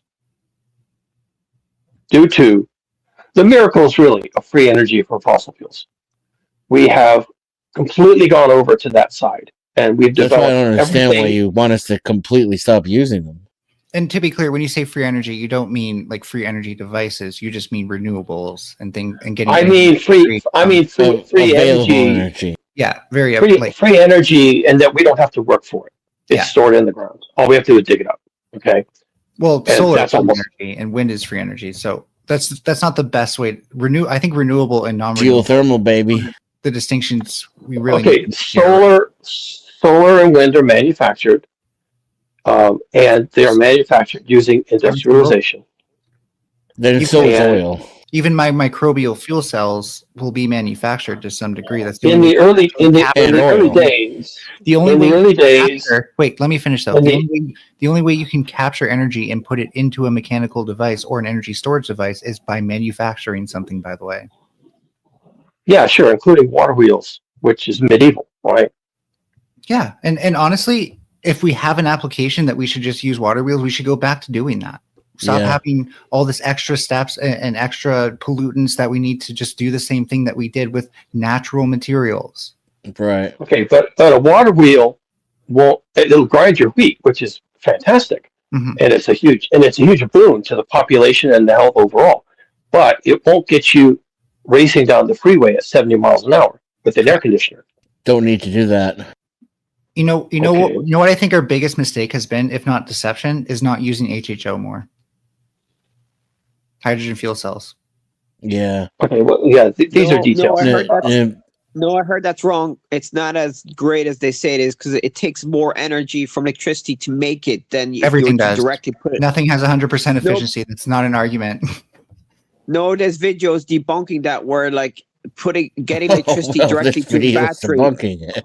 Yeah, okay, when you charge a battery, it takes more energy than you get from it. Oh wow. Okay, but it's not. It is an argument because you're fighting entropy, and humans historically have never really fought entropy. We weren't very good when at that. I say fuel cell, though, I mean something that's enclosed. Like you charge you make the HHO when you charge it, and then you combust it like in a small turbine engine to get your mechanical energy. Right, and then it lasts thousands of years potentially. You get the same kind hydrogen of. Hydrogen is not as good as you get the same kind of horsepower. They use them for forklifts for this reason. You get the same horsepower you would out of a combustion engine because it's combustion. You're talking Okay, about but hydrogen, without right? but without industrialization, none of this gets off the ground. The last 50 years of that kind of development, of disagree. being able to even have this conversation, of being able to talk about these terms, in terms of these DIY? words even Thank existing, God we got that because industrialization thing out of the way, huh? Open source. 70 years of industrialization. Open source and DIY is huge now. I think many people can make these things themselves, especially if we actually have like open source standards for how to do these things safely. Wait until they figure out we can print our own proteins, then it's really going to blow their minds. Well, you But can. it's all the result of 70 years of industrialization. Unless You you, know, you got have to reagents, but you, that's another. you have to start thinking about a post-industrial world. Sure. That's No, I the challenge. agree. I'm post-cap. I'm post-communist even, where I think it has to come back around to we have to be our own means of productions, like the farmers were almost. But Shout out to molten salt reactors. We need to network, and we need to do so on the land that I'm talking about. At least here, it would be the wetlands where we actually build stuff that float over top to have our kind of architecture, or our not architecture. What am I thinking of? What do cities need? Cities need infrastructure. Yeah, and you can have light industry, like we had maybe during the 1600s, 1700s, light industry, light metalworking, very light machining, very light. It's not even water wheel. Just to be clear, then we didn't have precision. Then we didn't have accuracy, right? Now we have machines that can do those things with precision and accuracy for us. Well, they had enough precision that they could make like flintlock muskets and things like that. So it wasn't impossible, but they didn't have a lot of precision. Precision was a luxury good, right? We can agree. Precision was a luxury good, and not spectacles, and it was a cottage industry. So you can always have that. I think we've had that really since the Bronze Age. You know, basic precision. But now we have robots that can do it on an it is industrial mass scale. produced, right? 3D printers are mass produced. DIY. You can 3D print a house with a large enough. Yeah, you can 3D print a house, but you can't make a 3D printer. Yes, you can.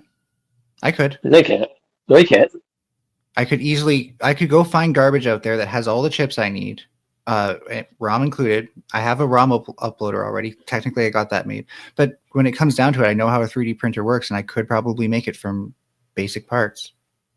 Okay, so I am broadly in agreement that in a what I call a scrap age civilization, so not a bronze civilization or an iron age, but a scrap age, you will have access to remnants of bits and pieces of what technology was able to develop over 70 years of industrialization. But you can't make those things. You can find them. You see, you can't make them. The less of those parts that you actually rely on scavenging, the more you can make your design around the parts that you do scavenge. Okay, and so you can make a flintlock musket, but I don't think you can make a 3D printer. Well, okay, let's say I find a certain chip, right? And that's a microcontroller, just a microcontroller, but it has all the ROM and stuff, and it's basically a system on chip. And I make a board around that, and then now I need motors. Do you think it's going to be hard for me to find stepper motors for a 3D printer? Okay, so I've done a lot of DIY just to clear the air here.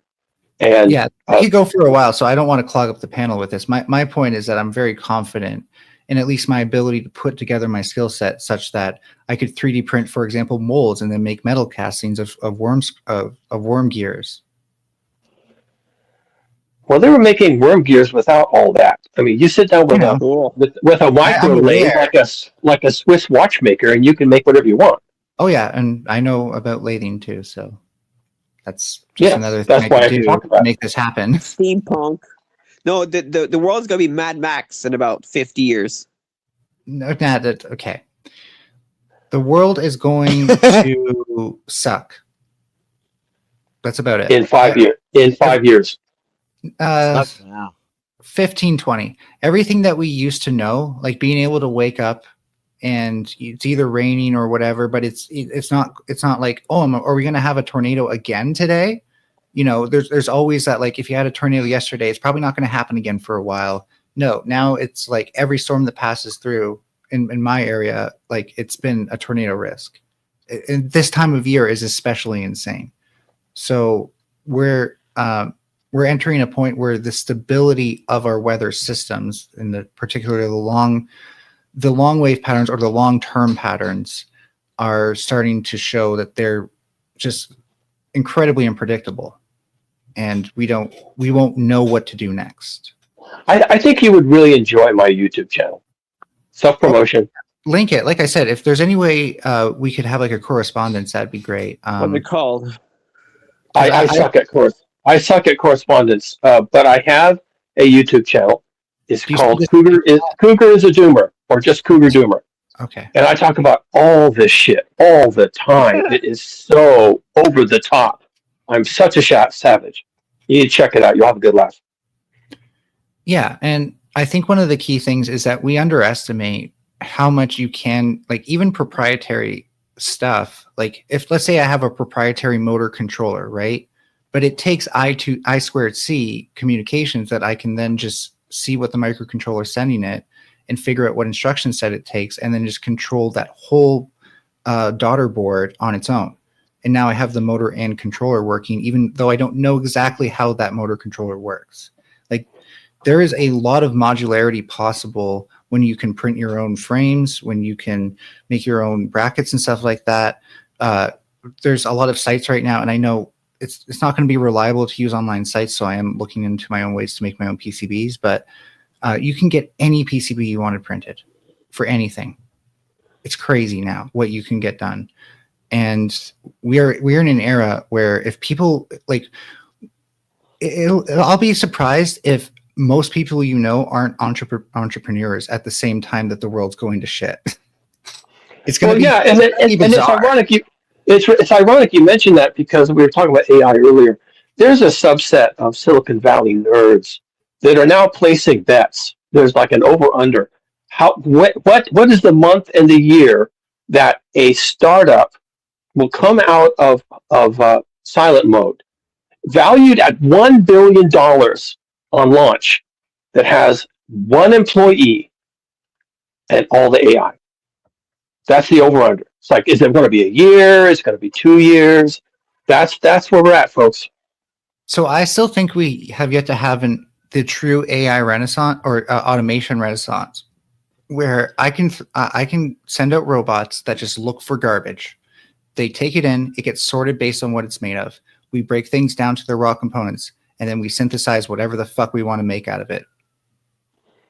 Where your robot would be at the landfill or at the garbage processing facility. No, everything people throw in, coffee makers, everything goes in the garbage. What I'm saying is, like, people litter shit all the time. People love to litter. Now you can just throw your shit onto your front porch, and a fucking drone will come sweep it up for you and carry it away for free. Well, and then there should be someone. They're very loud. They're very loud drones, so it's going to be annoying.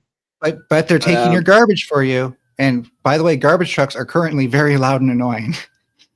No, but imagine hearing drone noises all the time, every day. That'd be so Imagine annoying. hearing car and plane and train noises all. Oh wait, that's living in the city. I'm hearing sirens right now. True. I'm talking about the big drones though that make a lot of noise. They probably would be noisy. So first of all, the ability to design propellers that are more silent is getting easier as well. And to be able to model that stuff because of our ability to actually make software that models it, and make it open source too for the public, which is just, it blows my mind that there's open source software out there for that now. But anyways, the Ukrainians have totally mastered that field, by the way. Open source? No, silent drones. Oh yeah. I mean, honestly, like, the most silent drone is a glider. Yeah, they're using rubber propellers or something. Yeah, sure. There's a lot of different ways to do it. There's the whale fin, where they have like kind of like nubs on the edge. That seems to be promising as well. They already do that on ship propellers. So another cool thing is that they're genetically modifying bacteria now to make protein. and it tastes like eggs or something. There's a I Finnish, mean, and there's also a company making fake dairy in Israel from fungus, genetically modified fungus. yeah, don't get me started on fungus, but going back to my Winogradsky column, the cool thing about those columns, right, is that the bacteria end up stratifying based on what their metabolism does. And it's often like an electrochemical kind of metabolism. So you have iron oxidizers and iron reducers, sulfate reducers and sulfate oxidizers and all this stuff. And there's a lot of potential there that I think isn't being exploited by industry because it's such an overlooked thing. It's often seen as like an educational novelty. And for me, it's like, it's the way that I'm going to make my freshwater ecosystems enclosed for thousands of years. So you think that in the future we'll all live like in pods and we'll have these fish farms? Biospheres, like, yeah. I think there actually will be biospheres. A lot of the cities will be like that, yeah. Yeah, controlled climate to the extreme, basically. And then the farming will be even more vast than it is now, but it'll be more ecologically sustainable. And it's only because we fucked up to the point where we're so like waist deep in our own crap that like the idea of putting like plants and stuff on the outside of skyscrapers to actually take absorb dust is just like beyond us, because people are worried, oh no, what if like a leaf falls on me with bugs on it while I'm walking down the city street? That's not sanitary. Well, neither is all the dust that blows through your city. So, you know, it's we're afraid of nature essentially, and it's been going on since the Epic of Gilgamesh. We've been thinking that we're fighting nature when really like we need to learn to live with it. It's that simple.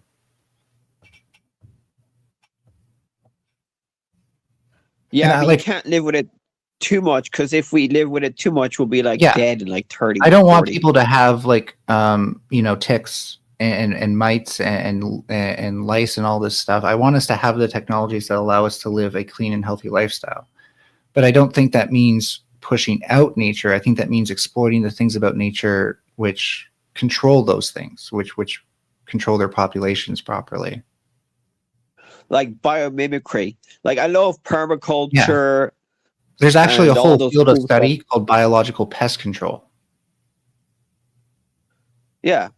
Agroecology and all that stuff.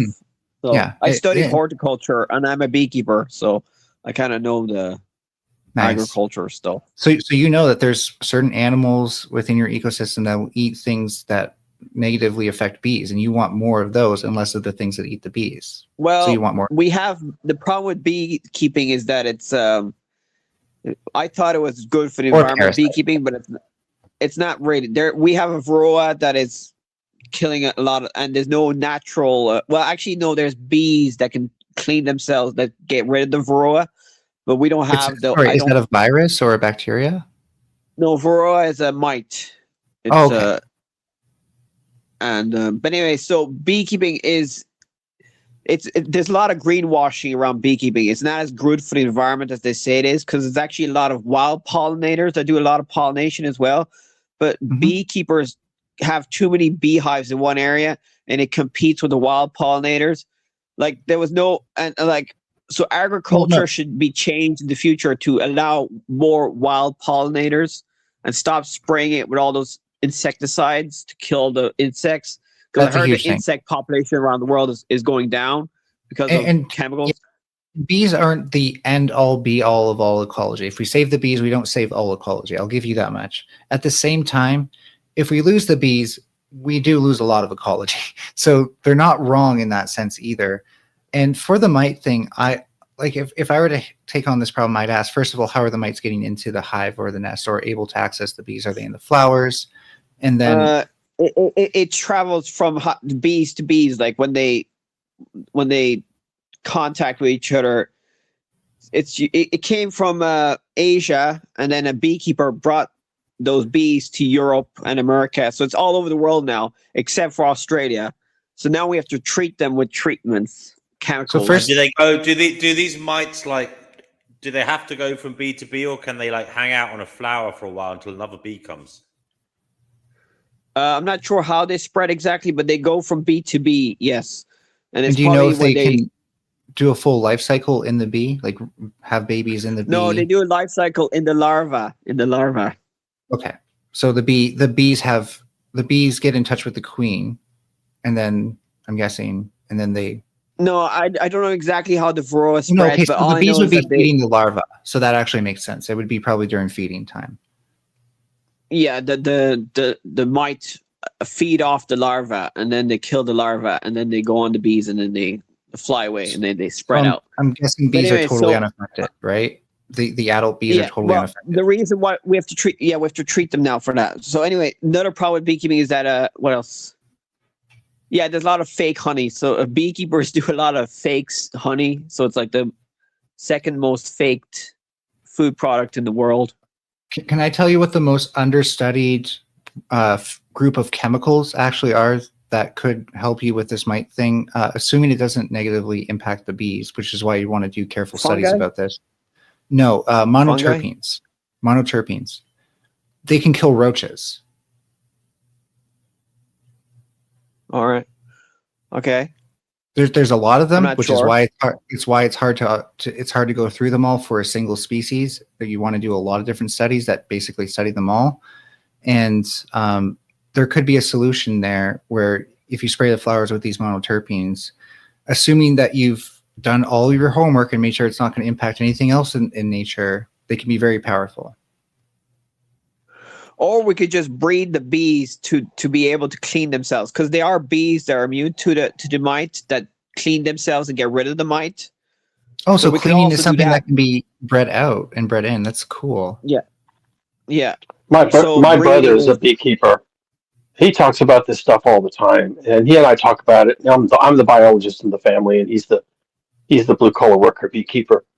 And his insight was that the bees are so cheap to breed, as you just mentioned. They're so cheap to breed that there's no incentive in the industry to solve the problem if it's going to involve research and money and regulation and testing and human impacts and environmental impacts and all the things that have to be done. EPA certification, all that stuff. It's not worth it.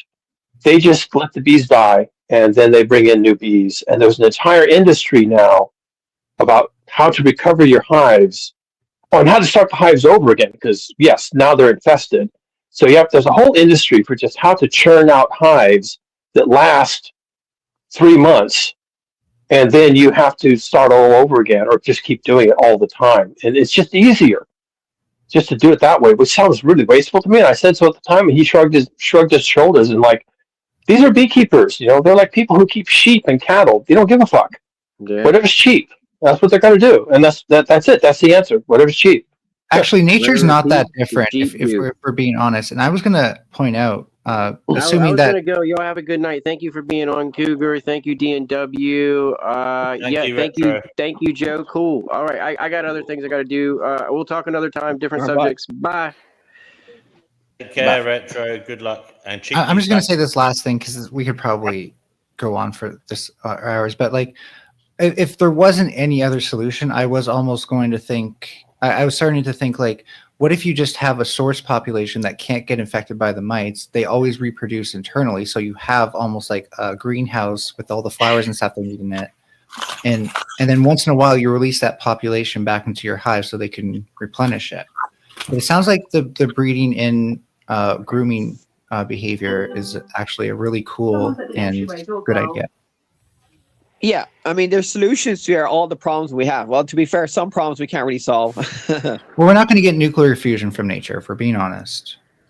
Unless we dig to the center of the earth. But that's something else entirely. Well, the scientists are working on it. Nuclear fusion, there's progress being had, but I don't think it's good enough. You're right. Yeah, I don't think we should rely on, I don't think we should anticipate it to the point where we plan for it, until it happens. So the topic of the forum, I'm noticing, finally, are the greatest problems facing humanity, ignorance and apathy.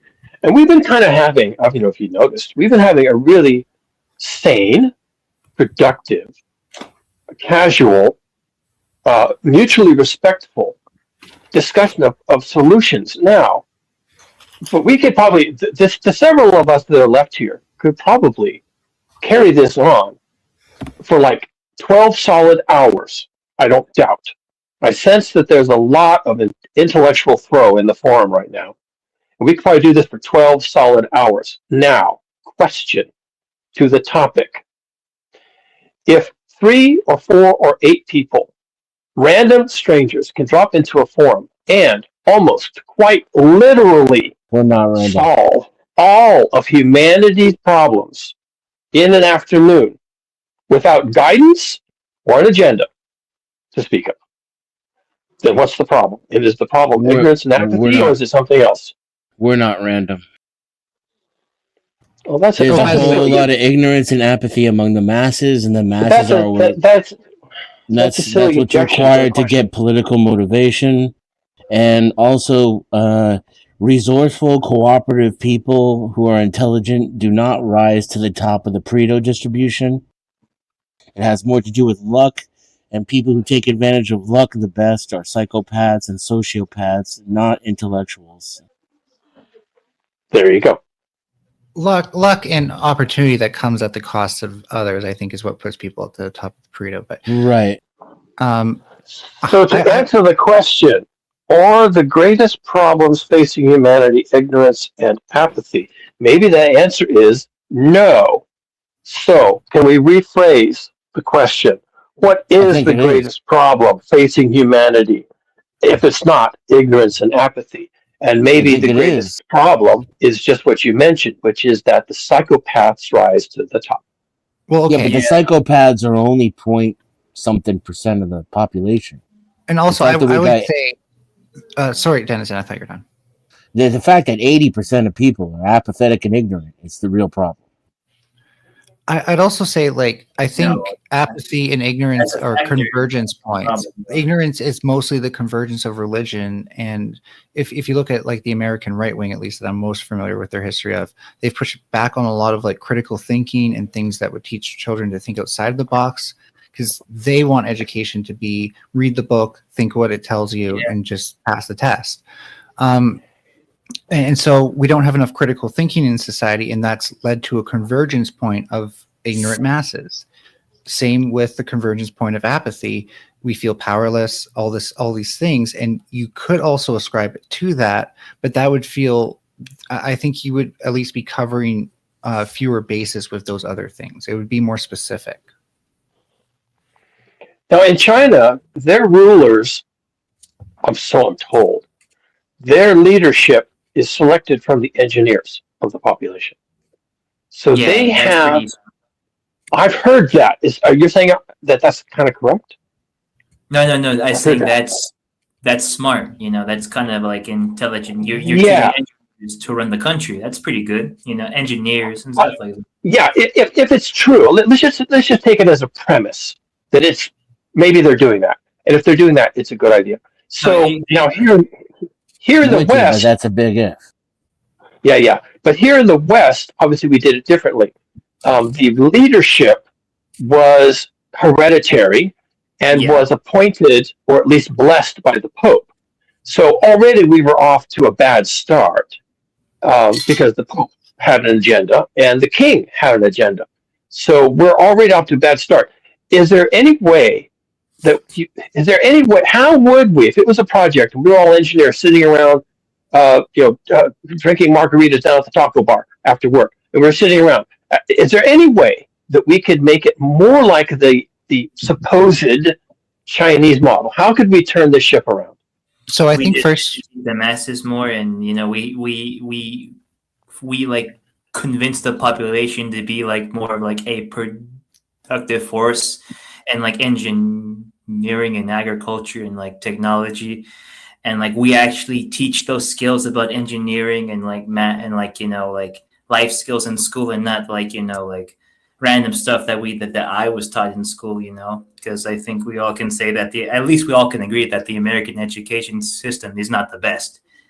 Not even in the world, it's not the best, you know. So, I mean, I want to push back on some of this and point out, like, America and North America and even parts of Europe did have something of a meritocracy when, if you had a certain skill set, like building a factory, you probably could easily find employment and dictate how factories are built. There wasn't heavy standards on these things, so you were often trendsetters. It's just a different form of governance, right? It's more lack of governance as we would define government today, but they were decision makers in our economies at the time, the people who built industry. Yeah, but what happened to them? I'm not saying that the other form of meritocracy isn't there. I would just say you have to kind of just remember that there was a meritocracy as far as Americans are concerned, but it was for private industry, not for government.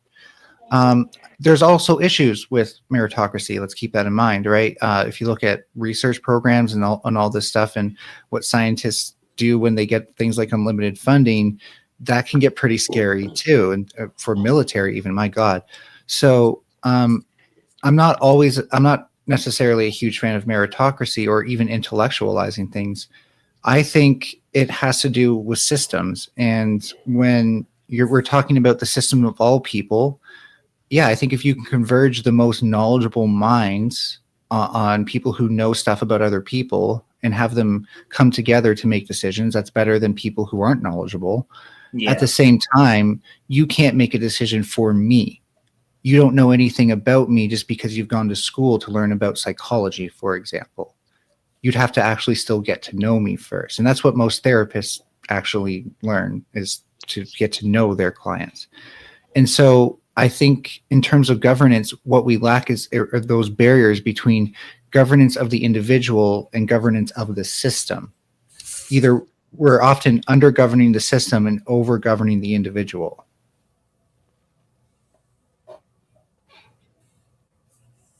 Here in the West. I just want to quickly point out that corporations, in my experience, don't work on meritocracy. They work on the same leadership principles as the rest of American politics does, which is follow the psycho. Yeah, I didn't mean now. I meant like in early industrial revolutions time, before there were corporations as we know them. I think what you're referring to is a good example. The early industrialization was kind of like the Wild West, right? It was survival of the fittest. Yeah. And that is kind of a meritocracy. That's sort of the same thing by a different name. These days, it's not survival of the fittest. I think Machiavelli would have much to teach us about what The Industrial Revolution flipped a bitch on evolution. Yeah, there was also some would say it was a bad thing, like, for the human race. Dum-dums procreate way more now. I think agrarian lifestyles were pretty bad for us as well, especially for women. So, I'm not going to say we should go back to agrarian living. I'm just saying, yeah, like, I'm not saying either one is better. Like, both, like, agrarian and industrial society, I would say both have their pros and cons. Like, I don't have, like, a preference for either or, but like, what I do think, though, is that we can scale down or at least minimize the footprint of agriculture to the point where, if we do it properly, where we can integrate these things with our lifestyles already, thus minimizing how much land we need. And on top of that, we can take care of utilities like wastewater treatment, stuff like that, on very local scales, instead of needing huge wastewater treatments, which requires huge plumbing things and then requires huge city projects and all of these oil-powered vehicles and gas-powered vehicles to dig underground, stuff like that. We can start working with much simpler infrastructures. I think humanity has painted itself into a corner. We were doing pretty good when we were 200 million total on Earth. Of course we would. And then, I even argue we were doing good in the Industrial Revolution. We were doing great. We just didn't know that these things would end up haunting us this way at the time. Yeah. The year 1600, I think there's different estimates. There's about 400 million humans on Earth in the year 1600. And that's way before Industrial Revolution. But I'm trying to get to a different point. What is the carrying capacity for Earth if we have? I asked AI that, and it said 500 million to 2 billion. AI told me. Without technological assistance, to be clear. So this is if humans just got rid of our houses and all this stuff. There are ways of living, though, that we increase our carrying capacity because we take care of our density internally as internal systems. Because I don't understand what that means. Give me an example. So, for example, the wastewater treatment, right? If you cast that out into nature, Well, now it relies on all those other systems to take care of it, and if they can't, they die off, and now you get sick.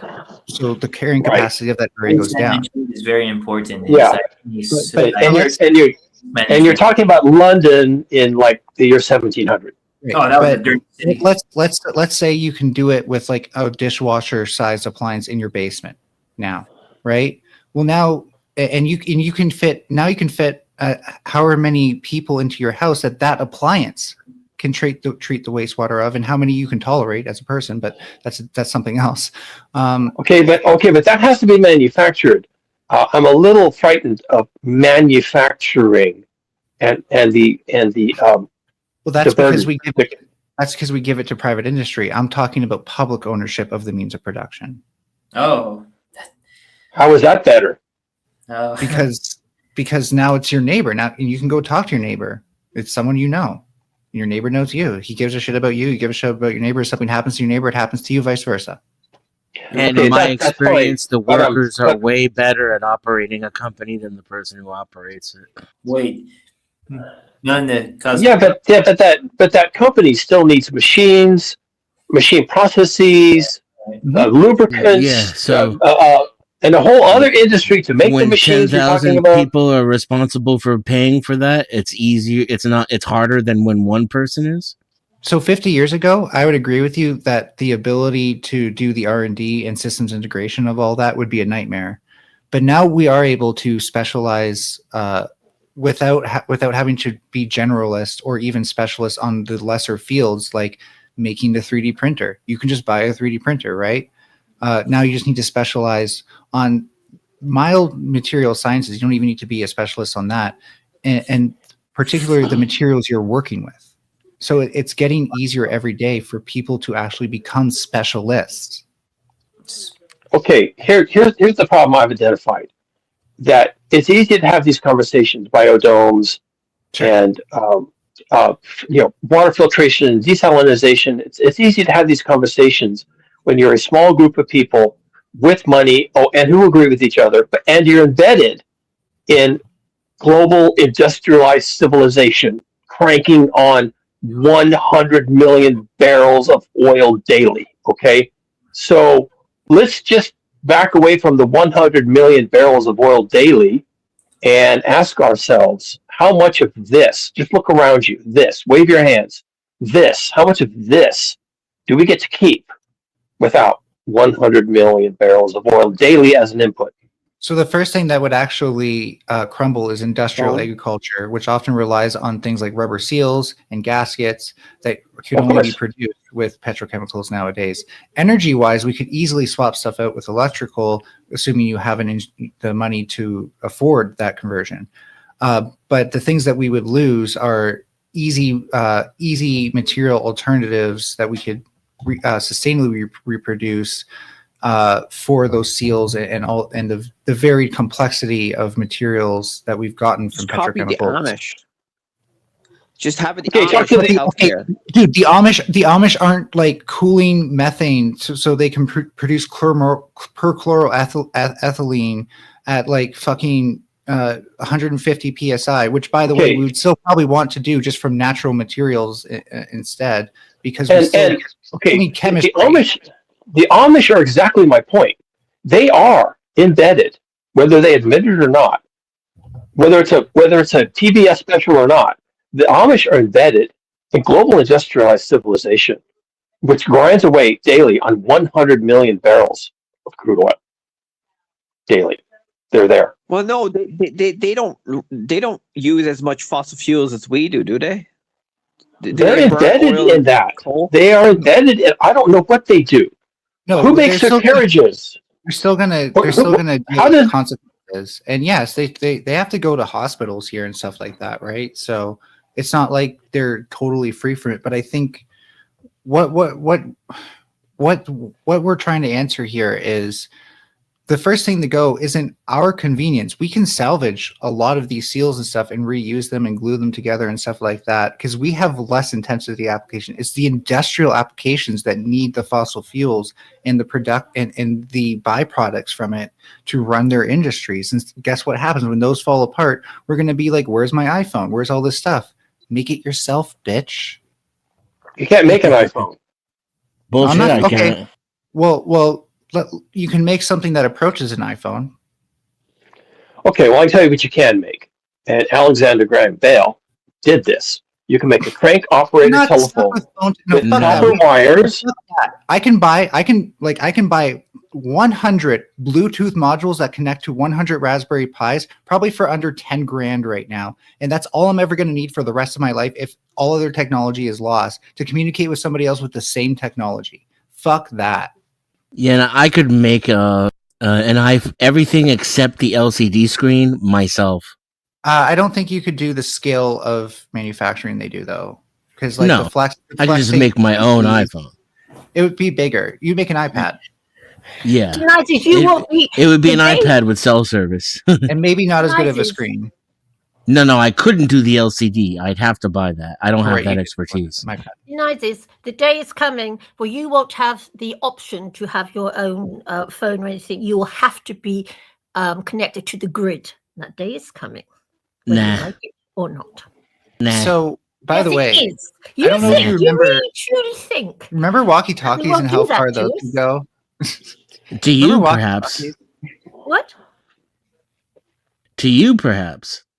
You will be connected to the grid. We all will be. Not unless I choose to be. Okay, specify what you mean by grid. You really, truly believe that you're going to be able to outsmart all this technology? So 100%. There already are technologies that outsmart it, like LoRa. Have you ever heard of LoRa before? No, I haven't heard of LoRa. It's basically a way of broadcasting a Wi-Fi router long distances so other people can use it. Farmers are using it right now. I'm sure you can. I'm sure you can do that. They're using it to share internet endpoints. They're using it to share internet access points. It's making farmers... Listen to me. They're using it to share... Listen. Farmers are using this to share internet access points, and the farmers themselves are becoming de facto internet providers. Single farmers are internet providers. Think about that. Yeah, you're always the fascist control system will always be on the losing edge of technology. You will have no choice. It's inherent. It's built into the very nature of it. You will be. So this is why farmers are also fighting for right to repair right now, right? With John Deere tractors. And that day's coming. The cutting edge of technology will always be a response to control. Yeah, the hackers will always be ahead of the system. It's the nature of things. Yeah, you know how easy it is to reverse engineer anything? You can't make technology that isn't reverse engineerable. Oh, you reckon you can reverse the guys in Silicon Valley on anything? I don't think so. Oh, there's YouTube channels that reverse engineer chips by just milling off. You don't have the expertise. Some of the people on this panel do. You do. Really? Yes. Yeah. Do you know what JTAG is? So you're telling me. So if you know how to use JTAG, if you know how to use JTAG and UART, you can reverse anything with JTAG. Are you telling me you've got more between your ears than the guys anything with JTAG and UART? Yeah, almost all of them. You really think so? It takes a team of people at Silicon Valley to equal my intelligence, 100%. Because all those, okay, so here's. I've heard it all now. Speaking for myself, I really have heard it all. Speaking for myself, those people excel at deductive thinking. Brains as Bill Gates or all the other guys. So speaking for myself, Bill Gates is an idiot. So speaking for myself, very rich. Yeah, a really greedy idiot who stole all of his ideas. Well, okay, this is going off the rails. Speaking for myself, I have a mentor. I have a mentor who's been trained. It's just because you don't know what you're talking about. I have a mentor who's been formally trained, by the way, biochemistry. Hey, stop. Hey, girls, we need to stop fighting, okay? Yes, ma'am. So here, let me just put things into perspective. People who tend to go through university and stuff, they get really good at deductive thinking, which is taking broad generalizations of knowledge, overarching knowledge and understanding of things that they read from books and were trained to understand and repeating the test, and then apply that to their job, which they were trained to do in specific ways. People like me have had to learn inductive knowledge in thinking about these things because I wasn't formally trained, and I had to learn it, teach myself it entirely. And that gives you the skill set to be able to integrate multiple fields that you can learn from quickly, because you also learn to learn stuff quickly, and to be able to conceptualize things in ways that are often hard for those types of people who use deductive. Yeah, but you're a techno triumphalist. And I just have No, not misgivings really. about the triumph of technology. Hear me out. I'll tell you Not something really. that's going to get the lot of you, all I'm of an you. I'm an At least eco. I know No, it. wait. You I seem want to be respond to very well Cougar. like Can you see shut it. up for half a second? I want to respond to You Cougar. shut up, you stupid little man. You're just saying stupid stuff. Like honestly, No, you're not saying stupid stuff. you're right. I'm not. You Thank you can for beat them. thank you for You finally really saying something think correct that, for do once. you? You Yeah, can't. that ignorance May thing I we were respond talking to about, Cougar, you're please? suffering from it right now, Torty. May I respond to Sorry, Cougar, guys. please? Sorry. Just please, no fighting. Thank you. Go ahead.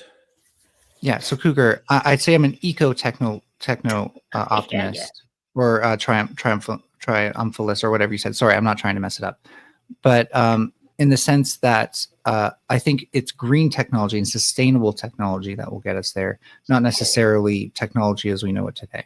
Yeah, but nothing you've mentioned, like LCD screens and PC boards and solar panels, none of that is sustainable.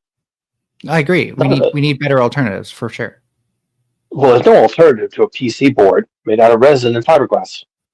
Well, first of all, do you know one of the first resins we used for came from trees? Okay, I don't care about that. Also, 3D printing. Waxes are another alternative that are very close to the epoxy-like structures that you need. Okay, so all you might need to do are some simple costing. I would want to see it worked out. It Yeah, doesn't matter if it could be done.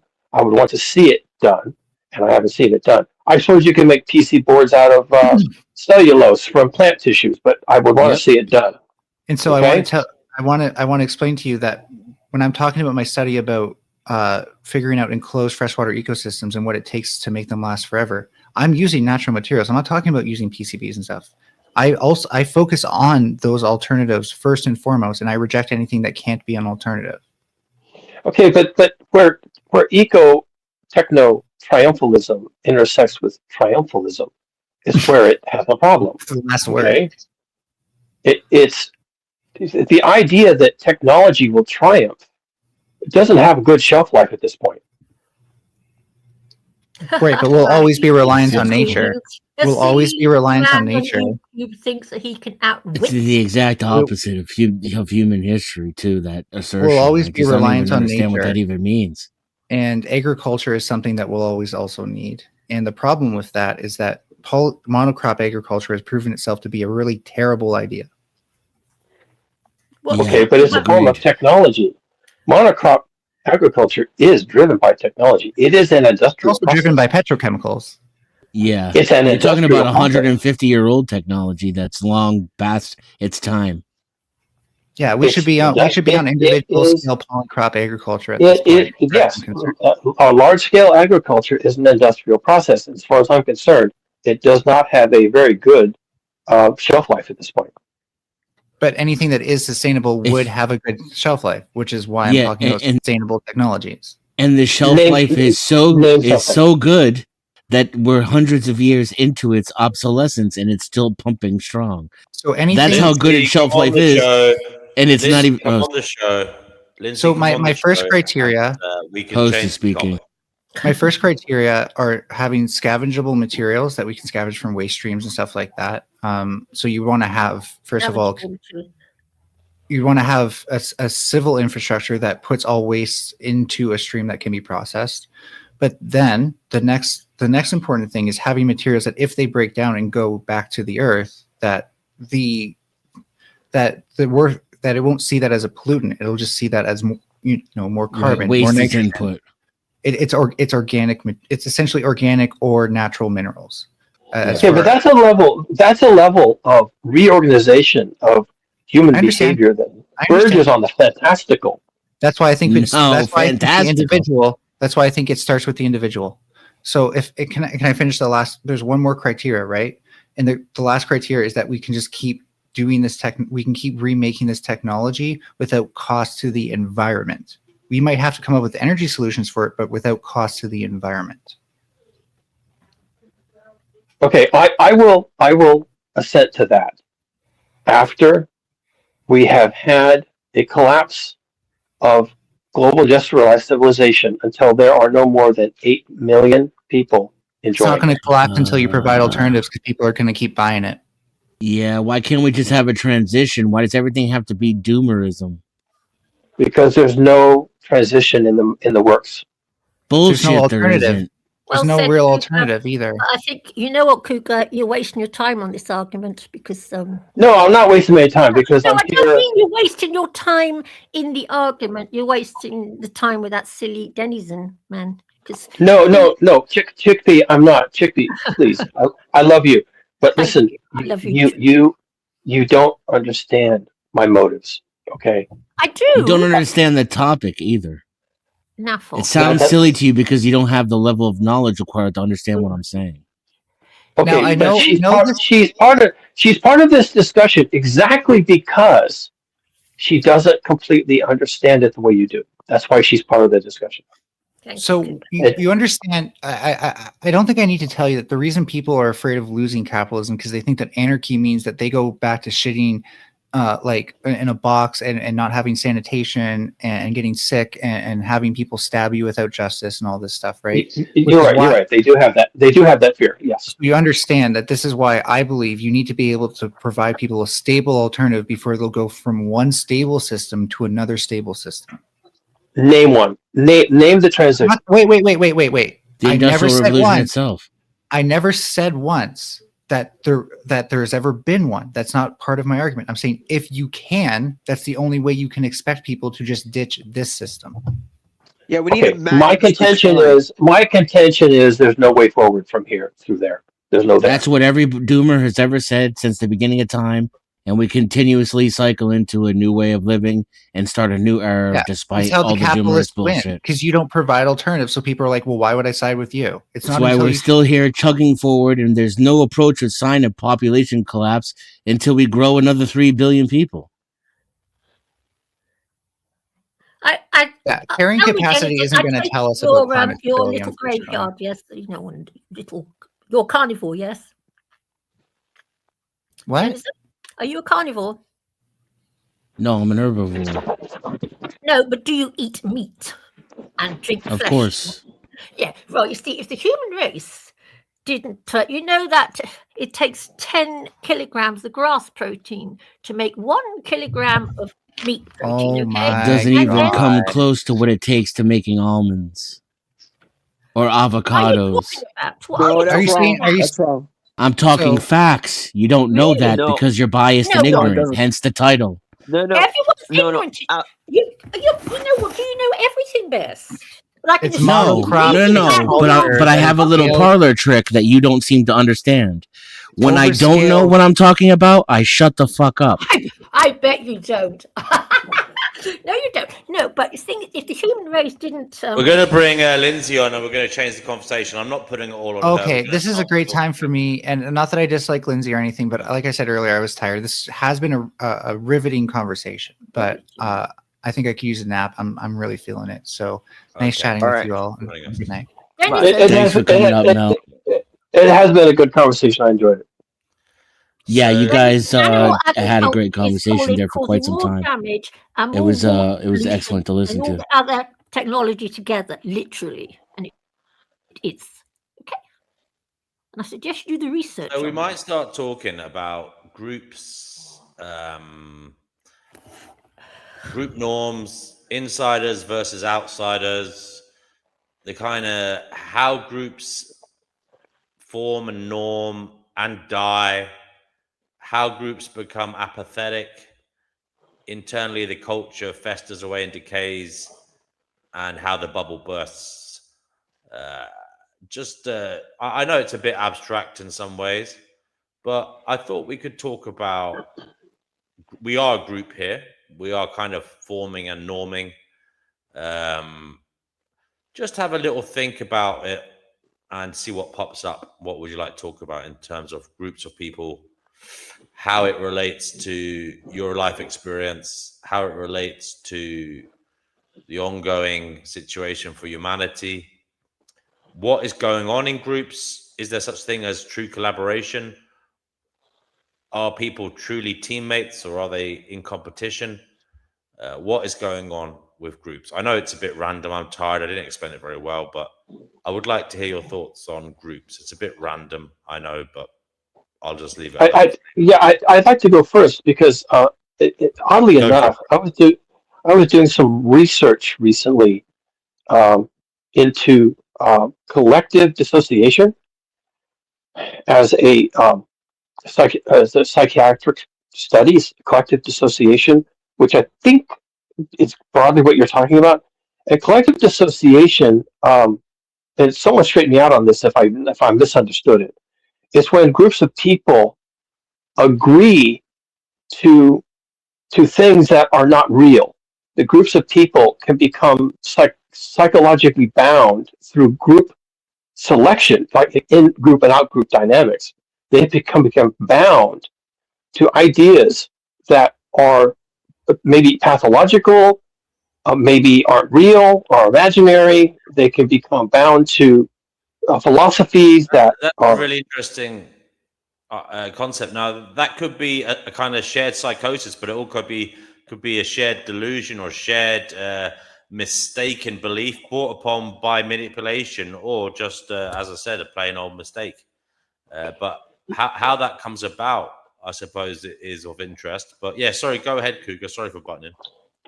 Yeah, you've got the idea, and I think that the reason I've been researching it, for one thing, I mentioned this yesterday, and I'm hesitating even to bring it up, but I mentioned something about death cults, right? And I think that's along the ideas of what you were just alluding to, that there are group mindsets that can become either manipulated or maybe even spontaneously generated from the subconscious that are harmful or that don't work vis-a-vis reality, right? And I've been doing some research on this. It's not a field that I operate, and it's not. I don't engage with groups, so it's kind of an alien landscape for me. But yeah, any thoughts that anybody has or examples of how groups can become pathological, the pathways for that, or the end results of that kind of group dynamic? I'm finding it really fascinating. Well, humans are not that smart. Like, we're not all logical, so I guess it's part of nature. Nature ain't perfect, I think. So we just, I don't know. That's why I think. What I think is interesting about humans is the hive mind. It's the hive mind that helps a lot of us progress as like this kind of group forming and norming. People have different roles and expectations. They accept different things. They expect different things. Now, a lot of this is born from their abilities. Some of it's born from their psychology. And unfortunately, a lot of it is also people putting them in boxes, pigeonholing them. Other people make them what they are and interact with them based on whatever preconceptions or prejudices they have. Yeah, that's an interesting take. Our groups used to be different. I just want to say one more thing. Sorry, Cougar. Just Yeah. as we have kind of, as individuals, we have like a certain skill set. Groups too are like an amplified version of the individual brain. So it's like you need not all groups have all the pieces necessary for success. You know what I mean? Some of them are like a group version of an idiot savant. You know?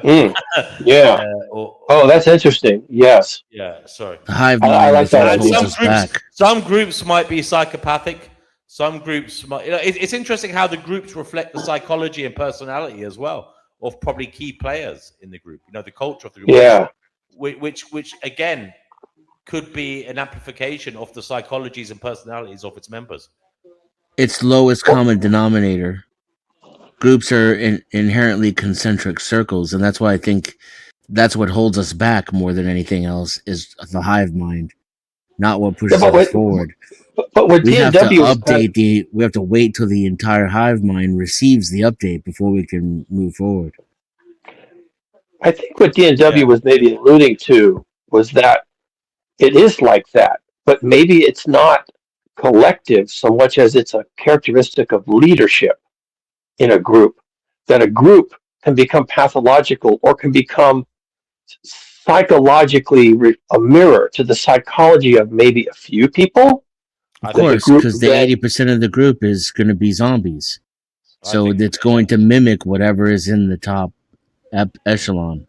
yeah followers, right? Just Followers. I don't think followers. the same matters as well. For like what you said, Denenza, with respect, you said that it doesn't really matter what a lot of the people in the group think because they'll just follow Right. anyway.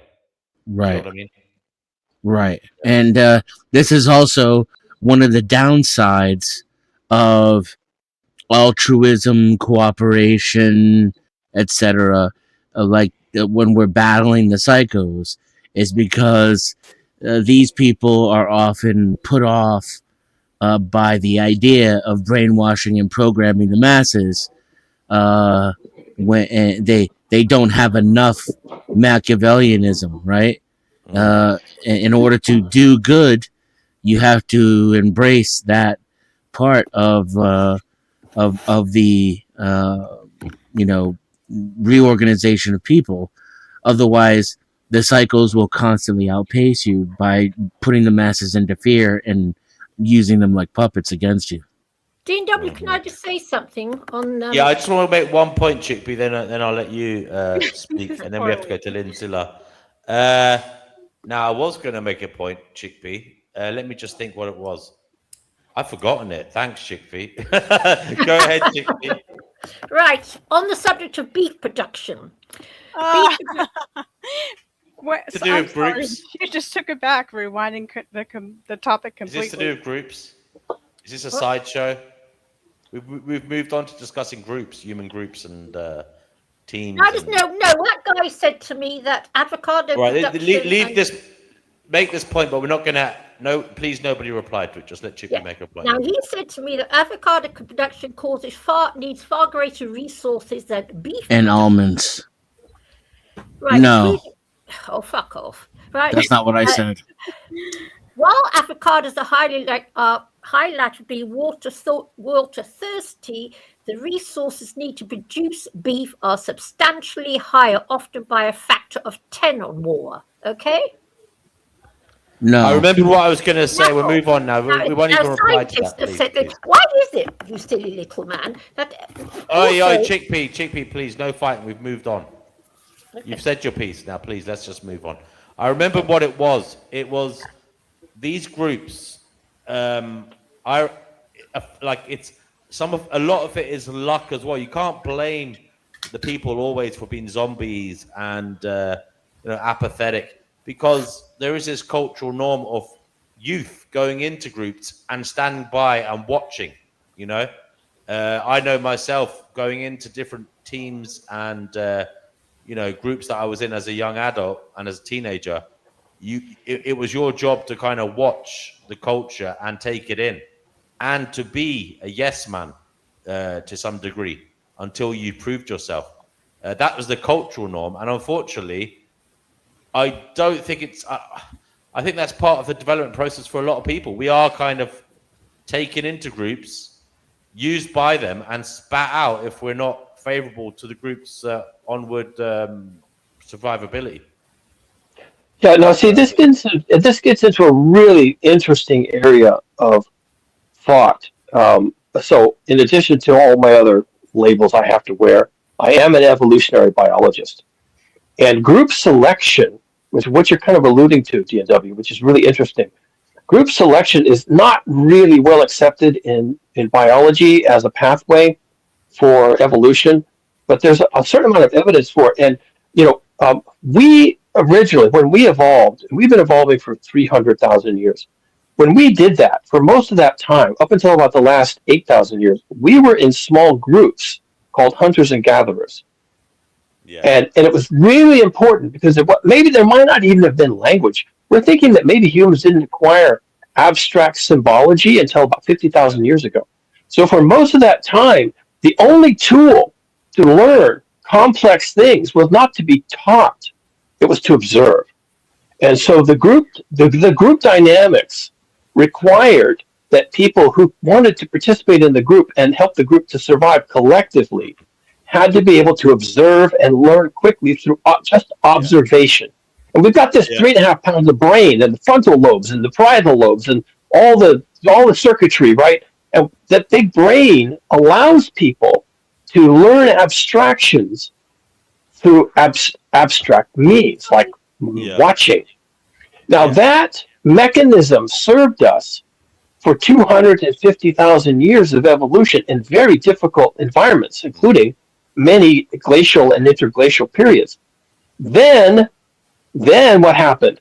8,000 years ago, we settled into settlements, Mesopotamia. And then we had what? Then we had abundance, and we had a priesthood, and we had a king, and we had laws, Hammurabi, and we had social norms, and then we, of course, we already had language. So we have the ability to learn critical tasks just through simple observation. And then it was hijacked. Hijacked. Interesting. They hijacked it. Interesting. Cougar, Cougar, another thing I'm thinking of is this is very much related to evolutionary biology because, if you're in the group, it favors your survivability. And we've all seen time and time again, in humans, somebody who wouldn't be great standing on their own 2 feet, but because they're a yes man and they doff their cap at the right person, or because they're in a little group of people, sycophantically wrapped around some kind of leader, they prosper. There's a lot of that goes on, Cougar, in humans, isn't there? Being in the group, but not necessarily in and of oneself being a major player, but yet that halo effect of being near the leader, being near just being near the top upper echelons to some degree, or being in the, as I said, being in the halo effect helps you survive and maybe helps you put your genes into the next generation. Exactly. And the leader doesn't have to be good for the group at this point. The leader just has to be able to surround his or herself, it's usually a he, with enough people who will lend like a buffer or a barrier against usurpers. And this is a hijack, right? It could be a completely toxic situation where he literally is, causing people to be slaves, and because nobody is standing up to him in that group, they're just submitting to being his slave and creating new generations of slaves. It's as brutal as that sometimes. Yeah, and I think that's the basic evolutionary theory behind authoritarian regimes. I think that there's a collective behavior that makes these, we would call them dysfunctional, but they are highly functional where there are large numbers of people who are willing to sacrifice themselves for proximity to power. Highly effective as a natural phenomenon. You know what I mean? They definitely work in terms of nature favors it, I believe. I think so. I think it's been hijacked. Lindsay, and sorry, Lindsay has been waiting very patiently. Thank you, Lindsay. You're on the Fighting Notion show. Wonderful to have you here. You're a first timer. So go ahead. Hi, can you hear me okay? Or louder? Yep. Yes. Regarding survivability, just really quickly, it's beneficial to be in the group. We already discussed that, and everybody understood that. But it's ironic. The irony of it all is it's also even more suggestive and promising for survivability to be ousted from the group, to start a new group, to travel, to get away from the group think. It's riskier. There's more risk with that, but it's more fruitful. And so there's something to be said for being left out of it as well.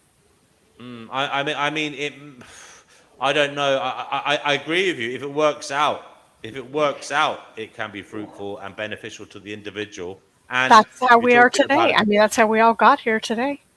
If you're talking about it from a biological perspective, obviously it's good to have outbreeding, but sure. I still think it can be very problematic for the individual. Yeah, yeah, but I would tend to agree with the premise that there are, and human behavior is not as rigidly defined as we like to think. There is evidence from human behavior that outliers are part of our genetic base. that there's enough flexibility in human behavior, learned and unlearned, that there are going to be outliers, and that this is not behavioral outliers, and that this is not universally lethal, unlike other mutations. There is actually some advantage, as described, where someone says, well, this is nice, but I want to see what's on the other side of the hill.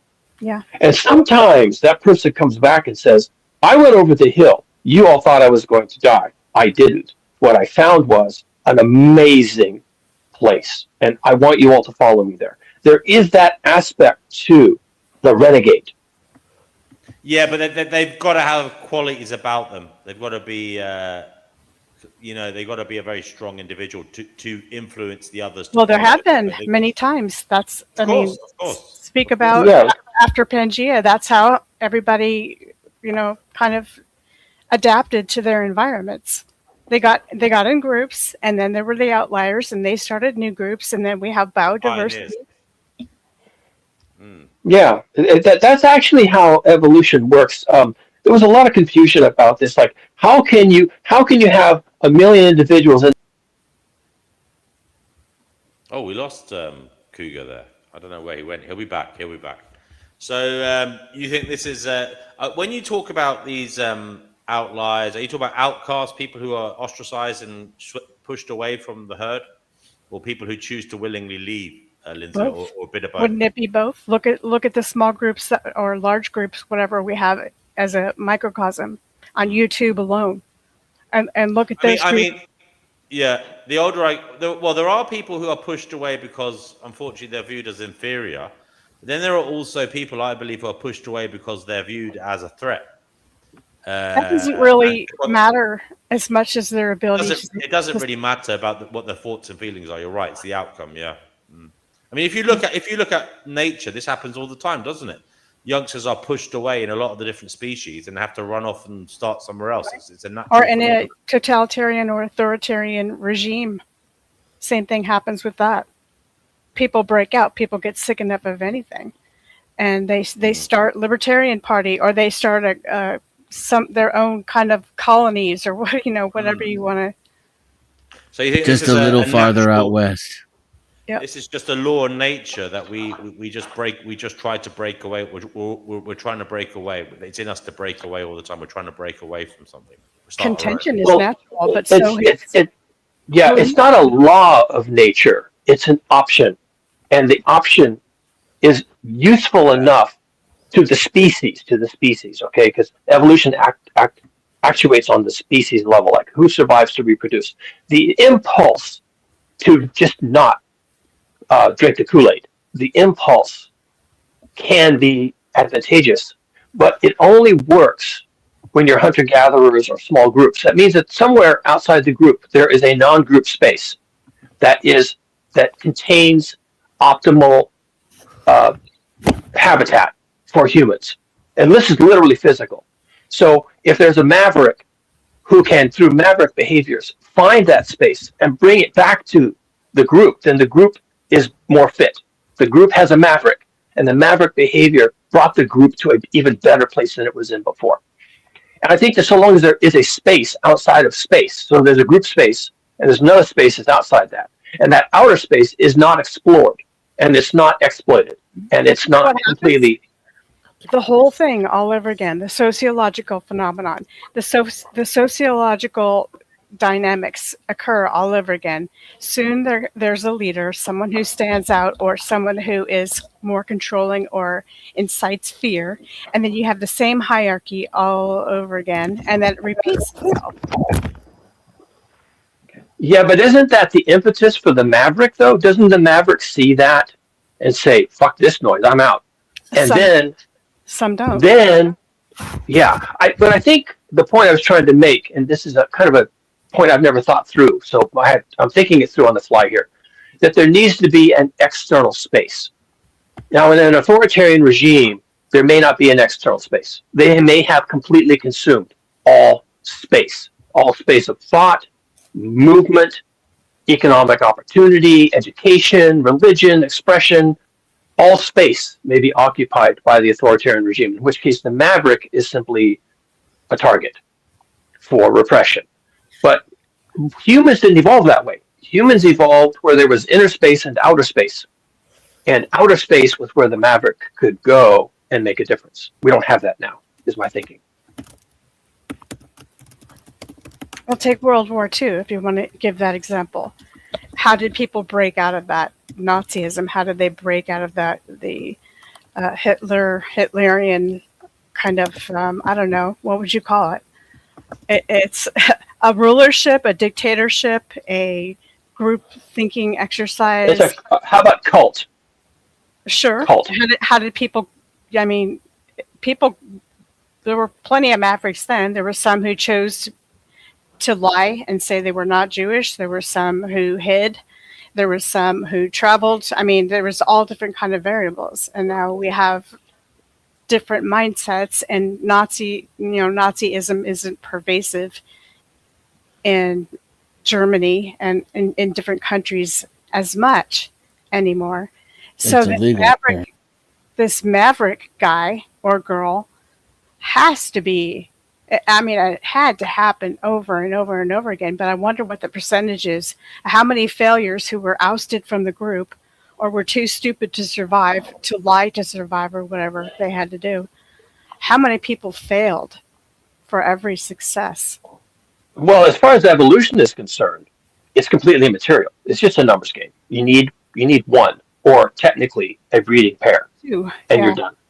You've won. If you have a breeding pair, you're finished. And by the way, there's evidence present in the human genome, which of course they've studied to exhaustion, that current humans, modern humans, Homo sapiens, are descended from somewhere between 2,000 and 10,000 breeding pairs at one point.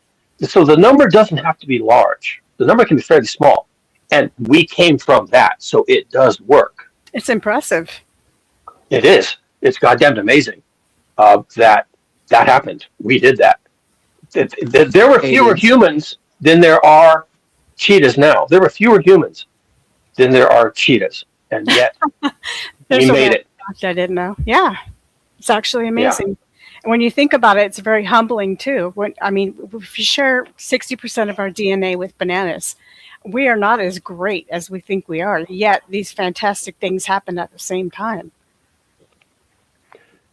Yeah, and some of that fantasticness, some of it was evolved characteristics. I mean, we do have 3.5 pounds of brain. We evolved that. But then some of it emerged from our equipment, if you were. I mean, 50,000 years ago, long after our genetics were established, we acquired symbology, symbolic language. That's the thought pattern. And we started drawing on the insides of caves and things like that, and worshiping idols and sculpting Venuses in clay. And, at some point, we flipped a switch. And what was that about?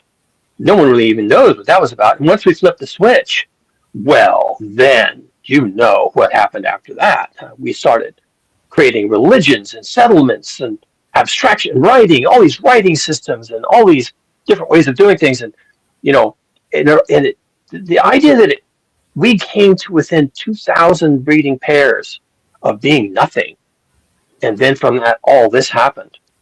It's humbling. It really is.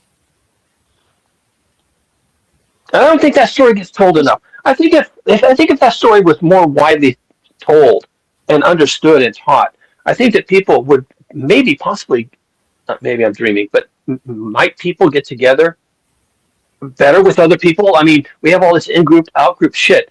At one time, there was like a few of us.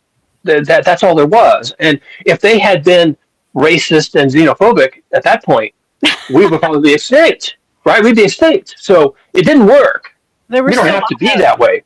There was still a hierarchy. The men were. It's from what I've read. Okay, I don't know, but from what I've read, the men definitely had the power and the hegemony in societies, even in caveman days. It was proven that they didn't pull women by the hair. I don't think they had to, but there had to be some sort of communication or authority or something to have them be respected, and that's usually some kind of fear. But upper body strength. Yeah, that too, the obvious thing. You got me thinking about this question that I was asking the room the other day because you touched on communication. I was thinking, what's more important if you only could choose one? Because I know that they are both integral.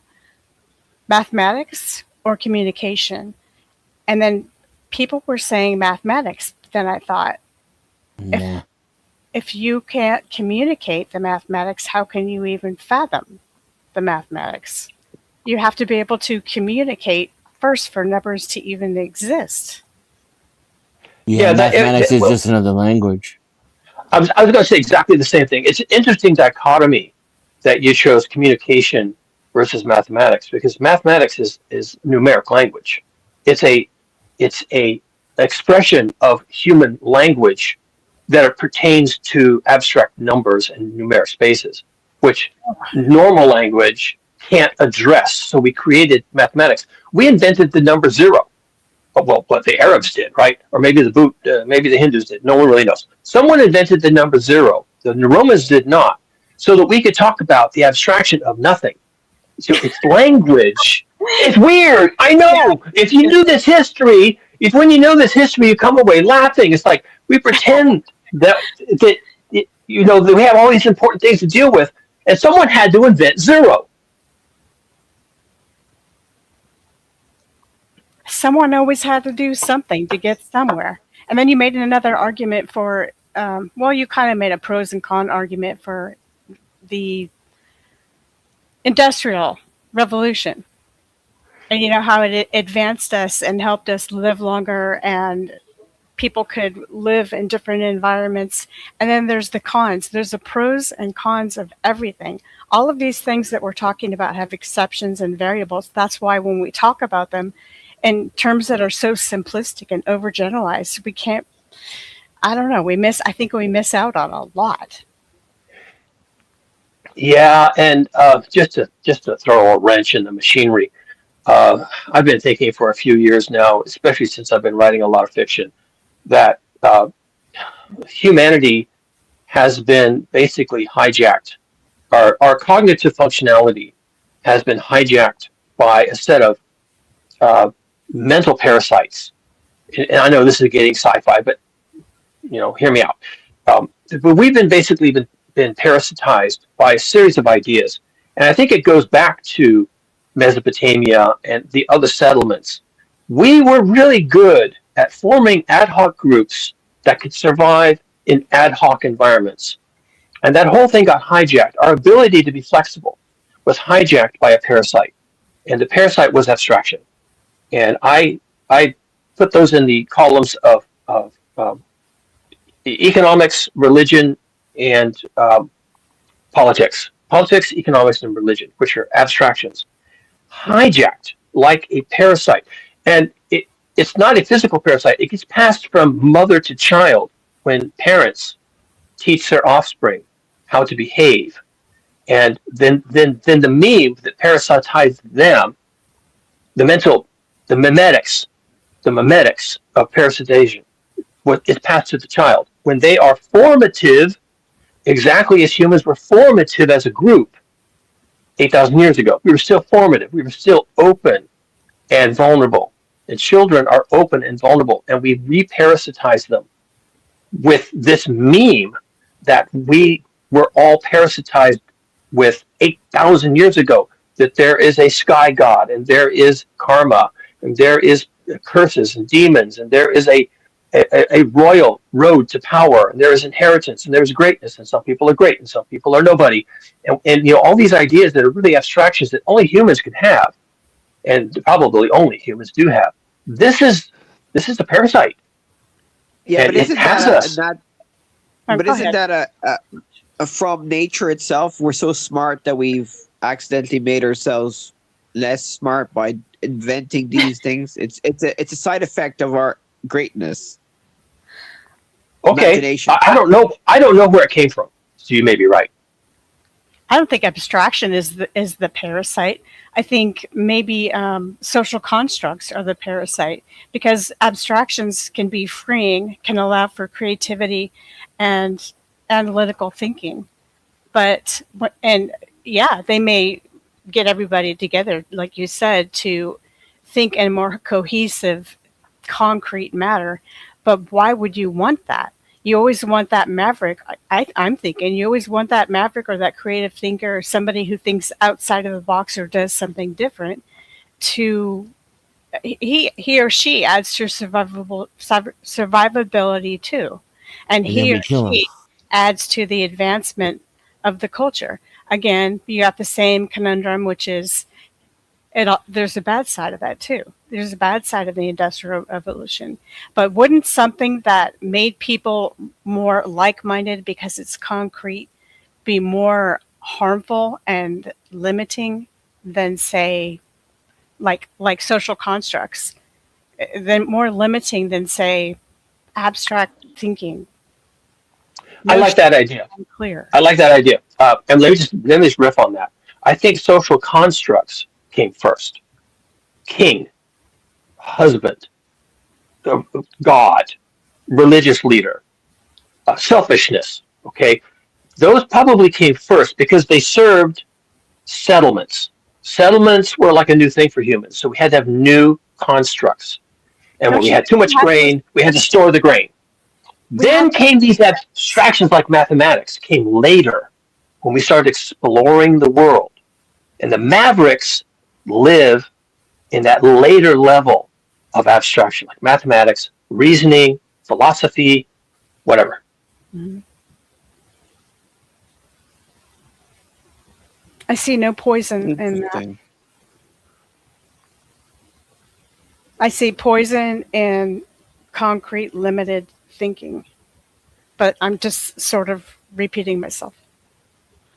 No, that's a good thought. I like the idea of poison. What is poison here? Define. Poison would be the parasite that you're talking about. Poisoning would be limited. Would involve limited thinking, group mentality, no changes, no entropy, no anything, static. Okay. So sort of like the idea that fear is the mind killer. Well, there are many things. Well, you need a bit of fear. Without fear, we would still be in a Stone Age. Without fear.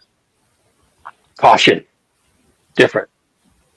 I personally think we had selfishness and all those things that you attribute to group mentality and the need to survive and the need to possess land and possess people and control. I think we had that in us innately even before we found the need to develop societies. Selfishness. Selfishness, things that you said only exist because we colonized. I think we had all of those negative, or at least traits with negative connotations in them, way before all of those things, just naturally. Now, somebody else would say that the innate behavior of the group in a hunter-gatherer community is to share.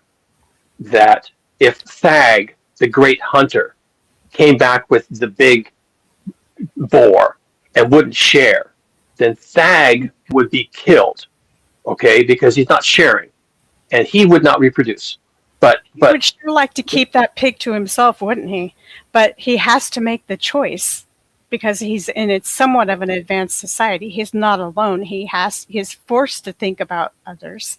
Then he decides to share it. It wasn't until he rationalized things that he realized he should share. Okay, I follow you. Social pressure type of thing. Sure, and survivability again, and the fact that Dad probably couldn't eat the whole. And getting what you want as well, sharing. I mean, let's just say if you were a man back in the day going out finding food, you might trade it for something. I'm just saying. Well, you might trade it like for a sex. little bit of panocha.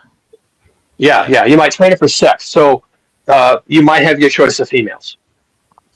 And then you'd have your hypergamy. Yeah. Yeah, exactly. Yeah, sure. That works. All right, guys. The oldest profession, gents and ladies. Take care, Sean. Thank you for Again, dropping it's by. funny. Take her easy, Sean. There's plenty of seats here, guys. So do come on. This is the Finding Gnosis show here live on YouTube. So come on and help us find out what is going on in real time. We're having a fun conversation. There's a few of you in the chat there. Boozy, Sky, Works, Are You Puking? Life Abolitionism, come on up. It's about time you were up here, LA. I know you said you're working on a song, but you can take a break and come on. Chickpea, if you want to come back. Daniela, who else is there? Zephyr, Avozel, William White. There's plenty of you there. Digital, you're here already. Ashley, Kenny, if you're still there, mate, come back. Yeah, for Smash and anyone watching on my channel, the link is in the description, the YouTube video description. So this kind of comes back to a topic that was brought up earlier, which is, in a post-industrial world where it becomes advantageous for people to reorganize themselves in smaller units, not necessarily hunter-gatherers, but scavengers of a kind. So I call it a scrap age civilization, but scrap metal civilization, but also just smaller groups, village life, right? Just village life where things are flat, more or less, fewer leaders drawn from the populace. It seems like we're going to have to relearn some of what we've forgotten or mislearned or mislaid, that the ideas of sharing labor, sharing protection, sharing songs, sharing stories, sharing child rearing, the idea of sharing and being open to village life. I think we're just going to have to relearn that. And I kind of don't, the problem I'm having with it is I don't see the points, the connecting points, the steps between here and there.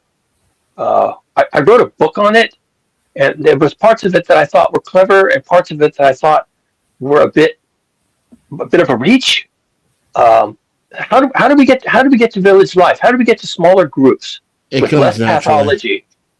You think it comes naturally? 100%. It's this corporate city bullshit that has to be brainwashed and pounded into you. It's completely unnatural. Once you start divesting from the system, you just inherently start investing in yourself and your community and the things that will produce that, what you're talking about, that natural cooperation and sharing. Yeah, and to be honest, in my book, since I only allow 100 days for this transition to happen, I just kind of had to take that approach. It's like, okay, civilization has collapsed. People are collecting in the middle of the street as neighbors, talking about what just happened, where are we, what are we going to do? And then they just sort of coalesce. And as I wrote the book and I went through, I thought, wait, shouldn't there be some external guidance? Do people really just coalesce as a result of tragedy and loss? Are they just going to cling to each other like people in a lifeboat? Yes. Sailing away from the Titanic? Are they just going to cling to each other and say, "I'm so glad you're here. We're going to get through this together"? I don't know. Is it that easy? Yes. And you'll have your outliers. You'll have people who will try to sabotage, people who will try to hoard. They always make up a percentage of the population, but most people cooperate in times of catastrophe.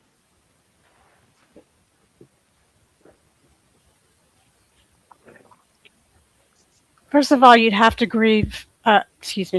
agree with your premise, which is society has collapsed.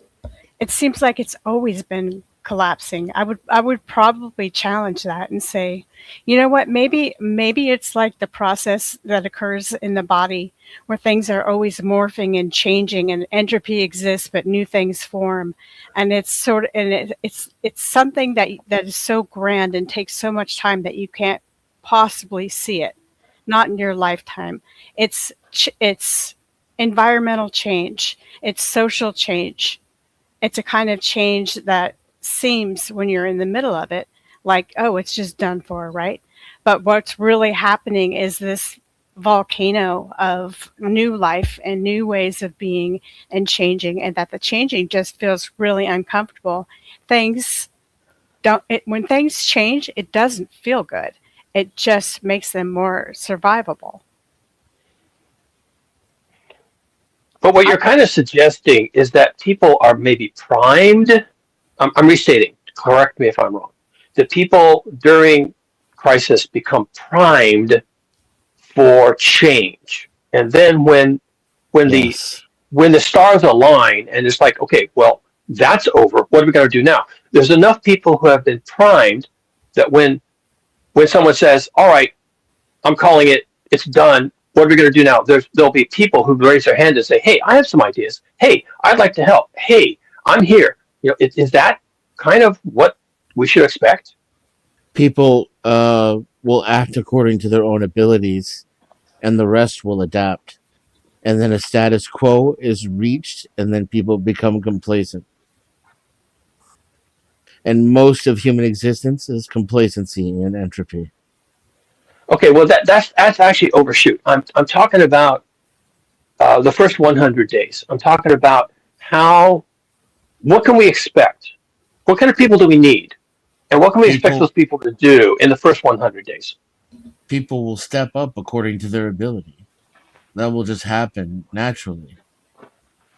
Because you're going to have plenty of people who just don't want to survive. They'll have to be taken into consideration because they're a problem, but they're not part of the solution. Right? Solutions are going to come from people who first have a will to survive above all else. Maybe we're coming from the presupposition, too, that we're special little snowflakes instead of just random minerals in an ever-erupting volcano, and that sometimes we're just part of the flow, and that even though we want to survive, we are kind of collateral damage. I mean, I know that Yeah, but at that really same note, we're programmed to survive here far more than we are actualized in our identity. Do we not survive when we turn into something else, some other form of energy? We're part of something that's forming and new? No. Do we not survive in that way? No, Energy not as never dies. not as our genes would drive us to be. Well, there's more than genetics going on here. There's also, we do have 3.5 pounds of brain. We do have abstraction layers. You keep saying that, but it feels like a big salami, and that's the portion we use, and 3/4 isn't used. You know what I mean? Right. Well, I don't know if that's true. I know that's a meme that goes around that we don't use any of our It's not brain. true. Yeah. We use almost all our brain all the time. But we use it for things that we don't know we're using it for. I think that's part of the problem. Well, if we can't Right. understand it, we can't communicate it, we can't label it, then how are you expecting us to have concrete terms for the abstract and the ineffable? Well, by abstract, I guess. Well, let's just say that over the course of a year, here we are in March of 2026, and there's war in the Middle East, and they're cutting off the oil, and it's looking sketchy. Let's say a year from now, March of 2027, it has been nothing but a shit show and a dumpster fire. Okay, and a year from now, we're back in this forum, and we're having a conversation about, well, that sucked. And what kind of stories are we telling? Are we just complaining and bitching that, well, that sucked? I hope next year is better. Or are we coming here and saying, yeah, that year was bad, but this is what my community is doing, and these are what these other people are doing, and this is what I read on the internet, and there's some pretty good ideas out there. Is that the conversation, or are we just going to be bitching and moaning? Because there's a lot of bitching and moaning that goes on. Yeah, are we talking about during a time of actual catastrophe? Well, I think you're in it. Nah, it gets way worse than this. Doesn't bitching and Okay. moaning sort of help define the problem, which you need to be able to do in order to find solutions? Yeah, and it's the way to come up with solutions too. It can. Okay, let's say that. Okay, there's also pathological bitching and moaning, where people just complain and then rage quit. Right? Okay, let's say it's like let's say it's more of a conversation. Some of which is, I can't get gas for my car, or some of which is, gasoline is $10 a gallon. What am I supposed to do? So from bitching and moaning, if it's not pathological and you just rage quit, then someone could say, well, I have an extra bicycle. I can give you my extra bicycle and you don't have to pay $10 a gallon for gas. So there's bitching and moaning, doesn't go anywhere. And then it also can solve problems. And are we there yet? We're not at a necessary point of catastrophe, first of all. And second of all, I think this panel is a good example of exactly what it looks like. There's some people came up here complaining about us talking about it, and they're not here, and they quit in a fit of rage. I think it's a good representation of what it would look like when human beings come together in moments of catastrophe. Those who are willing to stick it out are going to be the ones that come up with solutions, and then leadership. Maybe that's the bifurcation in the road. Some people come to the some just rage quit. Yeah, right. And those people now and then that also creates, waves of problems, right? Like, so those people recede, become resentful, and then they come back with a vengeance and try to take political power, right? Then we're back to bitching instead of doing. Correct. Perhaps. But you can only control yourself. So I say, never underestimate the arts, the writing, movies, plays, different ways of communicating ideas. You said you wrote a book, and that has kind of, I don't know what kind of effect that has. I can't measure it, but I would imagine it has some kind of rippling effect to get people to think or to get people to take action. Why not do something positive or at least productive instead of complaining, period? I get that you're kind of saying that, and I just think that the arts would be one way, because we've already seen that political diatribes don't really do anything for anyone. I mean, they may brainwash you, but they don't really make you feel much. You start they start drowning themselves out and start sounding like the parents on the Peanut Gang, blah, blah, blah, blah, blah, blah. But art has a way of reaching people, poetry, visual, auditory, everything to deal with that can speak to some people that aren't otherwise reachable. Music. Well, our lives are more complex because the hierarchy of needs is met. When those circumstances no longer exist, then solutions become a lot simpler. Maybe not easy, maybe not available, maybe not even attainable if you want to be a complete doomer about it, but simplified for sure. Like when we have to when we are out of water, then we know what we need to focus on, right? We need shelter too, and we need food. But guess what? There's no arguing that we need water first, right? Then we need shelter. Then we need food. And so these things aren't going to be argued upon. And so the people who have actual solutions for these things will have inherent power. And then, of course, a status quo emerges, and you enters in psychopathy or abstraction, as Doomer put it, or how did you put it? You said selfishness. Is that what you said? And so forth and so on. But these things, which drive us primarily in times of status quo, become mere echoes in times of actual survival. And maybe I'm cheating by not explaining how, but it's who we are. I mean, proof is in the pudding. This is what we do. And I would say it's how we went from 2,000 to 8 billion, because people who were like that bred more, and the other ones died because they never found the water and were fighting over where to live. I'm seeing that would be interesting. I'm sorry. Go ahead.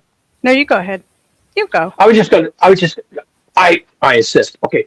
I was just going to say that kind of brings it full circle, because I think the early hunter gatherers who even didn't really have language possibly until about 50,000 years ago.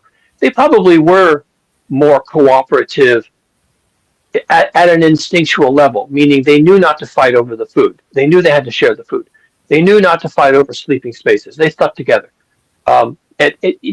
Maybe we've lost a lot of that because of now we're embedded in this universe of abstractions, and we're focused on Right. The politics. luxury creates the space to fight over that shit. Exactly. I've also heard said than you complaining is a luxury. Yeah, it is. That brings up 2 points. The first point is on priorities and how trauma and whatever, the macabre war, whatever the atrocities of life that you can think of, bring about not only the change, but they help you clearly delineate your priorities. Soon you see what things are really important. And that has its own benefit too. That's like when 9/11 happened, we all got together. We were more, in the United States rather, we were more unified than we ever have been. But had we kept going the way we were, nothing happened and we were on easy street, we wouldn't be thinking of the things that we wouldn't be in unity. We had no reason to come together because we had it good.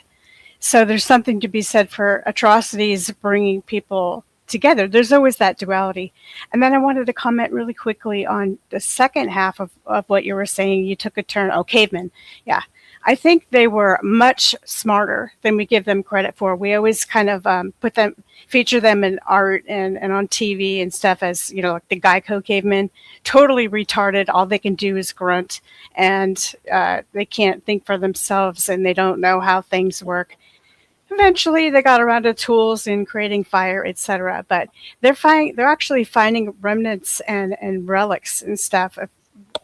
I'm just going to say caveman days because I don't know which era of cavemanhood this was in, but they found somebody had made some pottery, a cave person, and it was probably a man, I don't know, but he had made a cup that looked just like a woman's nipple. And what they deduced that was kind of like a bottle, a primitive bottle for a baby to suckle. So they had conveniences, and they somehow had some kind of communication or way to simply confer to each other that there's a need for that. Maybe one woman, they figured out you can't survive if you can't breastfeed. So we need to keep the group, the tribe, whatever, strong. So someone came up with a nipple cup, aka a bottle.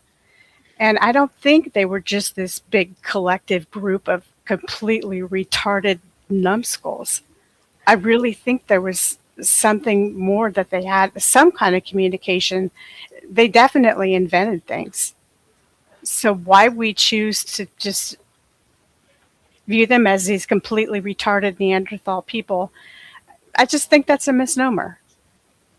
Well, it clearly is, because we came from them. And look at us. Okay, you just ruined my point because yeah, look at us. Okay, fine. Now you're being cynical. Fine. Well played. We didn't evolve. Well played.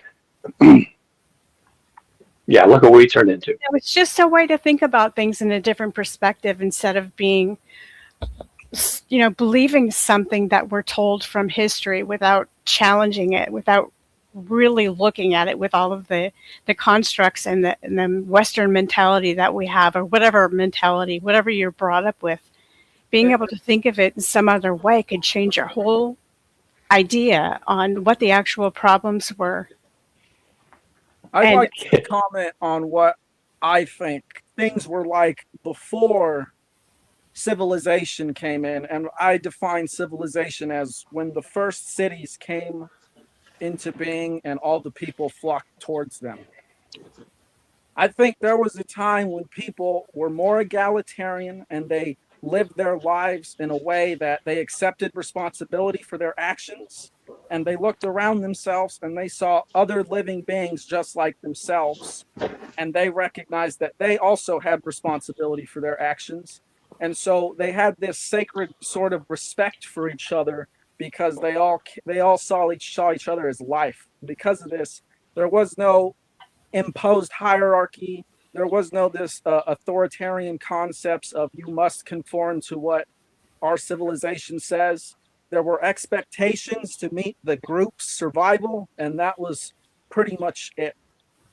And then I'm going to say that I think mythology holds the answer to what happened.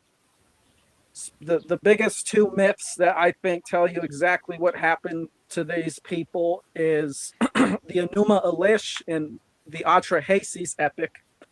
And in the Enuma Elish, what I think is being described is a war between basically this science-led civilization who adheres to hierarchy, which is basically Atlantis or the Anunnaki. They're the same.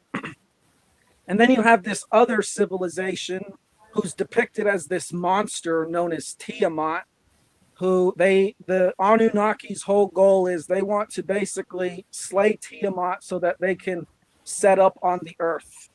And what I think was happening was, as in Atrahasis, it explains that the Anunnaki were trying to mine all this resources and they were working their working class too hard, the Ajiji. So the Ajiji revolted, and in exchange to suppress the revolt, they ended up looking to other species on the planet. They manipulated them, and then the myths say that's how they created humans. Now, I don't know how true that is, because I personally think it's a bunch of mythology to just basically promote the ruling class and the elite. But how the Enuma Elish ends is right after they defeat Tiamat and all her monsters, is they're like, okay, now we're just going to create the Lulu, or the humans, to be the slave species to bear the labor.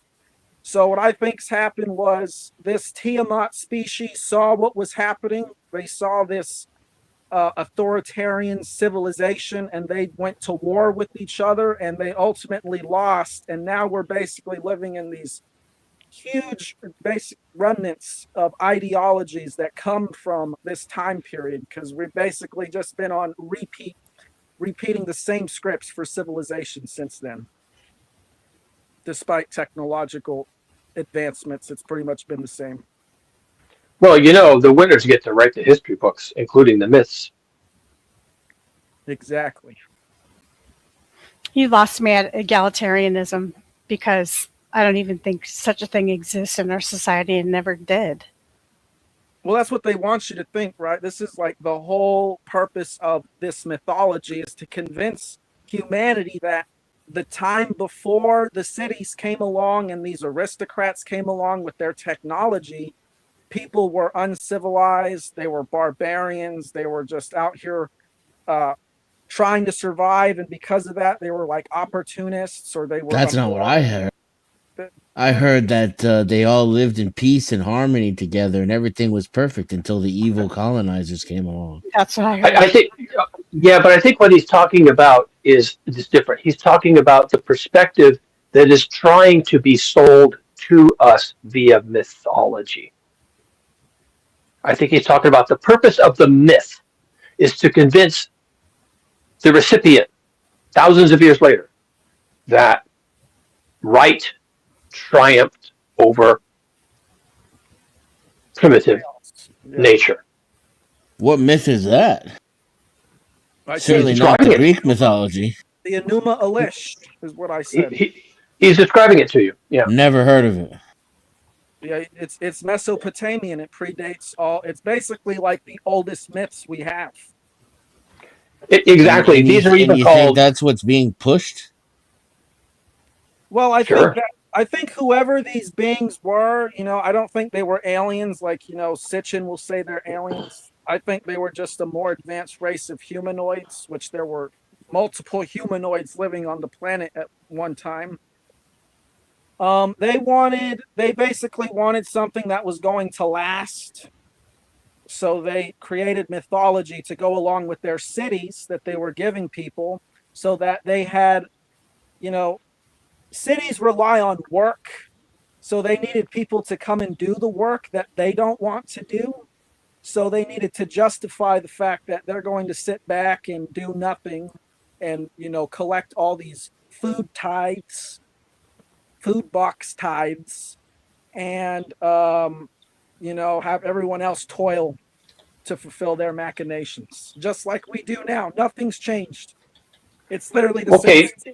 Okay, but you're talking about something that is interesting as interpretive myth, like we're doing, interpretation of mythology here, which is a good thing to do. And I think you're putting of it. Correct me if I'm wrong, but you're putting a veneer of this really happened on top of it. The myth of Tiamat is actually all by itself is interesting. That Tiamat was the mother figure, but she was a monster, so they say, and a chthonic force. So pre-reality force. She was part of the creation of the earth, and she was attacked. She complained, and because she complained about how people were behaving, she was attacked and destroyed, and she was cut up, and her blood became the rivers, and her body became the land. And you know the story. That by itself is a really interesting tale and has much to tell us about what you're kind of alluding to, which is the conflict between ancient peoples who lived on the land and did not fight with the land and didn't really claim the land, didn't have title, didn't plow the land, didn't do anything with the land that we can tell. But these later people came along who thought that they were more powerful because they had more organization. And the myth may be a retelling of how these people, these more primitive people, this is the language they were using. These more primitive people were basically destroyed to make way for the right kind of people, and that gave us civilization. I think that's sort of the interpretation of the Tiamat myth, which is interesting in itself without any of the other trappings. Yeah, that's pretty close to what I'm describing, right? A civilization, things are better than others, and they come along and then they take over and they give us their ways. Except I don't think they were that primitive. I think they were just more in tune with nature. Well, okay, but once again, I'm not passing judgment. I'm saying that's the warp and weft of the myth. And we inherited the myth from the winners, who were the settlers. So we inherited the myth that they told of how they conquered. They destroyed Tiamat and cut her up, okay? They made that myth so that we can understand how great they were. Someone else who was on the other side of that deal would say they had no right to treat us like that. And this dichotomy, where the winners write the histories and the myths and the religions, this has been going on even in modern times. What's happening right now with Donald Trump and Iran, that these other people don't deserve to be here. We are the best. And if we destroy them, we make the world a better place. This kind of myth making goes on to this very hour. And people are sort of conditioned to buy into it. Because it's narrative, it's storytelling. And we all like a good story. And whoever tells the best story, if they win, their story is then the story.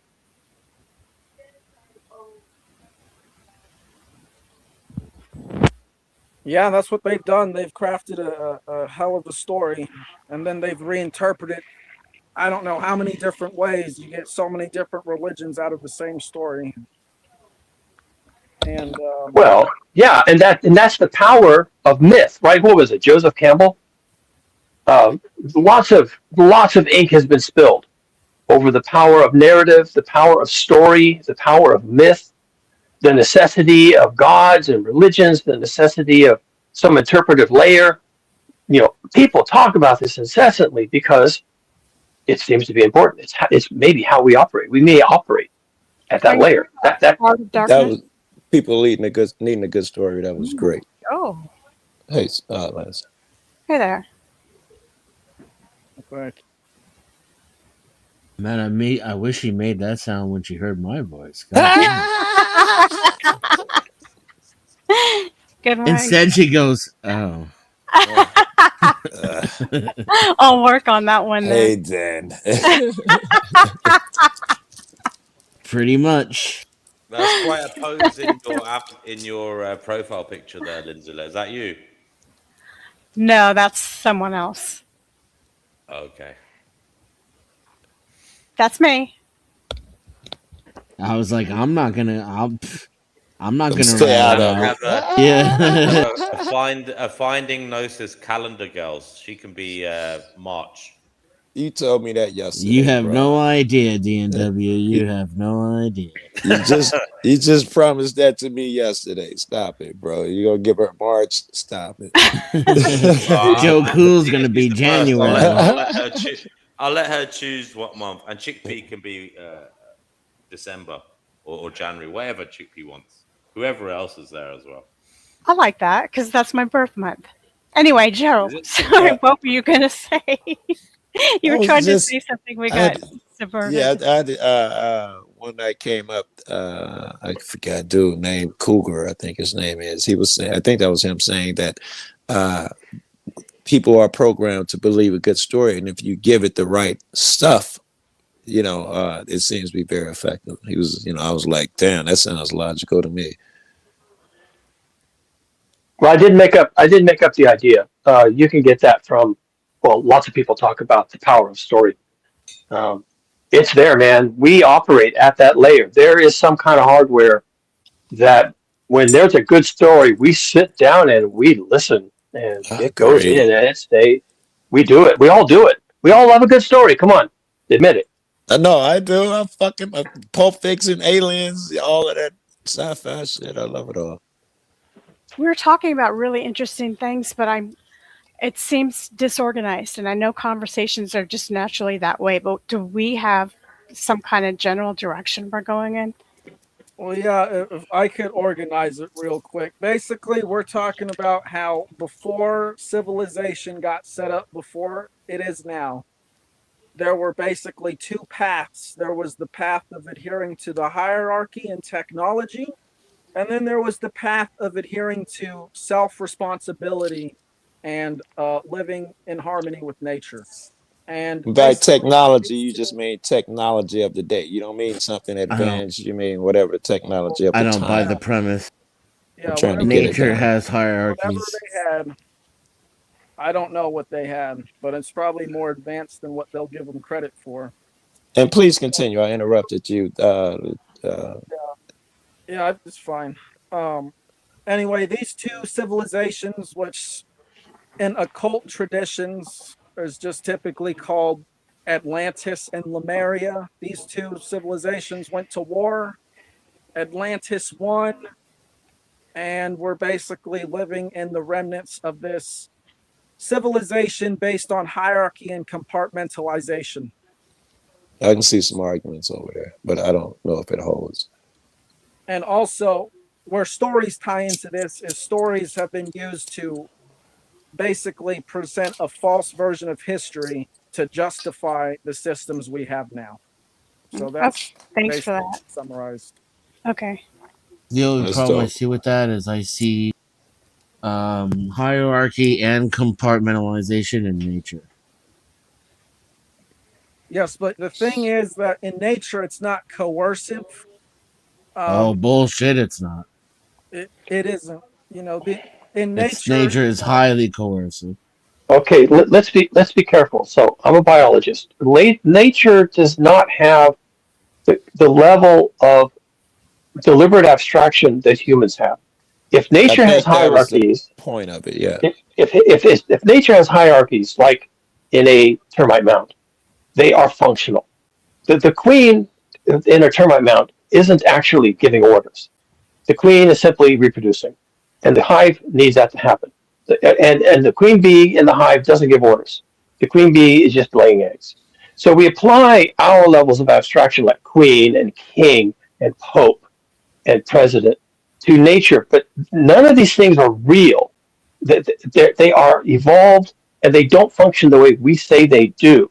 Now, in nature, there is the idea of trophic levels. So at the bottom of the food pyramid, you have the plants that are autotrophs. They make their own food from the sunlight. And then you have secondary herbivores that eat the plants. And then you have tertiary carnivores that eat the herbivores, and there may be even higher levels above that, and then maybe humans fall in there somewhere.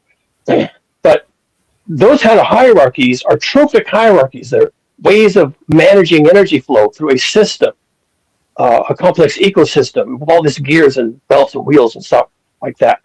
So I'm okay trophic with whichever levels. way you want to describe it. It's still hierarchy after hierarchy after hierarchy after hierarchy within hierarchy within hierarchy within hierarchy, and compartmentalization on top of compartmentalization on top of so forth and so on ad infinitum. And nature's You at the can very claim humans are special and that they've done something that nature hasn't. I would argue that we're just part of the same hierarchical compartmentalization as the rest of nature. I don't know, because his full argument was intent was in there, and you guys are arguing now it's more natural. I think he is saying that they intentionally tell a story to make the things happen. Most of our intent is a result of how nature coerces us into groups, compartments, and hierarchies. I disagree. Yeah, nature is what even allows us to live in the first place, and we're free to interact within nature in ways that don't disrupt it. You know, that's what it comes down to. Bullshit. But human, you can't just say that. Okay, you have to have an argument. Human groups invent human groups invent levels of hierarchy that serve human intent. If human beings went along with nature, they'd be extinct. How? Nature Why? would have wiped us out a long time ago. How? What do you mean? Yeah, that doesn't make any. Yeah, it's explained. That doesn't make any sense at all. We have 300,000 years of proof that that's not true. We have 300,000 years of fighting nature and fighting entropy with every ability we have. You don't. That's not true. There's no evidence. A house to stay out of the cold. That's not fighting nature. Yes, it is. No. It absolutely is. I absolutely disagree. You have to provide some data that we were fighting nature. Please provide. Like I said, we've been fighting nature since our very existence. Whether you want to admit it or not is a you problem. I think you got to give an example of how. If the bear, I did. You gave a great example. Let me finish. I'm perfectly relaxed. You gave a great example. Let me finish without interrupting. If you were perfectly relaxed. Sure, you can repeat it, then I'll give you the same answer. Go ahead. Okay. I was just going to change it slightly. If a bear finds a den, is he fighting nature in his den? Yes.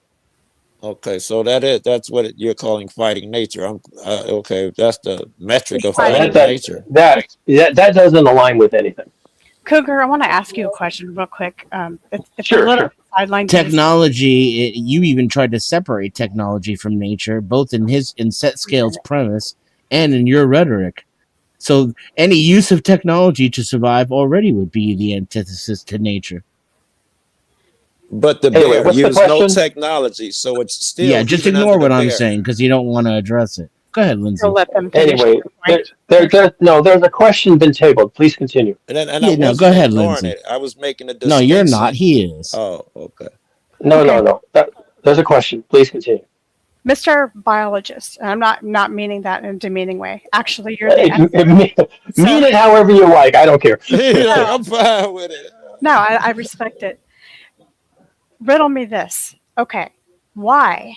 And in order to understand human behavior, do we always anthropomorphize human behavior? I get that it's one of the closest things we can use to understand human behavior, but wouldn't it be sort of an unequivocal parallel? Yes. Okay, so if I understand the question, first of all, anthropomorphize does mean human. So you've kind of crossed the streams here a little bit. But you know the reason why I'm being a little bit flip, but listen, you know what I mean. The reason why we pull out human behavior apart from animal behavior, and this may be somewhat arbitrary, and this has been discussed for hundreds of years, is that we have more agency and intent than animals seem to have, although that is changing as we understand animals better. Okay, animals also have agency and intent, but human behavior seems to be driven by intent that does not seem to derive from nature. Now, Jesus. the intent to have a child. Okay, I want a child. I want a family. That's intent. But you could even say, oh yeah, well that's your natural instincts. But there are other things that we do that are not on that level of, well, I want a family, or I want food, or I want a community. There's other levels like I want power, I want wealth, I want comfort, I want luxury. I want to be with people who look just like me, although that might be evolved too. Which is There are levels of exactly why- intent. There are levels of intent that seem to be uniquely human, and that's All where we have those a problem. seem naturally driven. Even animals will generally prefer domestication once they've experienced it. There's a marked difference between animal behavior and human behavior. I know we cross over. Yeah, I know it's more we advanced.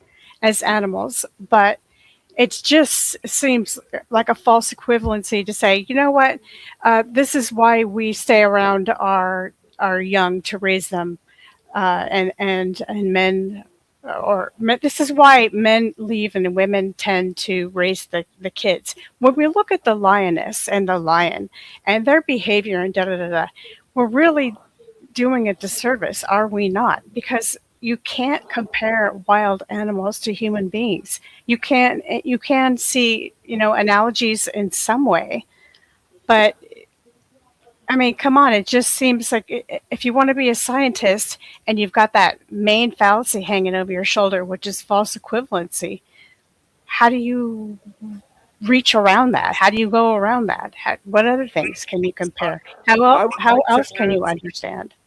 I would like Well, to I allow that humans are animals, satanic. and then they are humans on top of that. It's not too difficult. Okay, I I would see like you're not gonna understand me there, really. I think I did. I'd like to say that only equating humans as animals, saying that we are the same as animals, is actually a satanic thinking, right from the satanic tenets from the Levian Church of Satan. So Not even all animals are the same. not all But animals humans are animals. well, we're not, right? It's a self-defined category. We're like animals in the sense that we're both alive. True. We can move and walk around, and we can interact with the environment in a way that a plant can't. And That's right. That's really about where the You mean an animal? Well, what human beings can do is they can take things and they can build complex structures and technology, basically, that are extensions of their body or complex shelter. Nah, ants can do that. Well, they can't do it in the way Humans can do something else. ants, for example, they're limited to what they can pick up off the ground. Humans, we have this huge global system. Which is why we're not alike. Exactly. We have this global system where it takes resources from one place, ships them to another place to be manufactured, and then it goes through this huge process of, until it's distributed globally. Things now, or what humans are capable of, I should say, of working together to accomplish tasks using No, animals can do that. manipulating. I'll grant you industrial engineering for Animals, sure. They can't manipulate resources like we can. That's just basically what it comes down As to. well as we can, but they can manipulate resources. But you'll never see an animal in a car or a plane. No, because we're far more advanced than they are. I think we use animals for confirmation bias. Look, some bonobo monkeys are gay, therefore it's okay to be gay. I'm not taking a side myself, but I'm saying we use them as a form of confirmation bias to understand human behavior and to rationalize. So you don't believe in evolution at all? I do. I just have criticisms about the scientific approaches that we take to understand human behavior. You don't think human behavior shares any I do. source material with animal behavior? I absolutely do. But I also say sometimes we are unequivocal to the extent in which we are pretty much trying to seek a confirmation bias to understand things that we cannot possibly understand, because we have the need as humans to conceptualize and understand something in some palatable, tangible way that we understand. Yeah, but I would say it's excellent source material. You're saying it's worthless, or Oh, I you wouldn't could say throw it something out, but I think I said it kind can of shitty. it can be abused. It can be used for confirmation bias. It can be used to rationalize things. It can be used also to explain human behavior, like social dynamics and family dynamics, and I think that's where it goes too far, because we are in a completely different environment. We think differently. Maybe they're sentient, and lions are sentient in a way, and they have feelings, but our survival, our basic needs, and our environments are so different that I think it would be a huge mistake to say, "Oh, this explains why the father can leave the family without feelings, because he has to go propagate the species and da da da da da." Don't you think that the difference between our needs and our way of thinking in our society and that of the gorilla is the difference between how gorillas behave and humans behave?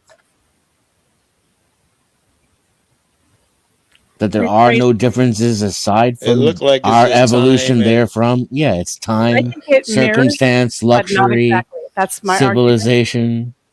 It mirrors to an extent, but I think we rely too heavily on it. But that's my opinion. Can I prove it to no, you? just stay I with don't you. I know. like your opinion, by the Yeah, way, I'm not because I'm gonna disagreeing. want to find a separation too at some point. But I'm just saying, I like Dan's argument right now. isn't the distance between us and the gorillas the distance between us and the gorillas?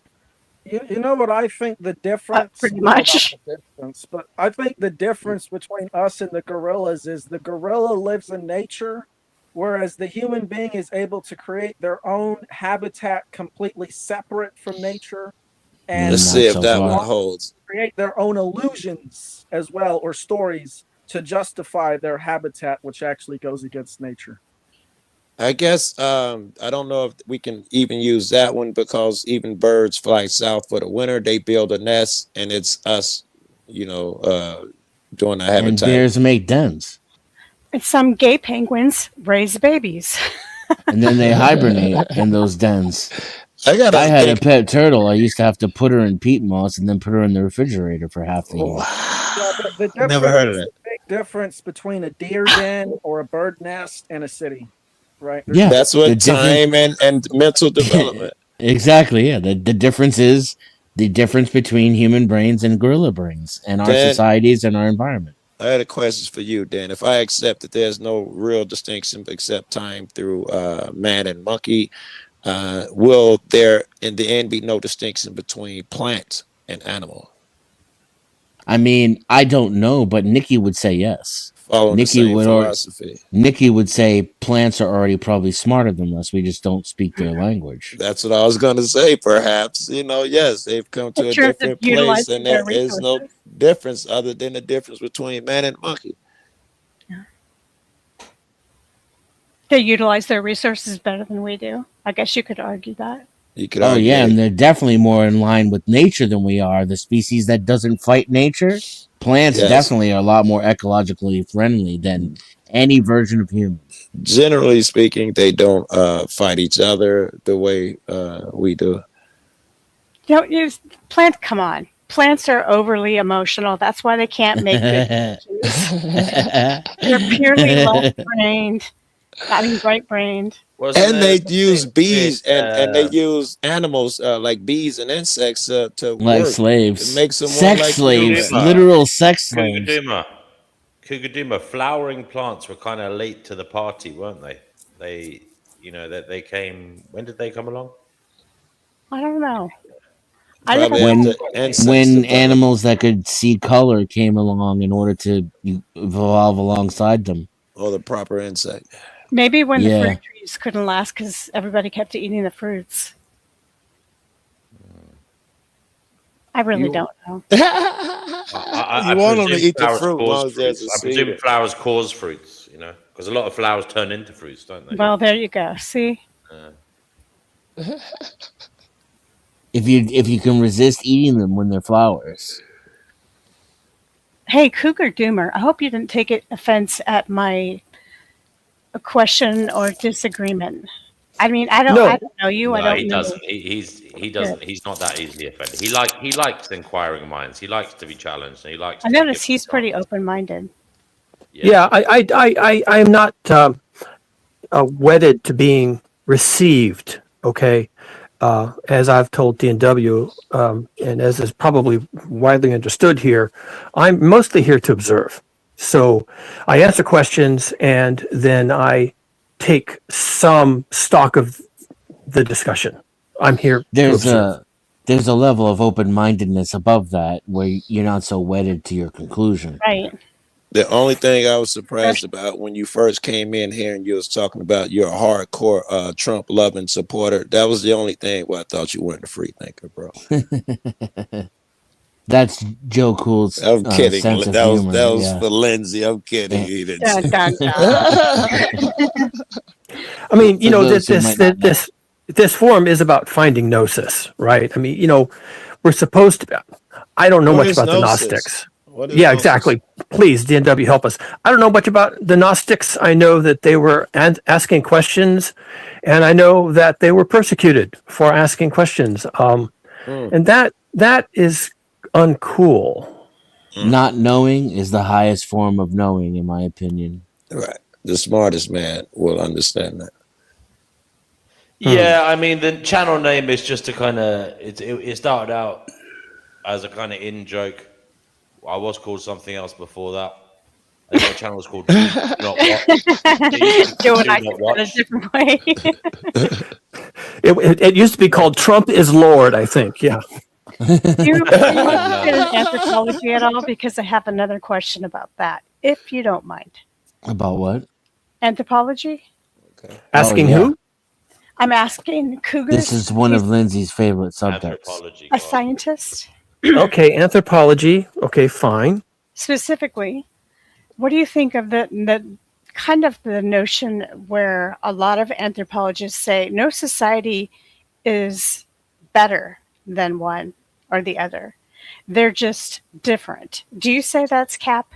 Basically, they say it depends on how you look at it. If you're looking at it from a Western perspective, for example, where you value industry and technology, then you would say a tribe is actually inefficacious and a failure, and that we are better than them. If you're looking at a society in terms of who best uses their resources and who is better at not wasting their resources, then you might say a tribe is better. Do you think that's cap? What do you think about that whole thing? Well, okay, so did I understand you to assert that anthropologists have this belief, or that they're simply reporting it as something that people think? Anthropologists claim that they're supposed to be neutral and unbiased in examining cultures. Therefore, They're cultural they say, relativists. right. They say Okay, fine. one culture better than another, better than the other, unless you're defining it with a perspective that includes a kind of bias. Okay, so let me address that. So anthropology, so anthropology was originally a branch of what we called natural philosophy. The original anthropologists were rich white dudes, always, who were nattering around Egypt, nattering around Asia and collecting artifacts, and they were trying to, in a sciencey way, they were trying to use their research, call it that, to infer something, research their theories or hypotheses, to infer something about human nature through human anthropology.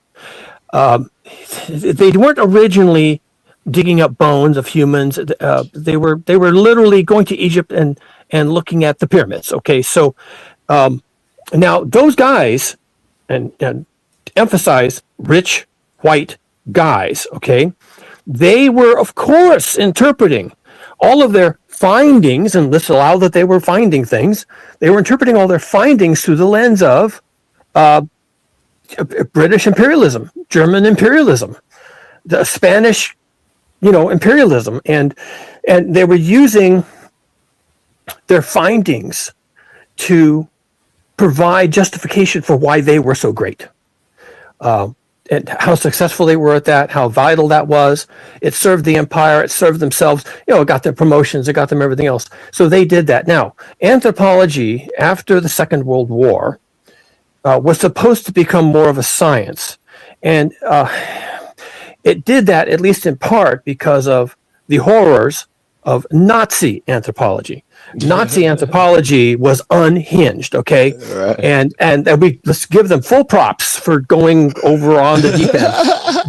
But because they did that, anthropologists started looking at their own field and saying, folks, we have some work to do. We have some inner work to do. And they kind of, dare I say, cleaned up their act. And they have, I think, as a class, they have repudiated the long-held notion, and it was held for a long time, that anthropology could demonstrate that some peoples were more advanced or more whatever the word is, than other peoples. And okay, so full props for them doing that. Now, I don't know if that gets to your question. I don't know how successful they've been in that. I think that better was the metrics used. Superior to, preferred, better, or likely to survive. Okay, now you've used a different term, because better can also be somewhat subjective, right? Better, like, well, I'm better than you. I'm better than you, what? Because I got a advanced college degree. We'll use more likely to survive. More money, make you better. Okay. So survival. So let's see. Well, we certainly know through anthropology and archaeology, we certainly know that there have been rise and fall of civilizations. We know that. It would be foolish, and I don't think anybody does this, although I'm sure there's some fringe somewhere that does this, to say that the Romans fell because they were inferior. Does anybody claim that? I don't think so. Does anybody claim that? No, I haven't heard that either. I mean, people think the Romans were awesome, right? Yeah. Yep. But people will say things like, okay, the Anasazi, the Pueblo Indians, they failed because they couldn't figure out how to survive in their environment, because we don't have Pueblo Indians to speak of. People will say that the black people were enslaving each other and creating like a subclass of humans because they lack something. They lack some impulse towards greatness. Okay, and so people will say these things. I think one of the things that we get out of anthropology and psychology and archaeology, what we get is that it's been a continuous journey. We are on a journey. It is a journey we're all on. We're all on the same journey. We are all Romans. We are all Pueblo Indians. We are all black. We are all Asians. We are on, and I'm not trying to be egalitarian here. I'm just speaking strictly as an evolutionary biologist. Our genetics, our propensity towards being human is on a journey. And there was a time when there was 2,000 breeding pairs. Those people continued the journey.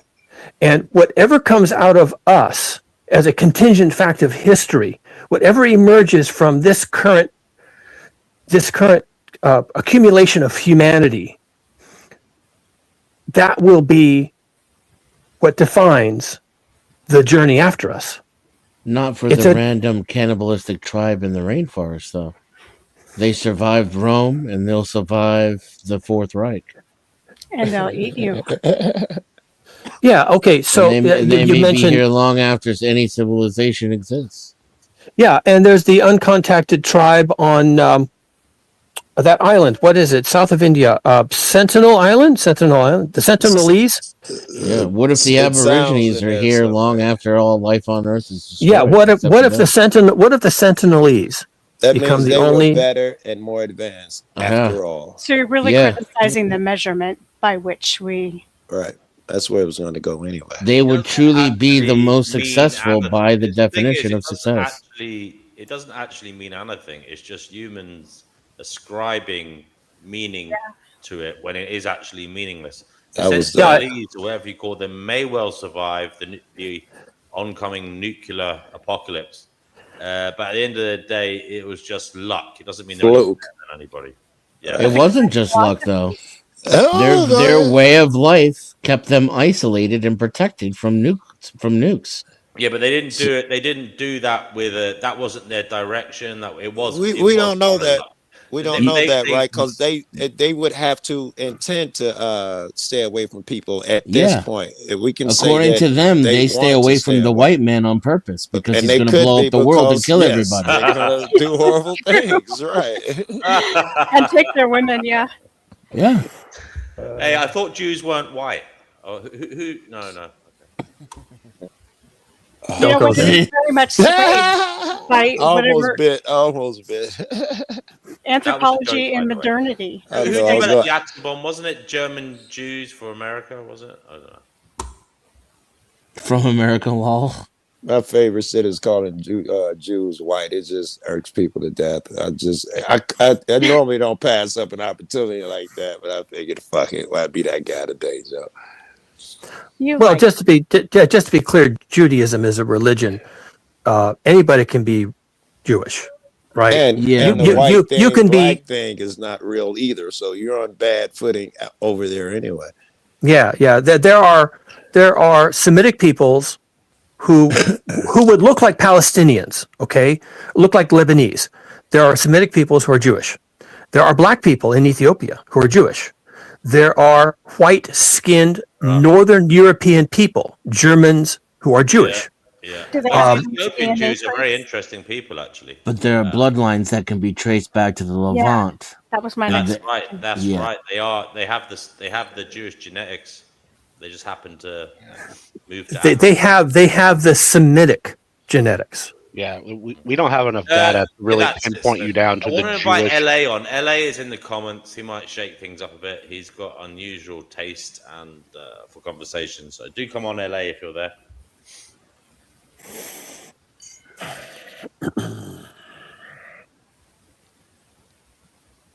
Damn it, the Jewish thing strayed my whole. I forgot what we were even talking about. We went off on the Jewish thing. I like a crack answering the question. Lindsay was asking I don't know if I know your answer, Lindsay. I think your answer is yes, there is clearly that's bullshit. There's clearly a better society or whatever you called it. Okay, that's fine, but by what criteria? What's your basis for judging? Yeah, what's your metric? Good question. Survivability. I don't know. It was your question. I wanted your answer to your Sustainability. question. What I say makes a good society is one that emphasizes responsibility for the individual and where each individual respects each other enough to let them live their own life. I like How that do you as a metric? metric. Yeah, okay, that's great. That But how sounds good on paper. how do you measure that? How do you measure that? How do you measure that? You can still do that and Don't exploit measure the it. resources. It's not really an empirical thing. You know, the way you measure it is, how free people are. Yes, No. how you don't try and control them, how you don't harm them. He's on to something. If Okay, people but you aren't could be out of slaves, fruits and then nuts they're and be. free. All right. It excuse me. counts in not building a civilization of slavery. I was about to disagree with you, but I agree with everything you said. It should be proportional. That your duties are only proportional to your freedom. If the state wants to control everything, then the state should have corresponding duties. If you lack autonomy over your most consequential decisions, then you can't be held responsible for anything. You can't. Well, in the absence of a state, are there any other criteria we could lean on about groups where someone could say, this is a Sustainability better and group? Survivability. Yeah, that's the kind of thing I'm angling for. Resource control. Survivability was the trap that got us in this cycle in the first place, right? Like I was describing earlier, the civilization that came along. It all depends what, provided- as Set Scale says, it depends what lens you're looking at matters through. In biological terms, all that matters is survival.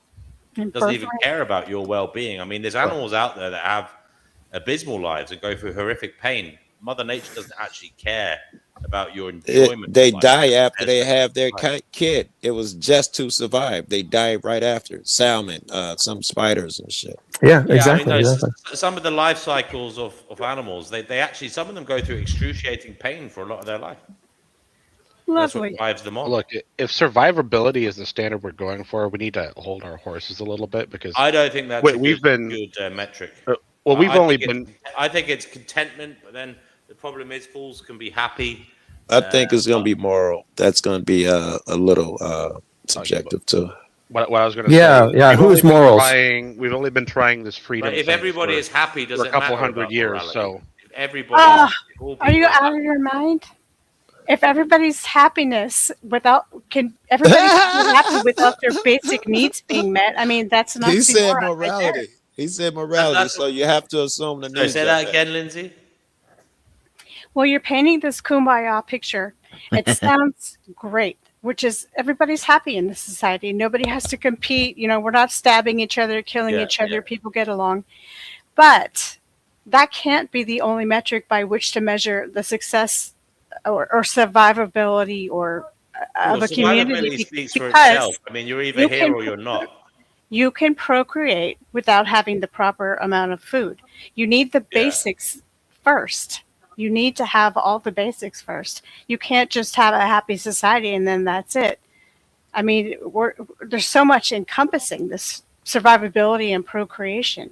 But happiness itself. Question, Lindsay, have you ever contemplated? There's a lot of dark, pessimistic types on this channel. Have you ever contemplated whether survivability is even good? No, well, yeah, actually, sometimes I just think let it all burn. I know I'm very negative when I say that, but sometimes I think. Lindsay, you don't have to answer it, but are you anyway. Are you a parent? You No, I'm not a mommy. You're not a mummy because we have LA here. LA's channel is called Life Abolitionism, and he believes it's a crime to create life, and he wants to. Sorry, I have to laugh. I laugh because this is I'm preempting a tidal wave of strong, passionate rhetoric from LA, and he's going to come on because he believes we are all slaves. None of us consented to being here. We've all been set upon by our parents and forced to die, and we don't owe anybody jack shit. It's hard to. I love this guy. Okay, so before we launch into all that, then this is where I must bid you all adieu. It's been fun, and good luck with whatever comes after. Adieu. There you go. Lovely having you, brother. See you soon. Okay. It was Bye-bye. good talking to you. Thank you. Lindsay, weren't you on Tiff Mann's channel? I'm off. Okay, yeah, because I remember you from that channel.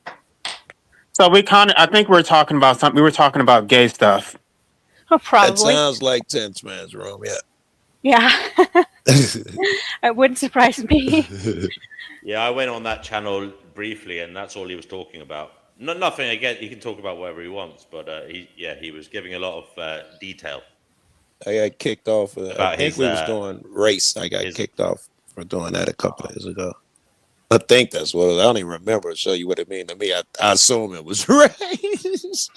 I think all the gay LA, stuff did you make a song? You said you made a song using LA AI to illuminate your philosophy to the masses. Have you done that?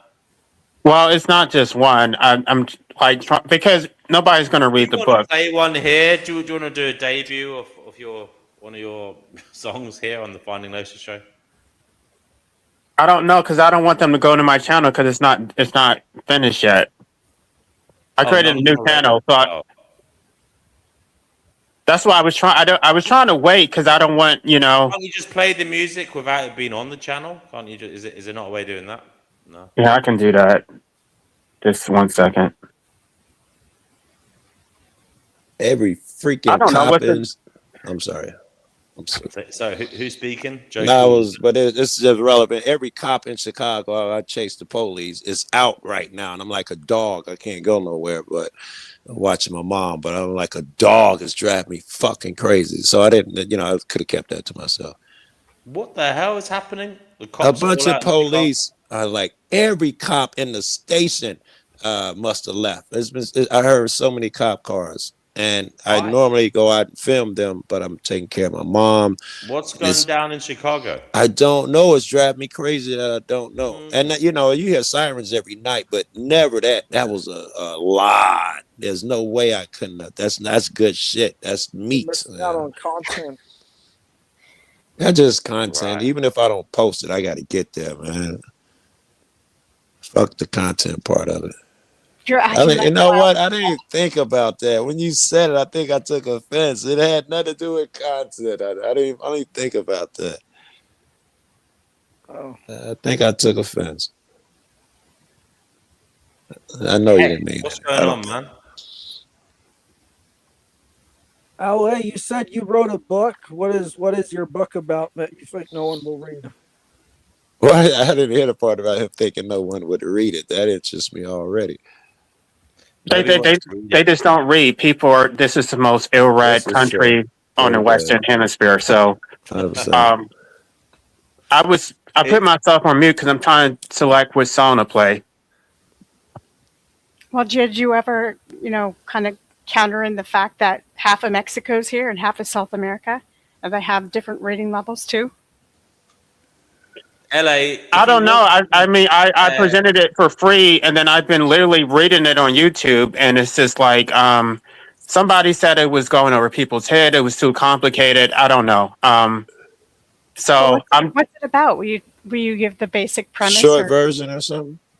Yeah. It's just basically parents procreate. They procreate purely for selfish reasons, for their own extraction, for their legacy, for their own social status, for their continuation. And then they basically alienate your liberty because you're born into the state. The state forces you to continue existing whether you want to or not because it criminalizes medical assistance in dying. You are forced to maintain your own involuntary existence. You are subjected to capitalism. The courts, you basically don't have any rights because of immunity doctrines that state officials are above the law. You have all these duties that are imposed on you from birth that you never consented to. Yeah, I'd never read that, man. I'm kidding. Right. I'm kidding. It sounds like life as we know it today. It sounds like you got shit figured out the way it is right now. Right. Everything I'm saying is common sense. What he doesn't do, LA, with respect, what you don't do is accept this. This isn't something that happened overnight. This is something humans gravitated towards, and it's an ongoing process whereby humans are having revolutions. They're trying to change the status quo all the time, trying to make it better. It's an ongoing process. But what if he's not talking about revelation as opposed to revolution? Not the biblical people. Men are being are waking up as like he is showing that he's waking up and seeing shit. Right? Does God have any place in your book, in your theories? I'm sorry? Does God have any place or He doesn't believe in God. any theme in your book? I took that out. Like there were several versions, and I took that out because it's not relevant. It's only about our relationship to the state. That I call the state the master state. That we're basically slaves, and so we don't have rights. We have duties. I think that's a good idea. I blame the state, and I also blame the public. I call the public. I say that the public is complicit. They support the state's violence, and I break it down specifically how they are complicit. Sound like a good read for me. I am an activist. And basically, damn, he wants everybody. He wants the kind of ending is. Can I spoil it? A spoiler alert. Is that okay? Yeah, I don't want to read it. You already said it, so you might as well. Yeah, but he hasn't read it though. He's just gone off of what I said on here. That's cool. Yeah, but basically, so he's saying it should be a crime to bring people here. Well, some people thought that. Nobody consented to being born. Therefore, we shouldn't have duties imposed on us because we didn't consent. Yes, but did he prove his argument, his claim? And then he says, considering that we didn't consent to be here and they want to impose all these duties on us, it's not fair, and they want to punish us even though we didn't consent to being born. He said the least they can do, the very least they can do, if they won't stop creating life, is give us unregulated, totally free access to ending it at any moment, at any time, wherever we want, I don't think he No, said that's not. anything No, it's not. It's not that controversial. simple. It's not that Go ahead. simple. I present two options. Either we should have the right to an unregulated death, which is a natural right, or the state should have to maintain our involuntary existence in the form of socialism. Basically, either we should be able Yeah. to end it at any moment by any choice we Or want, we should be able to exit it. or the state should just give us universal basic income, look after our every whim. When he say socialism, Not but every he's talking whim, about our a bit needs. more too. No, I feel you more or less think it's not our basic needs, is it, LA? You believe it's more it's a higher threshold, isn't it? Well, comfortable lives. Right. I thought It's everything. It's your transportation costs, your education. It's everything that is going to allow you to have a decent quality of life. Welfare. I look at that as welfare. No, way more than It has a welfare. negative. LA, connotation. how do you feel that we may be on the cusp of that with the AI revolution, as they say that may happen? That's not my primary option, though. I'm just using that as a backup, like because they don't want to pay for it. So I'm trying to make it prohibitively expensive to force us to exist against our will. But if they can use AI, then I guess we'll just be enslaved. But I still want people to have that right. Can I back the conversation up a little bit before you said the last part? I don't even know what the last part was, but did we see any problems with what he said as far as any of the freedoms, the way he saw the state as No. a slave guy, and that even to the point where he said that people should be able to off themselves if they so choose, before he added the socialism shit? No, I agree with LA on everything except the idea that women are oppressed in heterosexual relationships.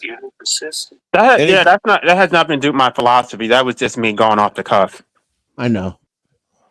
I just want to emphasize, like, I agree with him widely. It sounded like, I think, DNW, it sounded like you thought that sounded, or one of y'all thought it sounded kind of... You should hear LA talk about corruption in the court system. My Lindsay God. dropped out. I don't know why, but it was lovely to have her here. He's a I modern day think guru. I think he should have the right to off himself if he wants to, but only after he pays his mother back for, occupying her room without permission.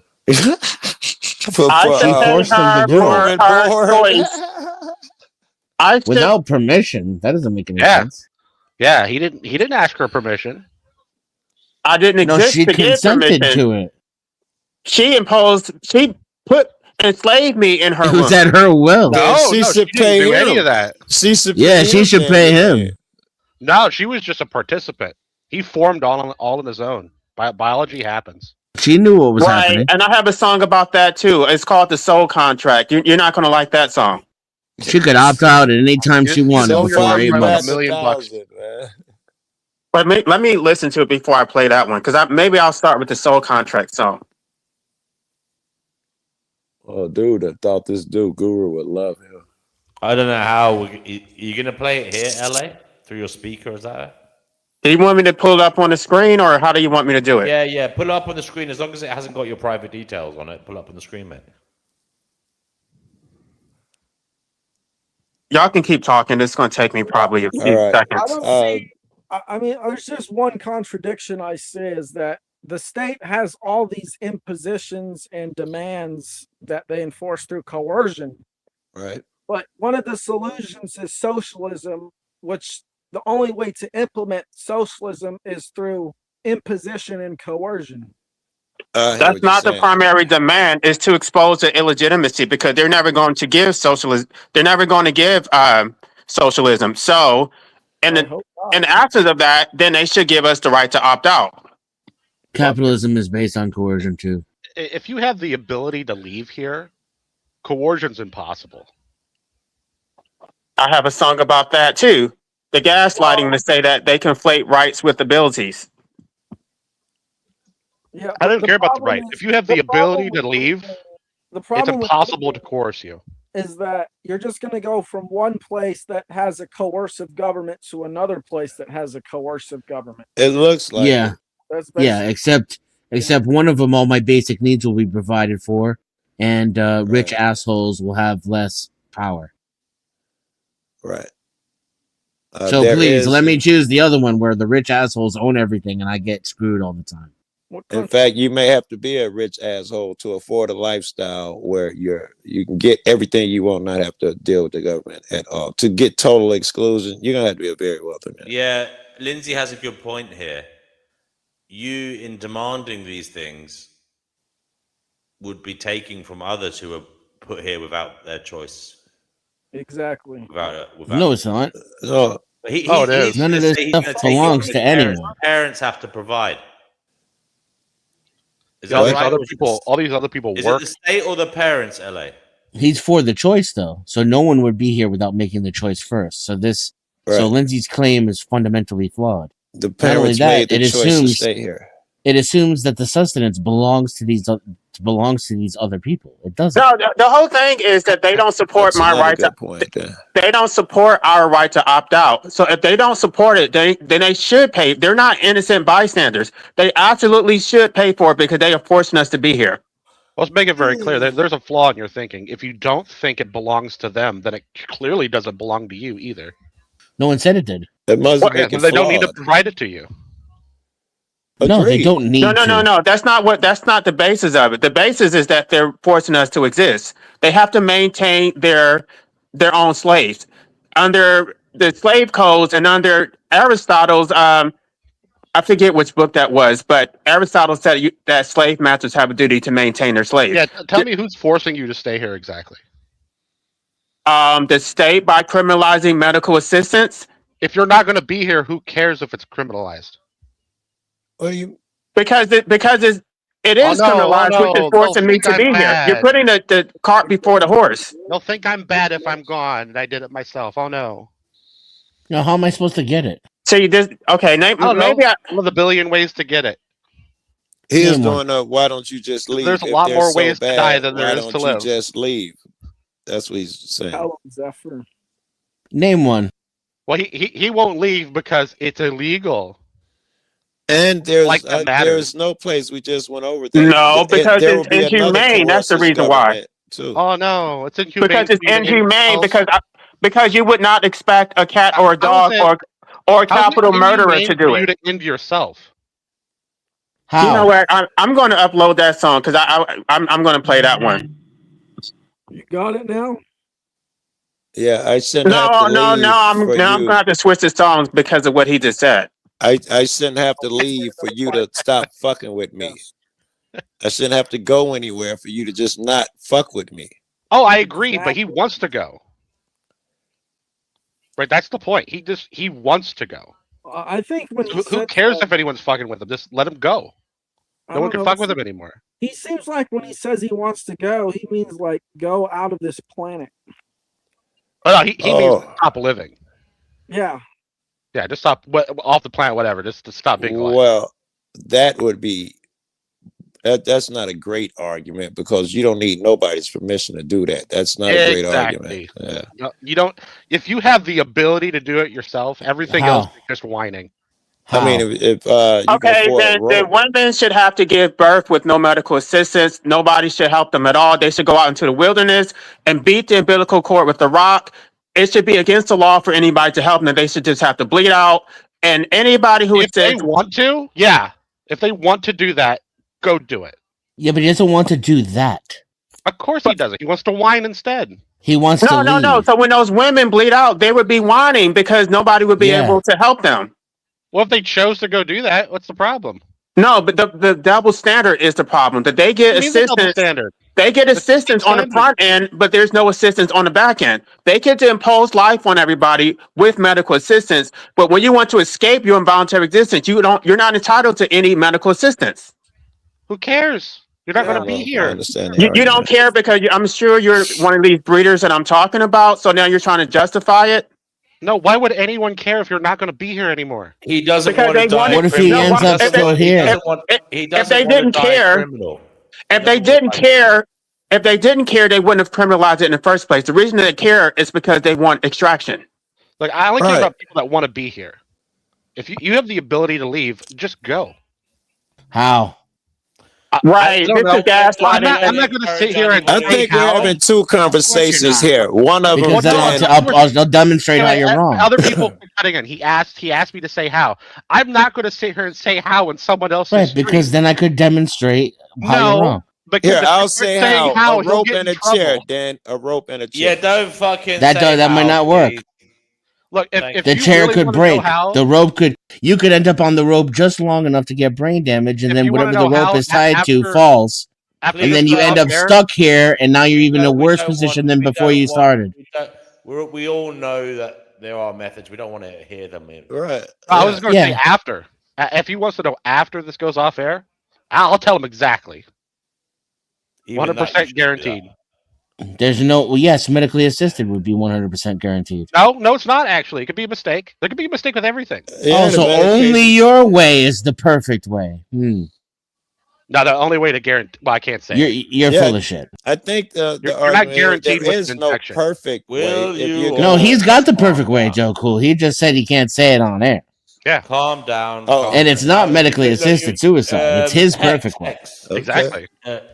Giga Chad, sorry, or Hex, or whatever You can call me Hex. I just changed it because we're whining about being alive. So the thing is, what LA is worried about is he wants to get help from somebody else, but he's worried they will be criminalized. He thinks that's unfair. well, that's only an issue if he's a coward in the first place. No, he look. He might want to make an occasion of it. I'm playing devil's advocate here. He might want to make an occasion And of make it. sure it's done properly. Have a little party. You know, maybe his friends will come around. That help changes out. nothing. And you're assuming that I only want the right for myself. I want the right for other people also. Who cares about the right when you could just do it? We already went over how they that doesn't care. address the I problem. care. You may not give a care, fuck, there's but we no do point. care. There's no point to it. You don't give a fuck, so I guess this doesn't apply to you. Yeah, because there's no point to it. That's why I don't care. Okay, then you can. I don't extricate yourself from this discussion. But some of Seriously, us, you've got no position on the conversation. Oh no, the state will put my corpse in a cell. Oh no. Yeah, No, I think the thing is, it's LA about the is, other person, I believe, Giga Chad. It's about the other person who will still be alive. That's what he's worried about. Lindsay says she likes the controversy in this book, LA. It's a good talking point. So there you go. LA, have you got that song ready? I do. I just was trying to decide which one, but I guess I'll just go with. I'll go with. Just give me like 10 seconds. I'll have it up. I need to pull up on my laptop, so I'm going to click on. Okay.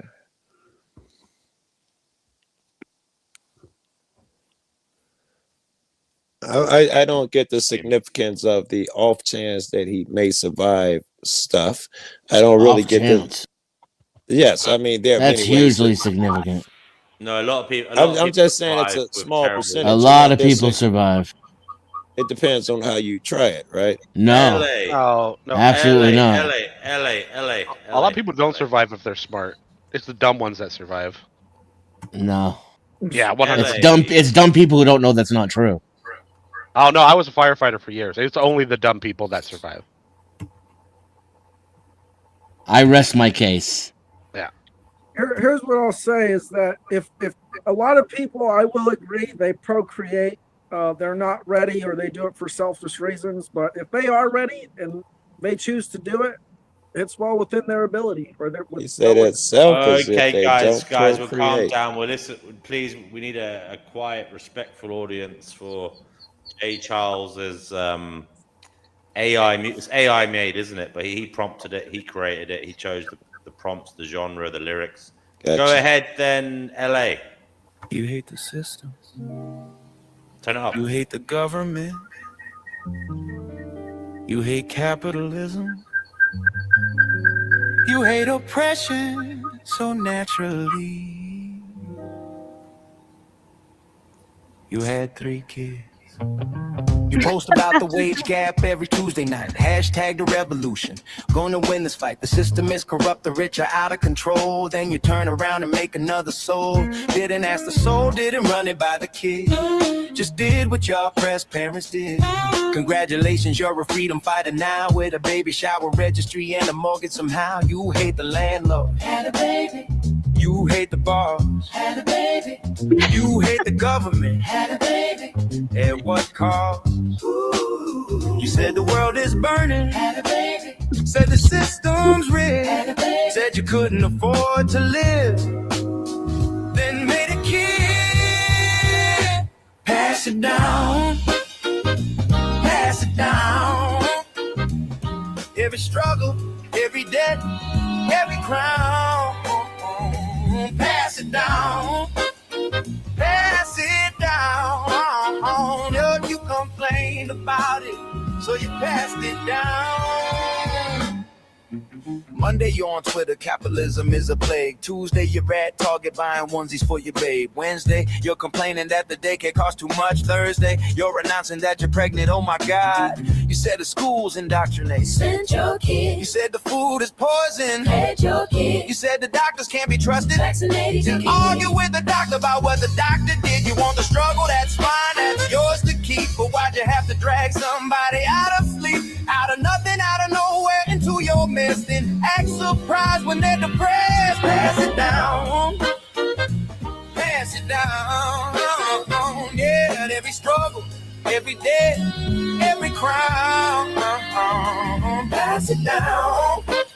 Pass it down. Yeah, you complained about it, so you passed it down. Hey. You marched for workers' rights in 2004. Now you're telling your son that he's gotta work more. You said the rich exploit the poor, and that ain't right. Now you're mad your daughter won't call home every night. You complained about your parents. Became your parents. You complained about the system. Funded the system. You complained about the government taking everything and framed your kids as a tax deduction in the spring. You said life is suffering. Had a baby. Said the world ain't fair. Said I had a baby. Said you're barely keeping your head above water, then made an heir to the suffering, to the debt, to the system that you swore you were gonna dismantle before you hit the star. But it's legacy, they say, it's hope, they say, it's the miracle of life, it's a brand new day, it's my greatest achievement, my reason to fight, my little blessing. Who didn't ask for this life? Who's gonna grow up, pay the same taxes you hate, go to the same schools you said was the state, work the same jobs you said were exploitation, and post the same complaints to the same generation who will also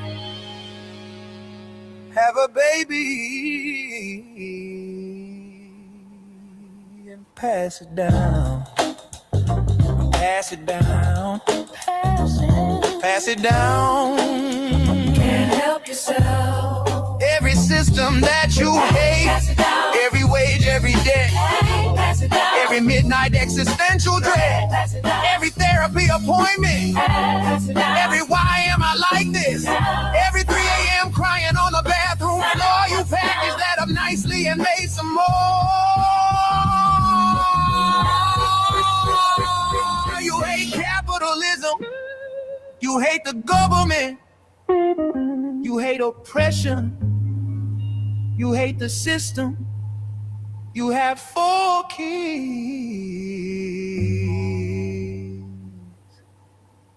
The cognitive dissonance is impressive, honestly.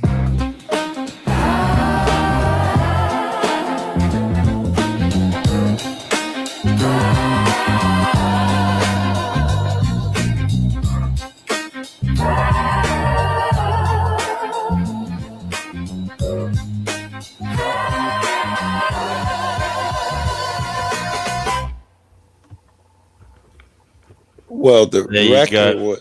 record was great. The philosophy has so many holes in it. I wouldn't even know where to begin. Now I realize how silly the philosophy is after listening to the record, but the record was great. Oh man, It was made a me want to funky make a tune. baby. Yeah, I mean, people might have sex to that and have a baby. Yeah. Heck yeah. What was I gonna say? LA, do you want to play another one? Have you done another one? Or let's go into it. I want to jump them a little bit about the philosophy now that I see a bigger picture, if that's all right. LA, can I question you a little bit about the philosophy? I'm sure you probably got some of these things worked out.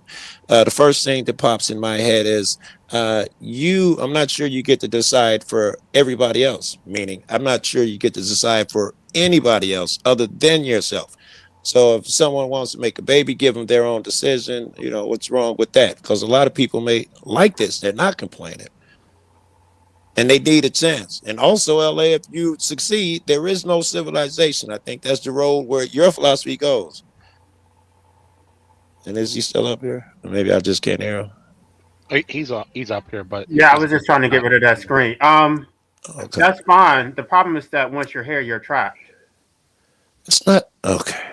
Because there's the 1,000% chance when you drop a crane on you, you may survive. So that means you're trapped. Okay, even if you want to say that you can die, that still is a trap. Nobody wants to die. So you're either you can That's live a a miserable great life or you can argument. die. So you're trapped. Now You that's have a two- great argument. You two make sure bad you choices. add that part to your argument every time. That's a good part. Very good. That's going to be a strong one. I think he did make some good arguments. What he has to overcome does not have anything to do with just solely his claim or his arguments.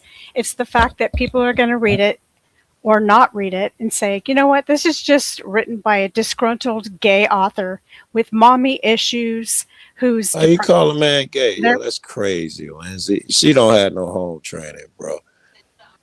No, I'm kidding. I'm kidding. That's my dumb sense of humor. I mean, if he was really straight, he'd already have a baby, right? So what they're gonna do is what a lot of us have already done when you're reading poetry or you're reading a book or something. For example, you say, "Well, of course, Mark Twain meant such and such about when he wrote this story because he was, subject to racism." Da da da da. You borrow the author and his fake biography or whatever you think you know about him or her, and you either get a cognitive bias or to understand the book, or you apply something to quickly invalidate the author so that you don't have to read it and face the tougher questions. If people could read this book without that bias or without their emotional claims about this supposed suicidal or whatever you want to label him as, or gay, or upset, or complaining, or whining, whatever, author, then you can't get to the crux of the actual issue that he's arguing here, which is absolutely fascinating to me. LA. The problem with that is that they created us too. So all the people with the suicidal ideations, all the depressed people, we were created by breeders. So they have to take accountability for all of it. It's at least a good discussion point if people will allow you to make it without pigeonholing you. No, you make it pigeonholed. Yeah, you have to find particular people who don't attach baggage to the Muttering grandly argument. about sorrow and pain, but you're too smart, son, to rot in despair with all that intellect tangling your hair. I was still running through in my head now because I heart. assumed that was always Help the your way own out. life before But it now, falls apart. since you said what you said, that's not that close to Still, the this is the song. Shrub and tree, live long and prosper till you're wrinkled and gray. Then drift off, smiling in your sleep one day. Tend might your let her garden, eat your lentil stew. Let a bit of sunlight get inside of you. Use your intellect, don't just sit and brood. Help yourself live well and help other folk too. You can map the void with a fountain pen out thing. 12 bishops and 6 wise men. You can spot bad logic a mile away and explain Schopenhauer by the break of day. But what's the point of a marvelous mind if you only use it to moan and grind? A clever man ought to know by now how to plant a seed and milk a cow. By oat milk, being vegan minded and such. So cheer up, LA, have a nice cup of tea. Stop philosophizing every shrub and tree. Live long and prosper until you're wrinkled and gray. Then drift off, smiling in your sleep one day. Tend your garden, eat your lentil stew. Let a bit of sunlight get inside of you. Use your intellect, don't just sit and brew. Help yourself live well and help other folk too. Go to Mexico, walk by the sea. Stop acting like doom is your destiny. Have some guacamole, shake your behind. Leave the apocalypse out of your mind. There's no great virtue in being grim. If joy is at the beach and the tide's coming in, you need not solve all sorrow. suffering tonight. Sometimes wisdom is sitting in light. You're smart, LA, no doubt that's true. So do something useful with what's in you. Make life lighter where you can. Be a bomb, not just a broken man. Help your own heart, help your friends. Make a little goodness before it ends. A mind like yours should not be spent just writing footnotes to discontent. So cheer up, LA, have a nice cup of tea. Stop philosophizing every shrub and tree. Live long and prosper till you're wrinkled and gray. Then drift off, smiling in your sleep one day. Tend your garden, eat your lentil stew. Let a bit of sunlight get inside of you. Use your intellect, let it do some good. Help yourself enjoy life like a smart man should. Cheer up, LA, don't be absurd. Even gloomy prophets need sun and the bird. You've got the brains now, make this your creed. Enjoy your life and help others do the same indeed. That's the song for Life Abolition. Sorry, that wasn't meant to insult you, Joe Cool. Apologies. I didn't hear. It's late. I just wanted to play the song for Life Abolitionism. That's his song. That's a good song, DMW. I thought that we made that for him. We made that for him so he'd stop talking about. Oh, you guys made that. I was about to say you wouldn't even believe the same two people made that. You guys made that. Makes sense. All right. Well, he did, not us. I made He it did. for LA. He made it. Yeah. I made it for LA. Okay, Yeah. okay. But all right. LA, what do you think about it, LA? I mean, I asked him to do a song, so it is what it is. At least Oh, I have cool. a song. Maybe Yeah, I that's can cool. record one like Chickpea. Yeah. But like, I thought It it does was say like go on a catchy. holiday and shake your behind. What? Hell yeah, man. Go to Hell Mexico, yeah. walk Don't along the worry about beach, the eat some apocalypse. vegan guacamole. You know, Go to a Linux. Bali or Thailand. Do you like LA. guacamole? The more I think about it, the more I think do. LA has an argument with that. They won't let you get your own. They won't let you do. They're forcing you to do shit. They're wronging you in some fashion. Cheer up, LA. That's catchy. I got a question. I wonder when Yeah. LA thinks life starts. I mean, technically it starts with a cell, but I'm talking about in the legally relevant sense is based on sentience. Oh yeah, that's true. Yeah. Could you say overall this is an argument for assisted unaliving? Oh, I'm not. I don't know if you listened to that conversation we had on Tiff Man's channel. I'm way more extreme Tiffman's. when it comes to that. I go by natural law, not this fake positive law. Under common law, I don't. I mean, I've talked about it before about family planning under common law. It was much more extreme than what we have now. Wait, Let me ask you a hard question really quick and then I'll shut up. How would you label yourself if you had to label yourself? I'm pro-abortion. I don't know if I have to say it. I'm pro. I'll leave it at that. I'm pro-abortion. Okay, thank you. Okay, well, I got a follow-up question. Would it be fair to label you If it's immoral to have a kid, surely you don't think it's the woman's choice. I say it's both of their choice, but Well, why would you allow them to do something so abhorrent? I don't see it as abhorrent. I think that imposing life on someone is abhorrent. Well, that's what I mean. How does that go? Because I'm an anarchist. Because I'm Every instance they're possibly imposing life on someone. Because I'm an anarchist and I don't support using the state to control people in that way. How does giving someone life go against natural law? It's not. That's why you have to read the book. It's not the imposition. It's that coupled with the fact that the state criminalizes your exit. And it's also the comprehensive duties that come along with that imposition, because parents are alienating your natural rights by putting you under the state's authority. See, I could see your argument if someone thought you were suicidal and then they threw you in a padded cell and kept you from doing it. But if that's not happening, like no one's stopping you. Listen, he threw that out when Do he you know said anything? that Do you know some about the? people don't want to do it. He doesn't want to do it. He's just, arguing. Well, what I said, it's in general to anyone. Can you tell me the basis of the state's authority to criminalize it in the first place? Who Because cares? Here we go.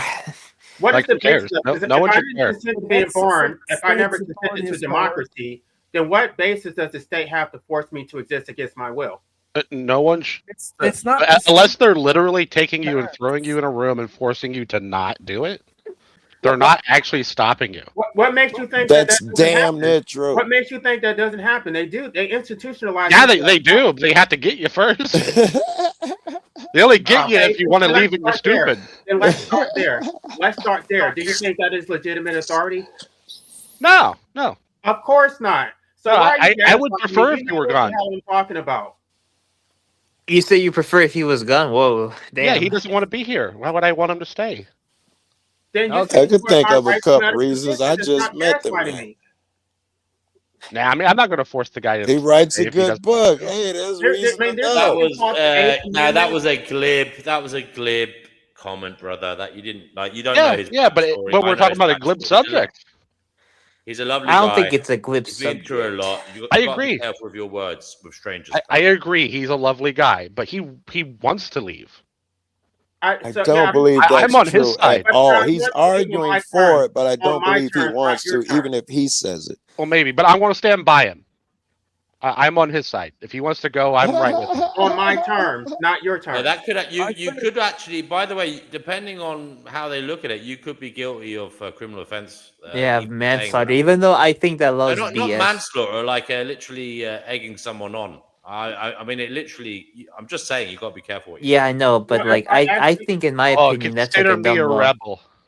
If I actually followed through with it and listened to your advice, and they found this live stream, you could be prosecuted just for Absolutely, your I verbal agree with assault. you, LA. And I'm saying I don't condone what he said, LA. I want you to live a long, happy, healthy No, life I'm and die saying that it's peacefully, ridiculous. smiling He in your should not be sleep. As it prosecuted. He's gonna LA, this is how twisted these people are. Somewhere here in That the is- US, years ago, there used to be a law that if you tried to off yourself and was unsuccessful, the penalty was death.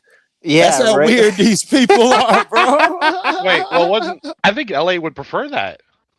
Yeah, right, win-win. Well, it exposes the absurdity of trying to criminalize it in the first place. You Yeah, can't. it does. You Yeah, can't it's punish retarded. a person for dying. You can only punish those who assist. I agree. It's a total waste of resources to try to Why stop. would you have someone assist, man? Unless it was legal. Because it's a free. It's a private contract. Nateless We Giga should have Chat, a no free offense. market, Are and the you state should not interfere. hold on a second. Nateless Giga Well, I Chat, guess you still have an argument. do you have like a cluster B personality, or are you autistic, or Either I'm just playing along with the absurdity. Are you a tard? It's Tard?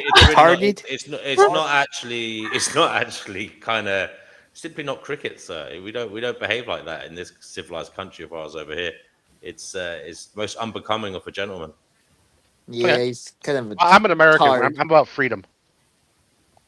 May I propose a hypothetical to test your, I don't know, claims of your... Freedom. The hypothetical Did you say- is based on a truth. The truth is you can go to, I believe it's Switzerland. Go ahead and Google or Yeah, don't. he knows that. He's already said he doesn't want to leave his jurisdiction. He shouldn't have to. I still want to hear her based on complete your- Wait, hypothetical. why would you want to die in America? What the fuck? It's weird. Based on the premise of your book, given the choice, if it were a peaceful solution and a death that was assisted and humane, you would the audience would think that you would choose not to exist. Why is that contrary to what your choice is? Well, you see, the thing about that is, if I may say, LA, you couldn't bring your friend with you, I like because it, in this Lance. country, if you bring a friend with you or a family member, they can get done for aiding and abetting, even if you go to Switzerland. Okay, I'm calling bullshit for this hypothetical. Lobby. You can go and you can get it done. Yeah, maybe. Okay, part Now of what? No, he can go, but he can't. He literally, in reality, cannot bring someone with him on the plane. Cannot stay in the hotel overnight. Cannot have someone chaperone him to his final destination. Chaperone is, hold his hand. The state No, wants no, to always bring that is people literally accountable against the as law. In possible. the UK, you would be prosecuted if you did that. Pressy, I know, No, but that's like, kind of wild. In my state, I think 11 states in the U.S. assisted death is a thing. okay, I know yeah. in Canada it's a Yeah, but thing. it's only for He's terminal illness. It's not. he's That's only not for arguing. terminal illness. It's I not don't. for He's like. not arguing for It's that. not for like It's not act if you. It's like the not if you will. woke up on the wrong side of the bed and said, "Oh fuck, I don't like my He curtains." didn't answer I my agree. question. I don't think they're all for terminal illness, but they all do have like a 2-day waiting period or something like that. I didn't get a He chance he to wants answer the question. I'm he not wants it ignoring. unregulated for everybody. Oh yeah, unregulated for Okay, so he everyone. did answer Yeah. the question, and he said no. Then I questioned his Wait, I passion. didn't say no. I never answered it. Can you repeat your question, please? Okay, the hypothetical situation is you can legally fly to Switzerland and have an assisted. I got to be careful of word choice. Unaliving. That is a humane thing. It may cost $1,000. I don't know. Without this extraneous partner on board that you can't do this or you can't do that. If that were purely a choice that you could have, why What would the whole you thing is, do that? I'm against the cooling off period. I don't want to have to wait and go through all the bureaucracy, get on the plane, and then There is none. I don't want that. I don't want any. Is that your lap actually, Let's or say are you you could just, or you draft just There isn't pretending? one. That's I think you're I'm scared not of. an actor, bro. That's all I think maybe you Damn. don't to be unalived. I think that you maybe you just want to survive and complain about it. I think LA wants to make But sure that you that don't. everyone knows how wrong it is to procreate. No, what I want is that when I get the will to actually do it, I want to do it right then and there on the spot. I don't want time to cool off and have second thoughts. I want to do it when I'm actually ready to do it. But LA, as I've said to you many of times, no one is stopping you from doing the the whole self right, come deletion thing. Thank you No for that one. profound insight. I never Okay, thought that. I never You considered say that. thanks for your profound insight. I'm switching sides. If 2 days is too long, then you don't really want to go. I love how people say the Yeah. most obvious statements and they act like they're saying something profound. You think Yeah, I don't no, know you, that I you, can you jump don't off really the want to fence go. with? Okay, what I said He was just not. wants I it don't painless. need That's all he wants. He your just wants advice. it I need you to completely support my painless. right. And I'm glad. Either You're testing your theory. There's By the nothing way, guys, profound about that. it isn't funny. By the way, guys, I know you. It's not funny. LA has actually suffered a hell of a lot. He does suffer on an ongoing basis. Of course, He has. as with everyone here, I would imagine they have Just being a suffered. black man, I understand, brother. Yeah, Fatima, don't compare and contrast, except that he suffered and it's healthy. Of course, absolutely. Don't do that shit. There's no need to compare. Take him on his own. He is his own subjective experience. There's no need to bring it down to as have all of us. You know, I was just having fun. Yes, agreed. I'm sure. Man, if I'm not you're a offended. black guy, It's all you an gotta do is indictment run at against cops them. screaming. It's not an indictment against me. It's an Okay. indictment against them. That they're the ones who support cruel and unusual punishment. They Thank you for support this, bro. For imposing putting life me. on the people, and then they have to go jump off a cliff in order to escape their involuntary existence. Cruel These and people are unusual sadistic. punishment would be an unsuccessful attempt in which you cripple yourself and or hurt your brain so that you have to live in a state that's even worse than the one that you're Like in. a fucking Right, like a but you're fruit or subjecting me something, to like those a conditions by vegetable. criminalizing in the first place. Yeah, now you owe Too us many money people were because we talking. got to take care of Couldn't you. hear Now you. you owe us money, right? Anyway, I got a He'd be- question. I got a question. 911. What is your emergency? I'm wondering if is there a 911, compromise? what is your Because emergency? Joe, theoretically, what? Yeah. you could get a lobotomy and you would stop caring about this. Is that 911. like a compromise you could do?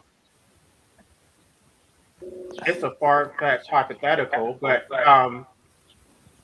I don't know. Yeah, Because I mean, have you ever thought of? That's a great question. Have you thought of the alternatives?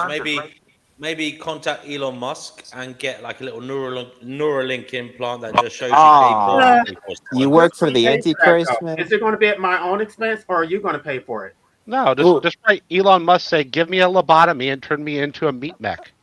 You could actually try tweeting him and say, "Look, I've got this situation where I'm not terribly happy. I will volunteer if you'll give me a Neuralink, and We can plug you in the matrix and you'll be happy. maybe We you'll can be able plug to you watch in. gay orgies in your My mind's eye 24/7 and like live for it, like live a happy life or whatever.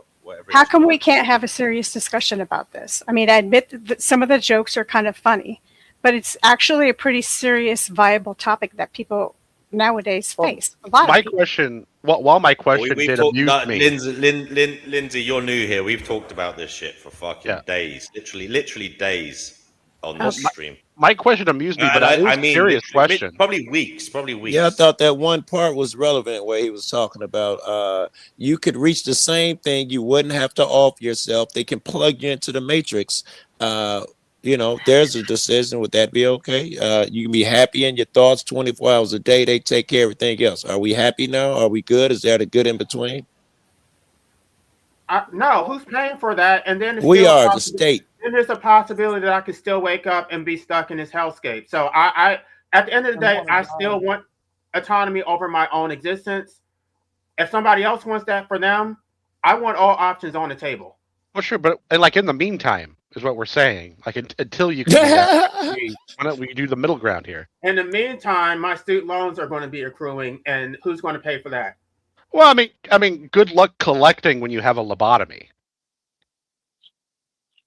Okay, but if I do wake up at some point because electricity went out or whatever the case may be, they're going to shovel my doorstep trying to collect. So no, if you have a lobotomy, I'm gonna say something to LA. All right, this is all I'm gonna say is, you said you base your ideology or your way of thinking in natural law, but having children is not against natural law because you are granting someone the ability to live in the world, and this is a good thing because that's not what I said. Number one, well, you did say that you. No, I didn't talk about the original imposition. I'm talking about what comes afterwards. I already said. Well, and I'm going to tell you, you guys can vouch for me because I said on this channel. What I said on this channel is that if it wasn't for the fact that we were placed in the state, if we were in a state of nature, I would not necessarily be an anti-natalist. But because we are, I think procreation is always unethical.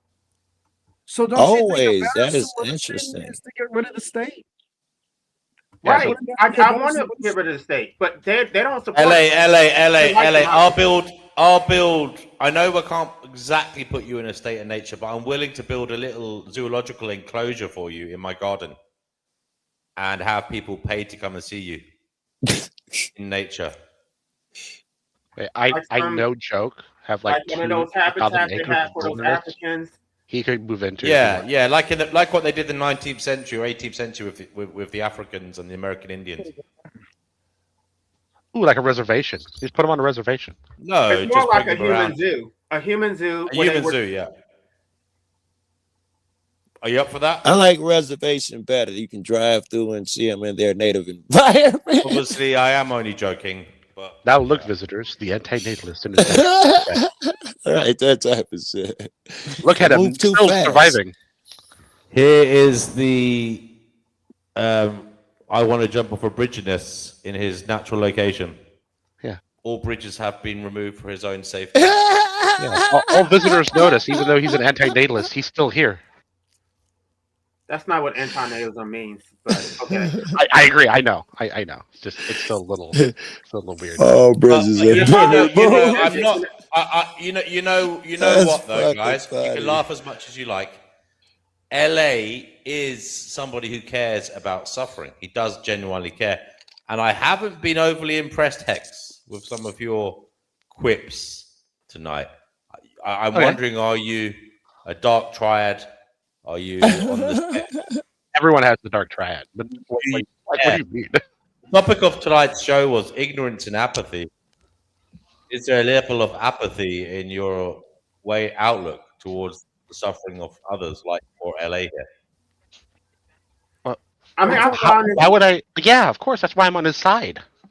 I find it useful to the extent You guys are that it allows against him. me to get a full picture. So when I am encountering, these, because I'm about to start activism, and I think I already have a full picture. I don't think anybody has anything else to say. It's just so repetitive. So I think I already know. I have all of my material now. Okay. I think it was also helpful for us because I think initially we all thought he was arguing for maids like they have in Canada, but he's arguing for something way more unregulated. Yes, So I'm glad that we had the entire conversation. Yes. I mean, not completely unregulated because he wants the assistance. Unregulated? No, I want a stateless death. No, it's no state involvement whatsoever. Like, but You you kind of still want the young, DB. assistance, right? There free were a market. couple I times want in history in the this free makes me. market, not from the state. We've gone You over this with him. I think he's erroneous. I think there would still have to be some regulation because there would have to be some standards to be abided by. But he doesn't seem to think that's important. Yeah, I mean, there are some people that temporarily don't want to be here, but they would if you give them the chance. I don't think the state gets to step over there. You know, I agree, but now we're being a bit too benevolent. I think it's a great idea. I'd certainly try and talk my friend out of it, but making a motherfucker, we might be overstepping. What? Boozy is saying LA has narcissistic and psychopathic risk. I thought you were on his side. No, No, he non. said none. Non. Oh, sorry. It's getting late here. Yeah. I got you. Sorry. And he wouldn't care about other people suffering the way he does if he was a narcissist.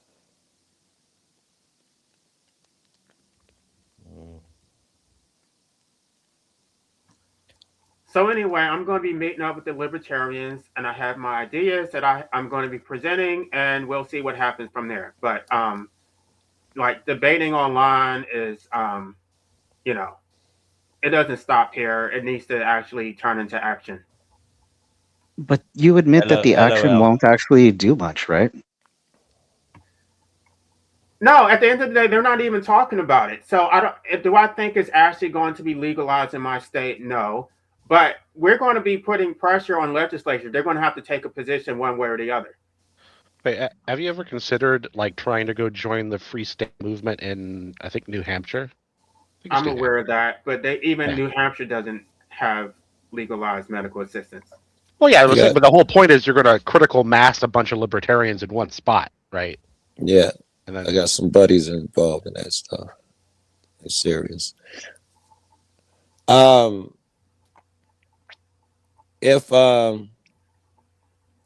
you being? Can I assume first that you don't believe in God, LA? That is, well, not in the way that you believe in God. I don't believe it's a man in the sky. I don't believe it's something. You assume I believe that. Okay, maybe that was inherent in me calling him God. A higher power, an architect, some divine. Do you Not a believe higher any of that? power. It's not a higher power. That's where I would push. But it's a power, but not higher. Okay, I'll take that power thing. Does that power come inherent with it a responsibility, a duty to help other people besides yourself? From a Gnostic perspective, yes, because you're gods and you're. But I don't take it literally. I think to the extent that you benefit from it, to the extent that you are part of the community, and that you procreate, then obviously you do have a responsibility. But if you're here involuntarily and you have no desire to extract from the community, then no, I don't think you have any responsibility. Yeah. Let's assume that poof, you got here. You don't even know you were hit on the head with a rock. You don't remember how you got here. And you're here, but you do remember your philosophy here, your beliefs, that you do have a duty to other men. You with me so far? Am I off already? You have a duty to others besides yourself. Can you tell me the basis of that duty? Well, I'm happy with getting you to admit it's to help someone else, because my argument is you're neglecting your duty and other people if you're selfishly trying to depart. That's what my argument is going. Well, I mean, I embrace the term selfish. People should be they should be rationally selfish. But if you're going to say there's a duty, it has to be based on a relationship, a contractual relationship, a parent-child relationship, a fiduciary. Well, that's why I asked you about God. What your interpretation of God was. There is the contract would be with Him and your beliefs. Right.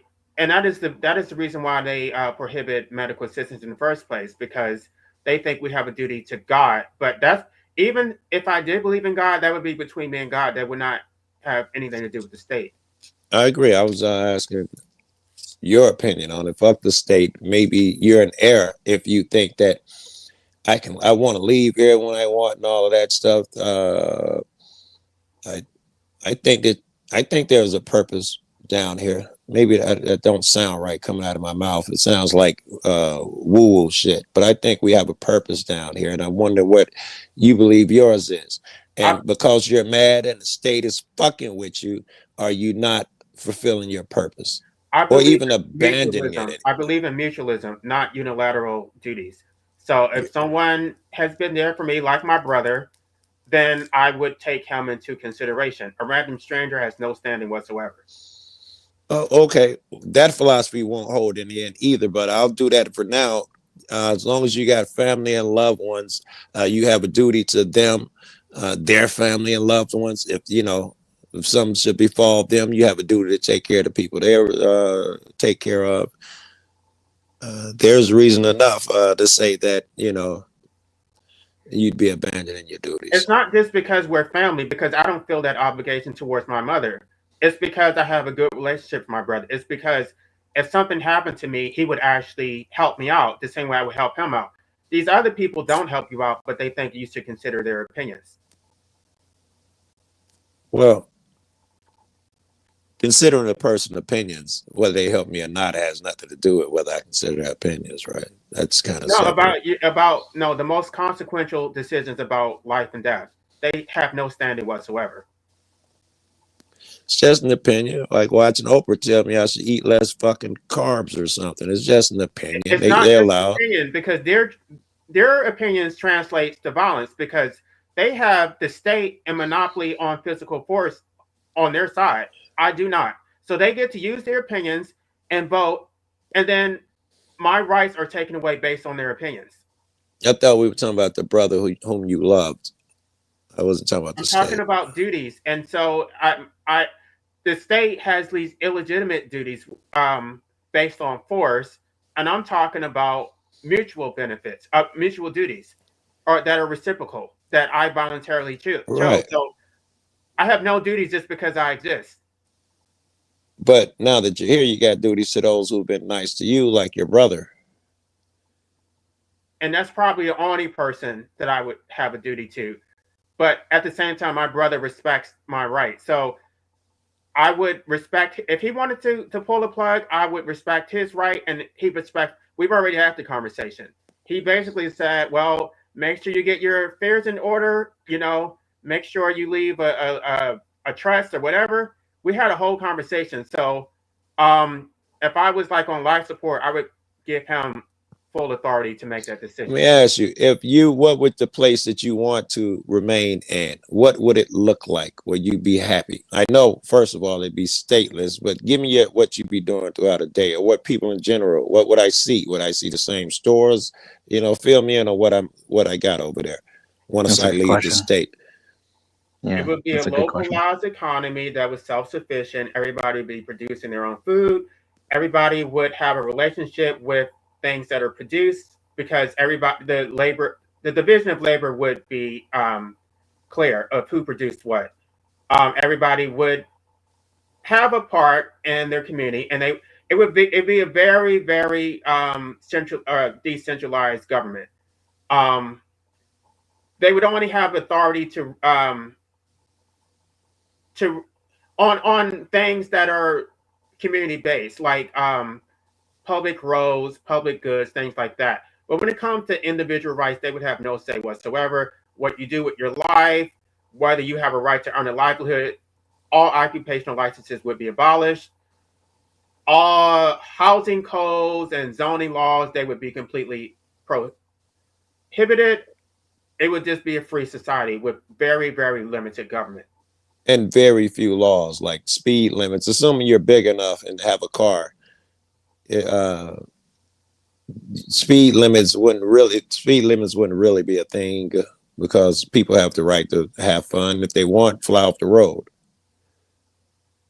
Yeah. Right. Right. I mean, if you harm somebody, then you should be held liable, but not I dig it. preemptively. Hmm. I dig it. I try and picture what they'll look like from time to time. Matter of fact, I think that's what Kent 10th kicked me off this panel for. I was saying that the speed signs should be suggestions. I think that's what I. They are suggestions, by the way. Those those are not hard speed limits. That is a prima facie standard of what a reasonably prudent driver should operate their vehicle in. But it's not a hard speed limit. So, for example, you can actually show that based on the weather conditions, you went over the suggested speed limit and you were still driving reasonably prudent. A lot of people don't know that. They think that that speed limit is like a set limit. It's not. I did not know that I could argue in court if I was doing 75 and a 70 and the cop gives me a ticket, I was still being reasonably prudent. I didn't know that was a counter argument. Yeah, it's well, I don't know all the laws in every state, but my state says that, and I believe that is a universal thing. Yeah, they're speed suggestions technically. Because they have to do these what do you call those? These engineering traffic studies so they can determine what the speed limit is. And a lot of times they have not even actually done those engineering studies. So if you have a posted speed limit and they have not conducted the engineering traffic study, that speed limit is illegitimate. You can I've heard that part, yeah. Traffic ticket dismissed. But you have to do discovery and request that they produce it because they're not going to volunteer that information.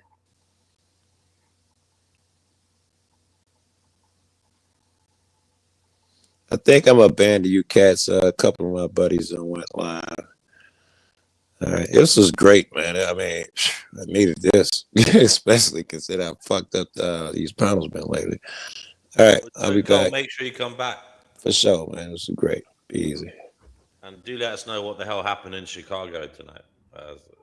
You know, waiting to find out. Why? What happened in Chicago? There was peace everywhere. It was being Chicago. Oh my gosh. See, I wasn't up here all day. When it's come up here, he comes up here. It's like, and they told it. They said as soon as I come up here, he's going to show up. Well, the show Dude, you've been here all day, and No, I just came up here. I was not here all day. He is subscribed, as are you. yeah, he's subscribed just like anyone. No, they kept asking me. They were asking me earlier to come up, and they were saying as soon as you come up here, he's going to show up. He came here. He's been on this show before you, probably on the streams and after you. I mean, it's just. But why did he come up here when I was not here? Why did he wait until I came up? Because he's probably doing shit in his day-to-day life, and then he just had a moment. He saw we were live and came on. Wait, who's this? Okay, but his first response is never to address anybody else. It's always to address me. I mean, well, that's because he has a bone. It's the Earth Dogs in the chat. Earth Dogs and LA go back and forth on various matters. LA, that's because he has a point of contention with you at the moment. That's because he's a stalker. I don't think he's contacted you personally, knocked on your door, rang your place of work. It's a bit hard. Cyber stalker. Does he follow you to other places? Yes, he has. Yes. No. Yes, he's followed me to 2 different channels. He's followed me on my. He's followed me on 2 different live streams. I blocked him, and then he created a fake account. He's followed. Oh my gosh, this guy is so damn annoying. Well, I mean, surely you don't want to limit his right to speech, right? So exactly. You know. I mean, exactly, yeah. And stand up for himself. Freedom of speech only applies to the state. I don't really want this to be he has no right to come on my channel, and even if he does have freedom of speech, he's not entitled to my response. So if But you do respond to him. I defend the right for all my trolls to call me all sorts of names on the internet. I have the right to block them.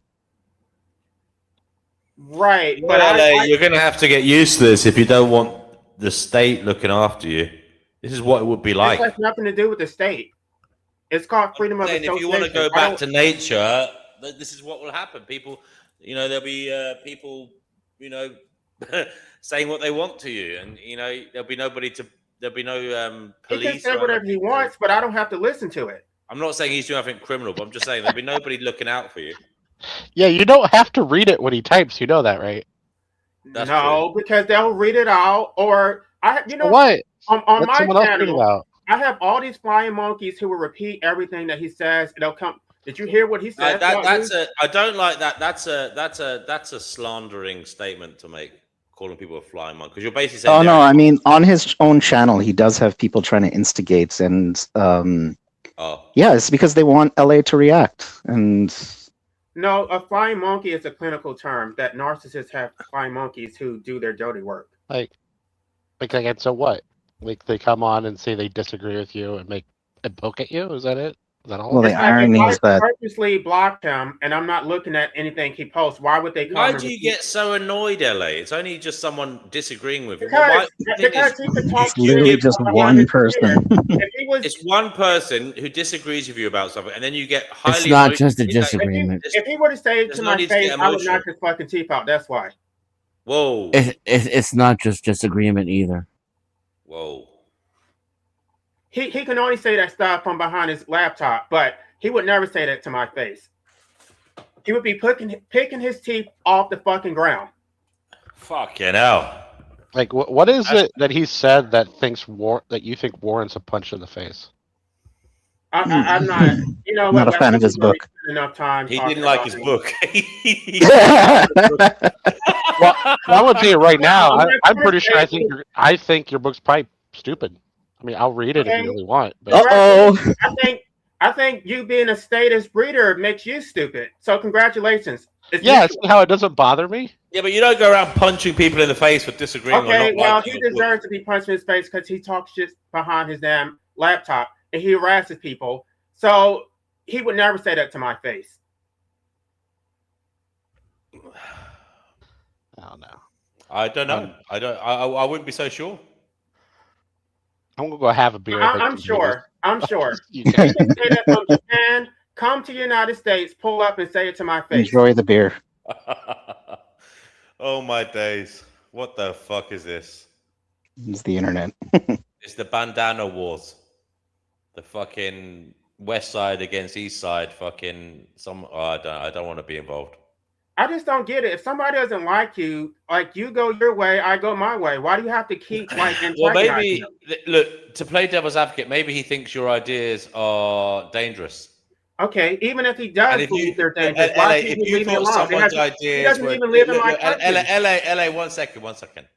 If you thought someone's ideas were dangerous, but also not only unhinged and dangerous, but likely to influence vulnerable people to do deranged and unhinged things, would you want to stop them? He does not live in my country. He lives in Japan. What I do in the United States has nothing to do with him.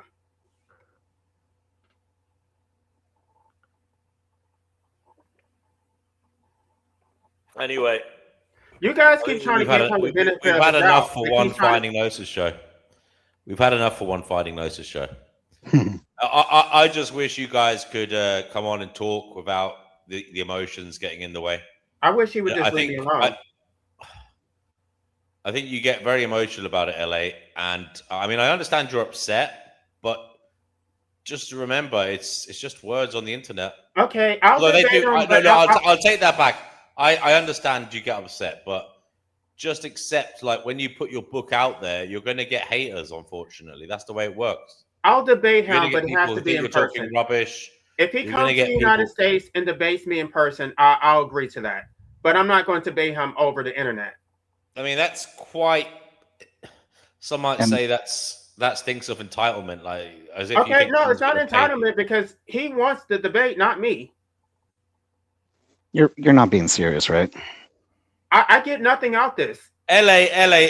That's bad faith in terms of if you want your argument to be taken seriously, you should be open to receiving critique. No, because when he talks smack, then I get the opportunity. I mean, what to type touch of him a in his fucking tyrannical face. author publishes On something? what planet is he not open to critique? He's been up here being criticized for the last hour and a half. That's true. I just don't like That's him true. specifically. It has nothing to do with what. Yeah, Yerf Dogs is a gaslighting liar and a bullshit Thank you. artist. I don't like him either. Right. And he does follow LA around.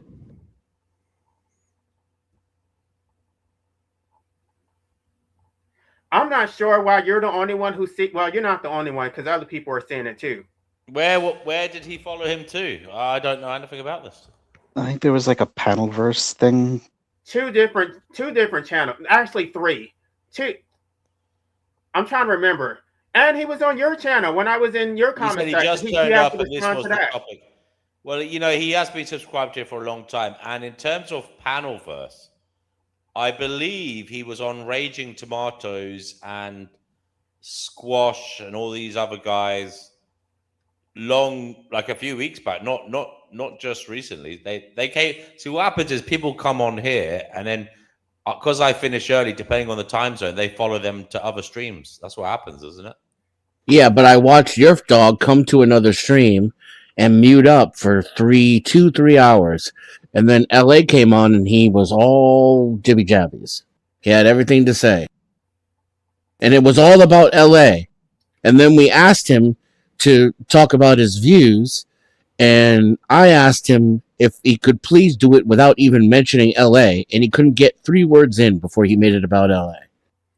Right. And he felt the bar exam. It's like, make your own argument. Stop bottom feeding.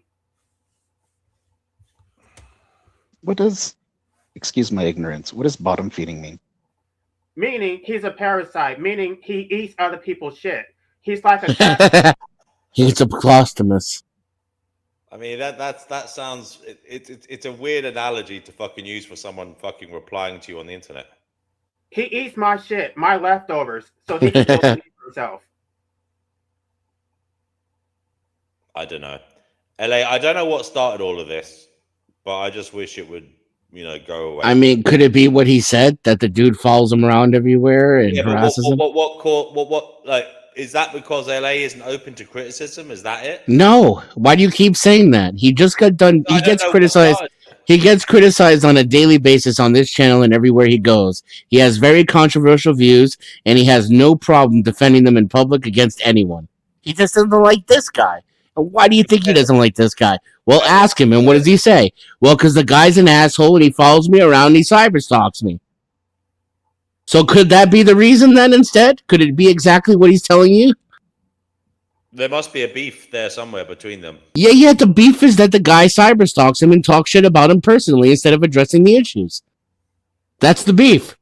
LA doesn't like that. I don't like it either. I don't like the guy because of the way he treats LA. I don't even know the guy and I already don't like him.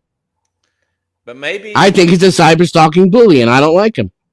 He says your account of matters is bullshit. Yeah, and coming from the guy who said that there's no real corruption in the American jurisprudence system. I don't think he said that. I saw that panel. He did. That's exactly what he said. He said corruption is rare. It's not the norm, it's the exception. He made a blanket statement that I was full of shit, but he couldn't say anything specific. At this time of night, seriously. For me, I don't want to have this fucking World War III, it is what it is. It is what it is.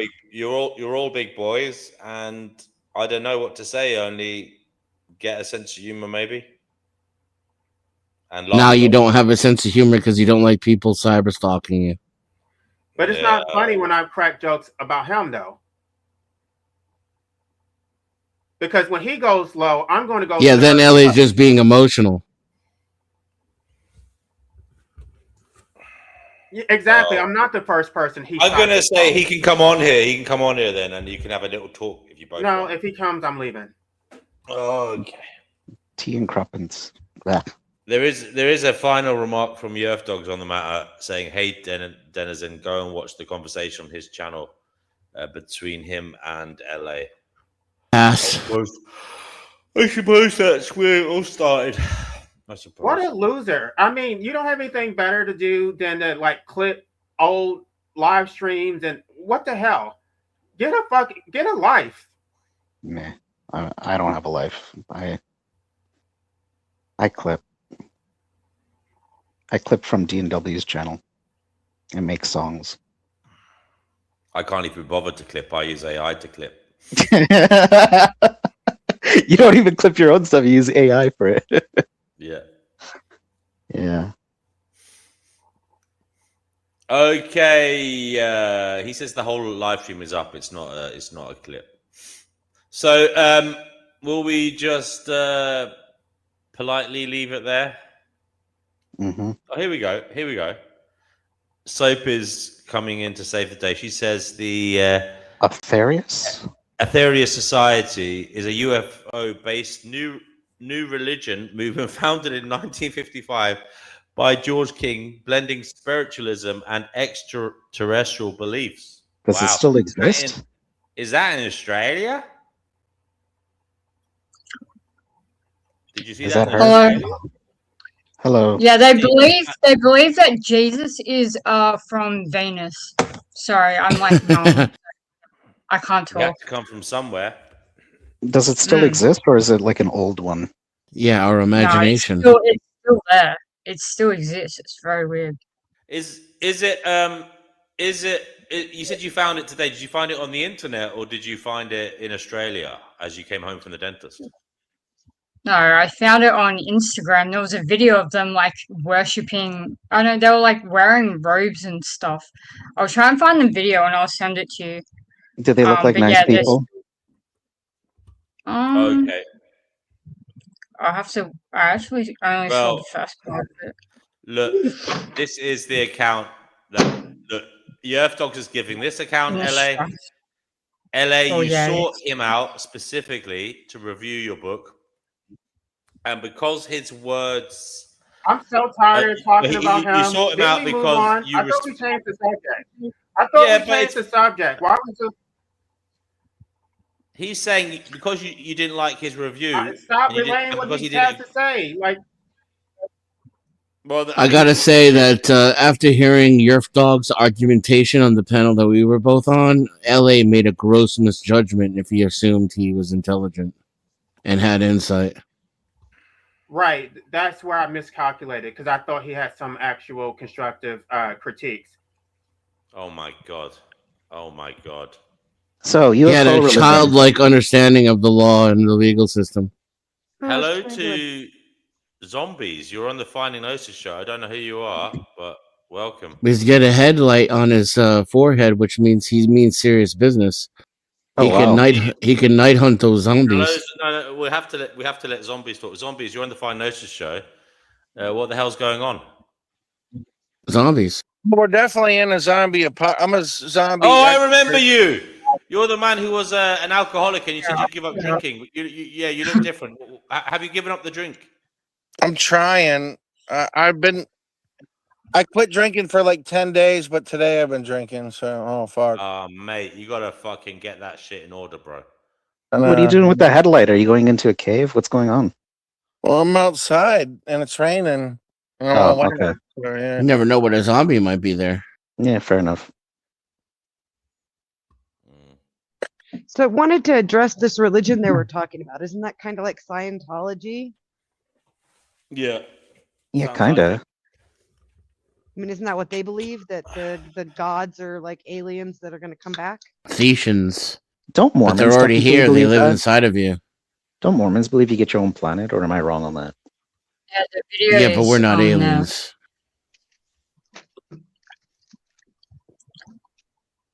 Yeah, apparently they worship aliens, so literal worship, wearing robes and all. It's really weird. Never Is it heard of weird? We have a before. whole industry based on Superman. He's an alien. Is he? Oh yeah, right. That's true. But that's fiction, though. Are they I know, but I'm thinking just that saying it's we can real? still like aliens. So you're saying Scientology and Christianity aren't fiction? Yeah, because it sounds like fiction to me. Well, I tell you what, I'm going to F off the live. Oh. Take the live. I'm gonna unalive this live, and yeah, you guys can stay here and chat backstage if you want, no problem. But it's been an interesting one, and I'm sorry about the little moments of discord where people were disagreeing with each other and fighting, but it is what it is. It is what it is. Hopefully, Vegan Equilibrium, do you want to run the show in my absence? You've just arrived. Hello. Hello. Do you want to run the show for a while if I go? I was kind of hoping you would hang out a little bit longer, but because I'm not going to be here much longer. Like how long? You're not going to be online much longer. Right. All right. I'll give you, seeing as it's you, I'll give you 10 minutes. How about that?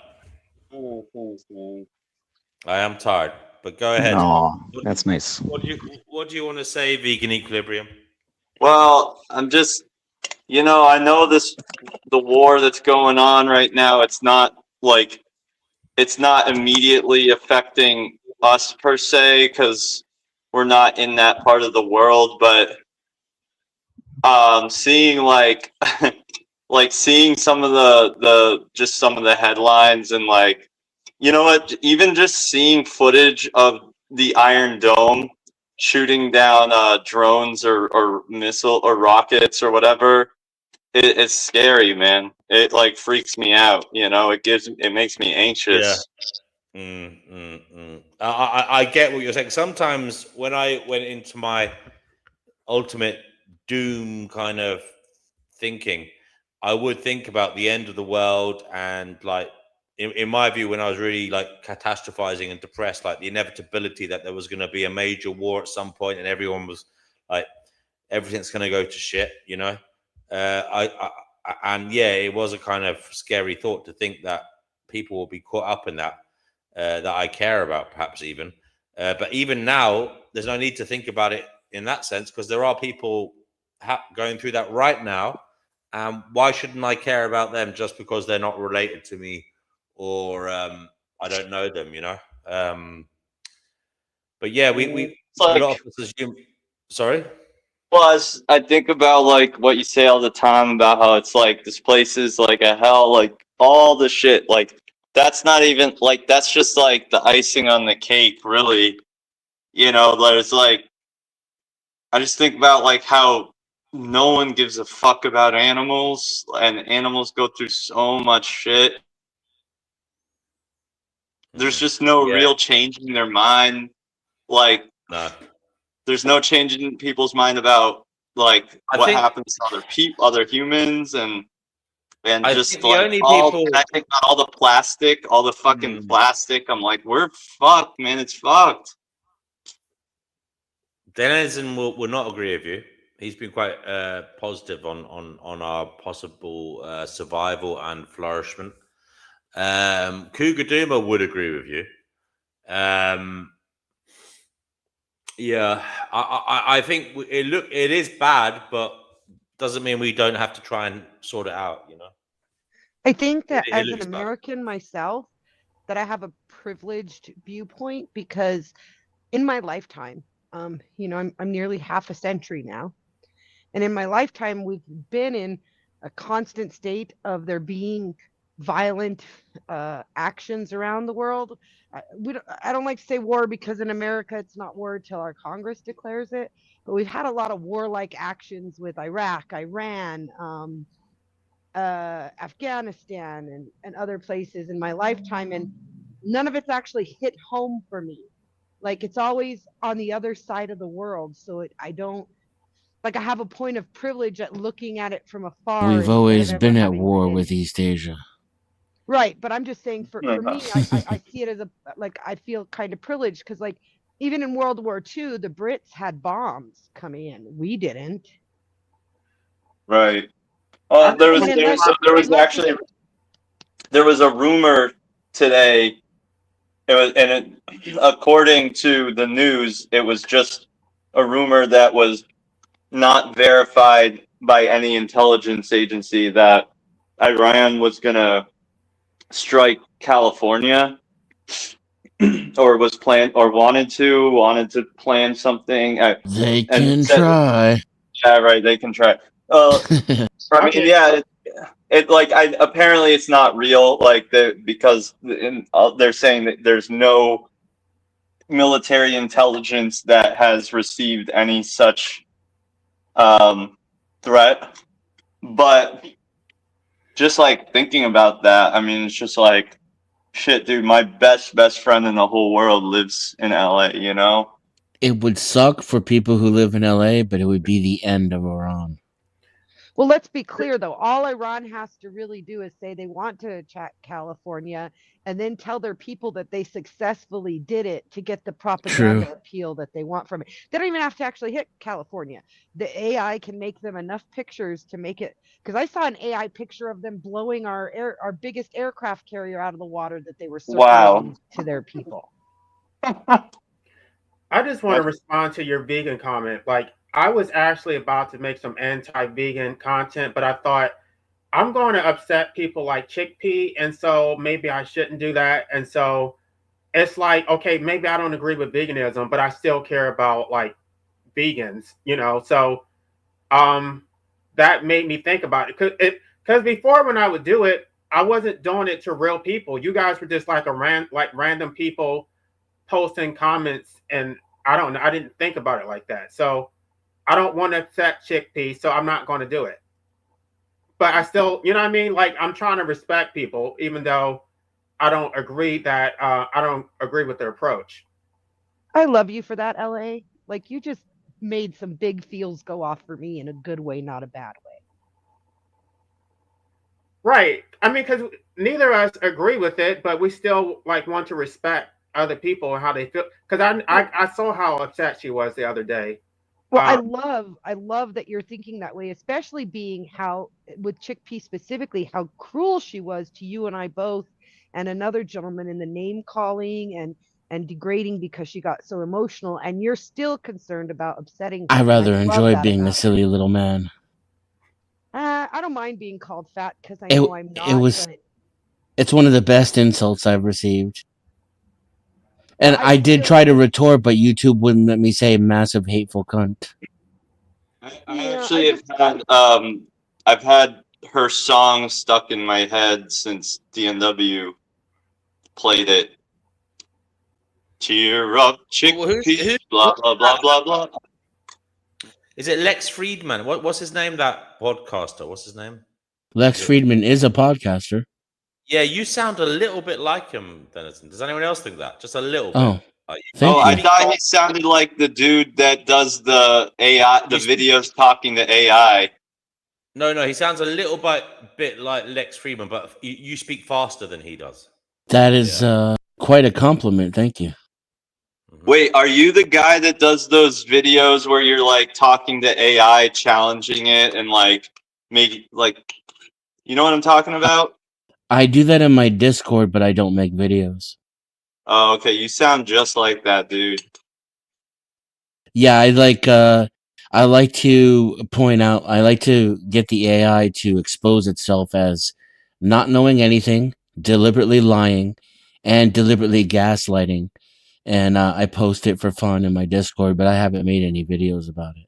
Okay, there's a guy that sounds just like you who does either Instagram or YouTube videos of him like basically doing just what you just said. Yeah. Yeah, I do that, but unless I'm being recorded without my permission and put on Instagram, it's not me. Can I just say something going forward? I don't want some like awkwardness on the stream.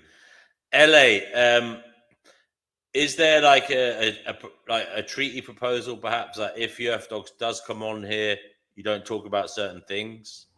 I don't want him talking to me at all. Like, he doesn't exist to me. I wish I didn't exist to him. He can come on here, but he doesn't talk. He doesn't. You don't have to answer him, isn't it? He won't do it though. He'll just take some kind of jab. So I just would rather not. He can come on here. I can't control who you bring on your show, but I'm just going to leave. You should stick around and build some resilience.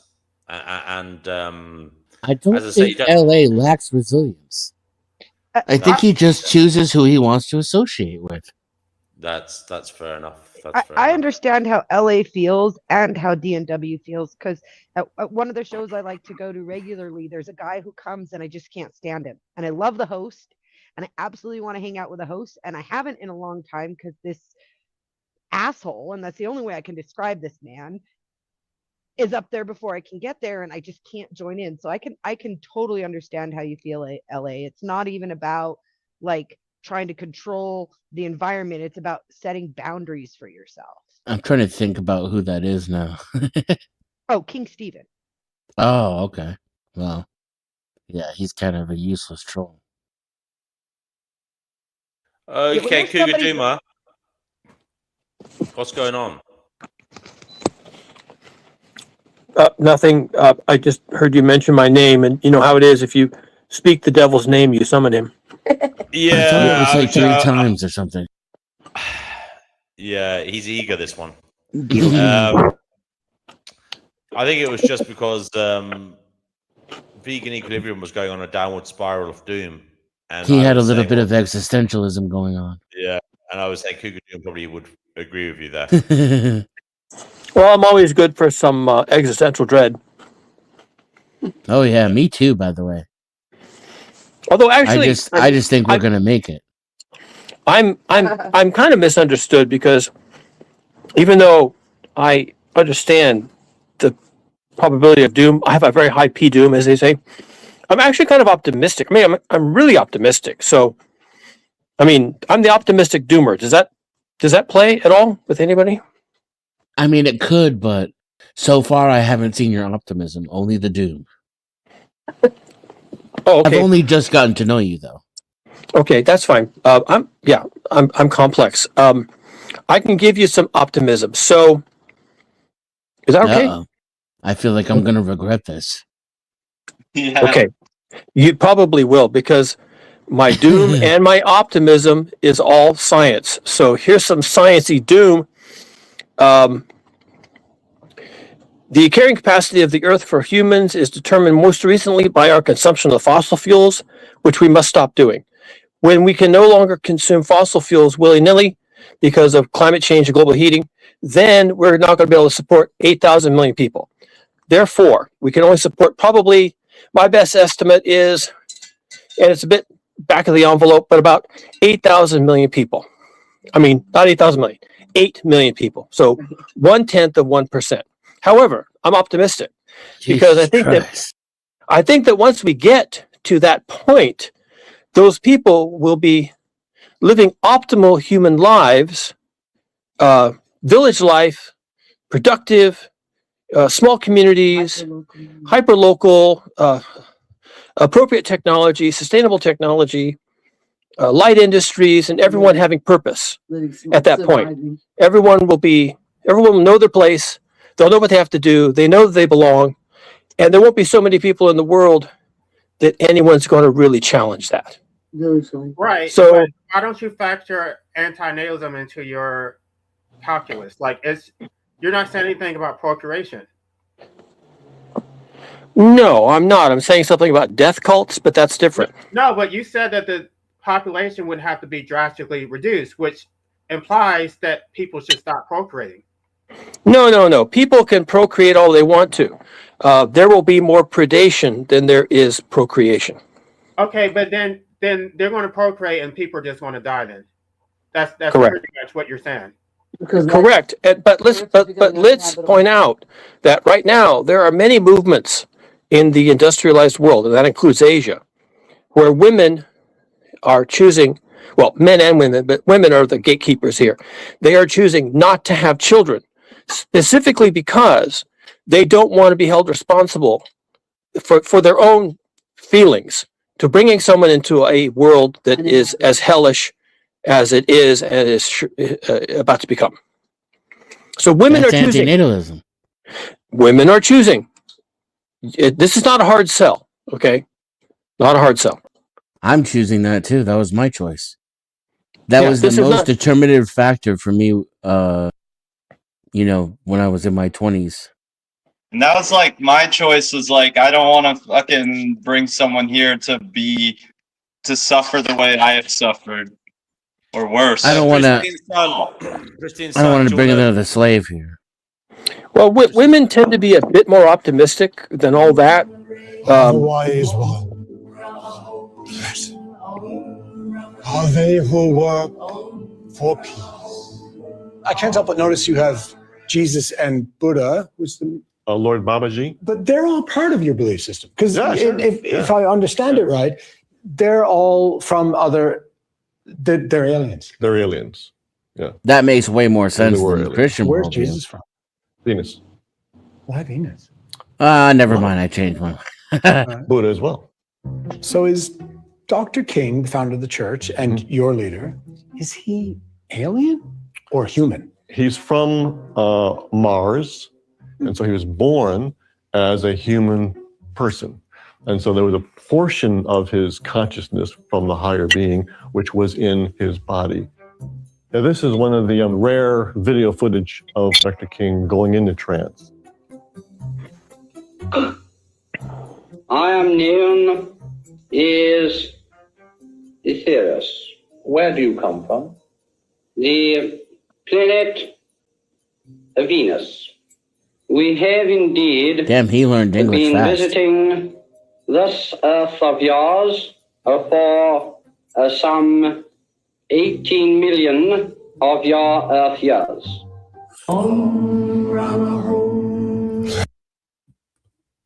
Okay, thanks for that. That's the religion you found today, Christine, right? Yeah.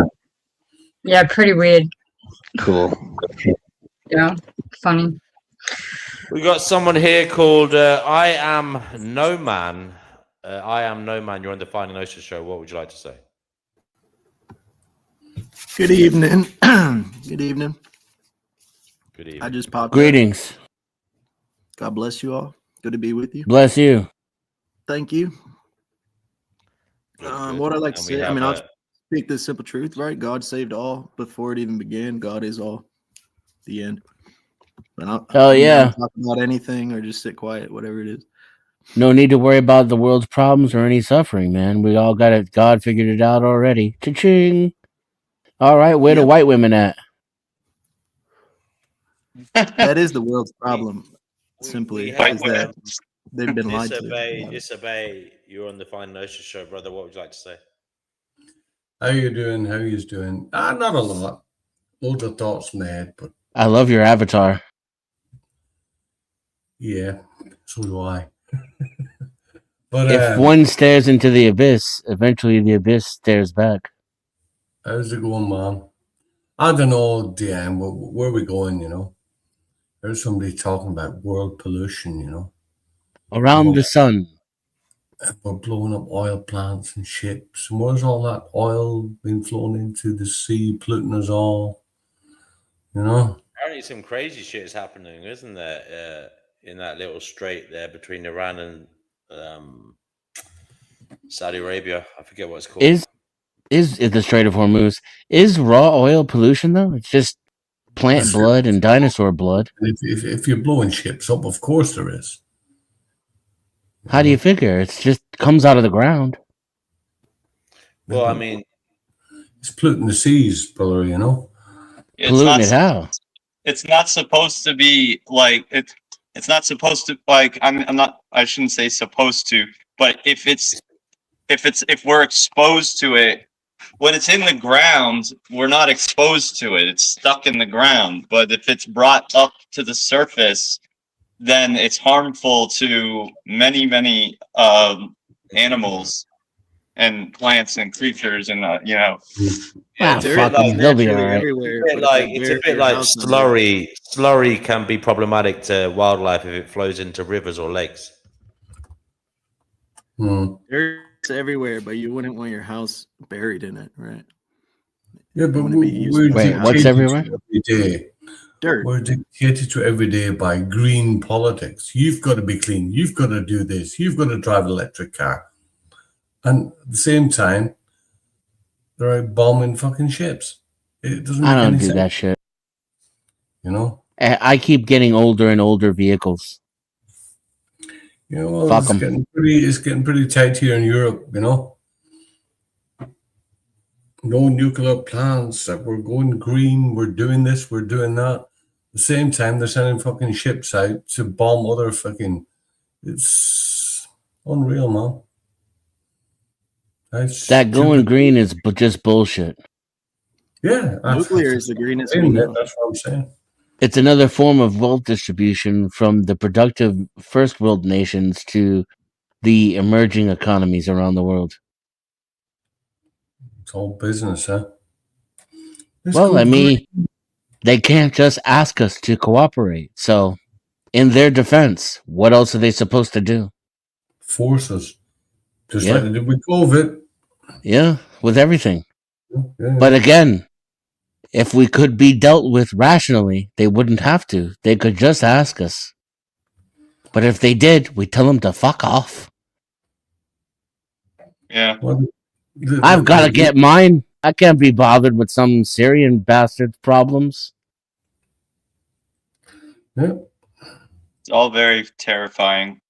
My wife needs a new car. We can't just have the one car because then I have to get up early and drop her off at work. And how are the kids going to get home from school? So we need two cars. And the kids need cell phones. This Syrian bastard's talking about drought. What am I supposed to do? Why aren't we Syrian bastards? That's a bit rude. Why are you calling them Syrian bastards? Because they're having a hard time with global warming.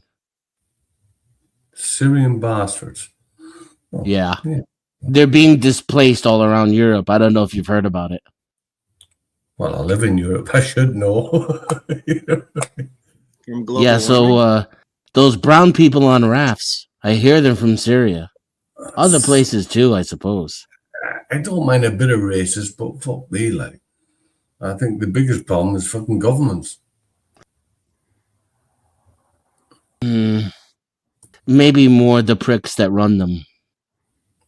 Yeah, but you got one in the USA. He's called Trump. Yes, he's quite a prick. That's true. Maybe one of the biggest pricks, some might say. Oh, that only say what I think, you know. Yes, but you, sir, are fake news. What? I think at one point, Yerf Dogs had mentioned that, like, what's the difference between, like, Trump and any of the other presidents? Like, aren't they all assholes? But, like, didn't Trump, like, try and, like, Trump tried to do an insurrection? No. I don't know if any of the other presidents ever tried that. When on like January 6th? Yeah. Well, I heard theories that was like a psyop, so who knows? No, I just think all of the presidents are just part of one big club and they're all friendly with one another. That's honestly what I think. They are. Yeah, of course. I push back against that. It's the People board of have a right directors that to. installs them. People have a right to dismantle their government, and so to call it an insurrection and act like it's the most treasonous thing ever. Democracy is supposed to be based on the consent of the governed, so everybody has the right to have a so-called insurrection. I don't think that Trump instigated it. He basically gave moral support for it. I don't think that he called for any violence. I don't even like Donald Trump. I think he's been a shit. They wanted to hang Mike Pence and kill what's her face? Pelosi. Nancy Pelosi? Yes, Pelosi, yeah. Would have been the greatest thing for the country in the last I don't 100 think years. anyone wanted to do that. That was definitely no insurrection. To even call it such is like it's just confusing history. And I'm Yeah, an the Irishman. problem with I the know about insurrection is that it wasn't an insurrection. Yeah, been it doing wasn't. it An forever. insurrection is violent, you know, and those people were like half of them were like agents anyway. So yeah. They pooped on her That was desk and then literally went home. Yeah, I mean, in a literally just a way, I do gathering. feel that I do think that One of election them was crazy. stolen from Trump, but now he's been on his revenge tour and he's taken out on the American people, not on the people who screwed him over. True. Yeah, and on fucking like half of the world right now, especially like in the global south, he's taking it out on them. Sorry. I don't think he liked being brought up on charges and having to be fingerprinted and hauled and hauled into jail and all that. So Oh, I think he, that didn't mean much. It was only for a day, and I think that was staged too. I think I all of don't it think he is liked a it. written story being played out. No, they were trying to destroy him financially and criminally. Yeah, Yeah. but his career went up afterwards, so I don't get it. Like I have a feeling that was just part of like an arc to make him appear like something of a hero when he's not. He's just like I can't say the word because I'll get booted off. But yeah, we'll just leave it Puppet? at that. No, it's a Prostitute. it's a Somebody just said three-letter he's word. I can't say it. Trump is No, he's just a not. fucking, Trump is not what you're alluding to. Trump is just a muppet. He's not running. Exactly, but he's a He's not puppet for running a the group of show. people that I can't say. Trump is just your messenger. Yeah, he is a messenger for a group of people I cannot say. USA. That's because I have the best words. He's the face of the corporation. He's Okay, just but your all He messenger. doesn't do presidents anything are. except to be. I've been to the best schools. I know the best words. Trump is no different, though. They're all puppets for Israel. They all are exactly. Israel Yeah. itself Israel is is the nothing. perfect scapegoat for U.S. foreign policy. The countries are just fronts. Talk about the people behind Trump. It's just a CIA asset. You I think It's no, a I think it's military outpost in the Middle East. oh, I think it's the other way around. I think that they have more say That's here. exactly what they want you to think, so that they can Why? blame the Zionists for everything that we're doing. There's no difference between them at the top, behind the scenes. Like they're all No. just friends. They own the businesses. They decide who's put No, in the. They're all still trying to kill each other, though. They're They not. make all the plans. Read the They're not the They're not friends. the He's protocols of actually being Zion. blackmailed. He's actually The being protocols of blackmailed. Zion have been widely debunked. No, but it's oh come on. It's a shit show, and everybody's suffering. The protocols of Zion. Trump did not want to attack Iran. He was blackmailed into it. He didn't have a choice. Yeah, because he has no will of his. Yeah, exactly. He was blackmailed into it. Yeah, but it seems to me that he's kind of enjoying it now. Maybe it's because fucking Israel have got the Exactly. That's what I mean. That's what I mean. Is that those guys control America? You know? Like, there's no other way around it. Like those They people have so definitely much. don't. America created Israel. Yeah, but who No, created no, it America? was The actually Freemasons, the who were British Jews. did it. The British did it. The British at Exactly. first in the We are the British. 1915 Sykes Protocol, when the British invaded the Ottoman Empire, the rightful rulers of like the Middle East, the French and the British, and they carved up. They made fake countries like Iraq and Syria and Jordan just to like destabilize the Arabs. fake country, Iran. No, Iraq. Sorry. Not Iran. Iran is actually pretty old and ancient. It still has its borders, but Iraq, Jordan, Syria, Lebanon, those are like new states, relatively speaking. Like they didn't exist. Like Arabs were just underneath one identity. That was Islam. Like there was no such thing as like an Iraqi, a Syrian, a Jordanian, a whatever, Israeli. Well, Israelis are from Europe. Well, they're Jews, but as far as my memory jogs, I think it was the Turks that handed over the land of Israel to the Brits. That's because they were invaded during World War One by both the British and the French. They were invaded by them, so they had no choice, and they were greatly weakened. Like they had no power anymore, so they really had no choice. And it's interesting you say that about the Ottoman Empire, because one of the last emperors to like be Ottoman, the last emperor or like the last like ruler of the Ottoman Empire, he hated the idea of Israel and he was like killed for it. And they replaced him with the young Turks who were like liberal, democratic, secular Western people.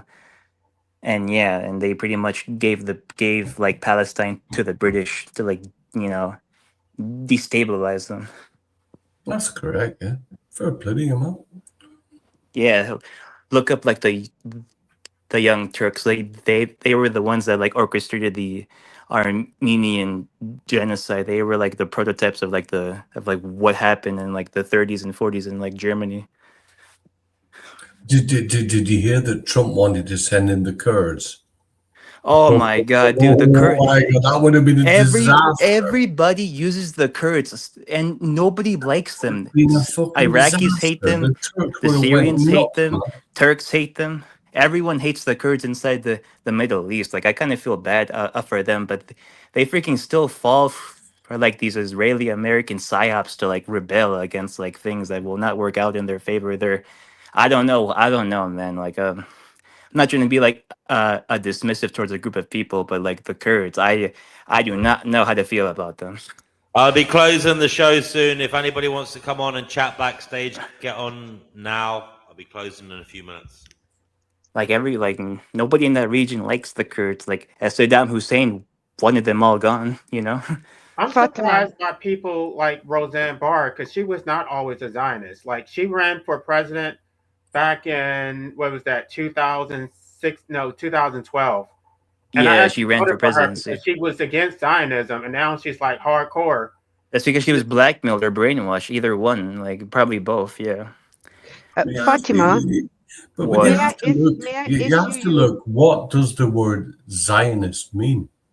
It means you unabashedly support the state of Israel no matter what, and you support its mandate and Not whatever what it downstream comes from that idea. But Fatima, may I present an intellectual challenge to you? What? Can you spend 24 hours where every time you want to say they or them, you replace it with us and we? Why? Yeah, there's an honest woman. There's an honest woman. Why? Pity. What difference is that gonna make? I can't say certain things on DNW's channel, or else it will get blacklisted by YouTube. No. I mean, just as an intellectual experiment. It's a challenge to change your way of thinking yeah. a little bit. Instead of using every time consciously when you hear yourself say they, them, change it to us, we. Just try it. It's just a Why? challenge. What's the You don't point have of to that? do it. I'm not doing what I've they're got to agree doing. with that lady. I've got to agree with that I'm not lady. doing what they're doing. I'm not fucking like a goy slap enthusiast. But that's the point I was making to you before about this is your democracy, so you have to own it. This is your system. Not me. I'm as I said, I'm leaving this place, so it doesn't matter for me. Every place you go to, there's going to be another they, them until you start seeing us, we. Whatever you say. Everywhere you go, you are there. Have you been cannot run everywhere? I from don't think yourself. so. I don't think so. Yeah, I don't think you've been everywhere. Yeah, everywhere you go, you are there. The problems are internal, not external. How do you have the luxury of just picking up and moving from country to country like that? It's a long story. I have family overseas that's still over there. Yeah.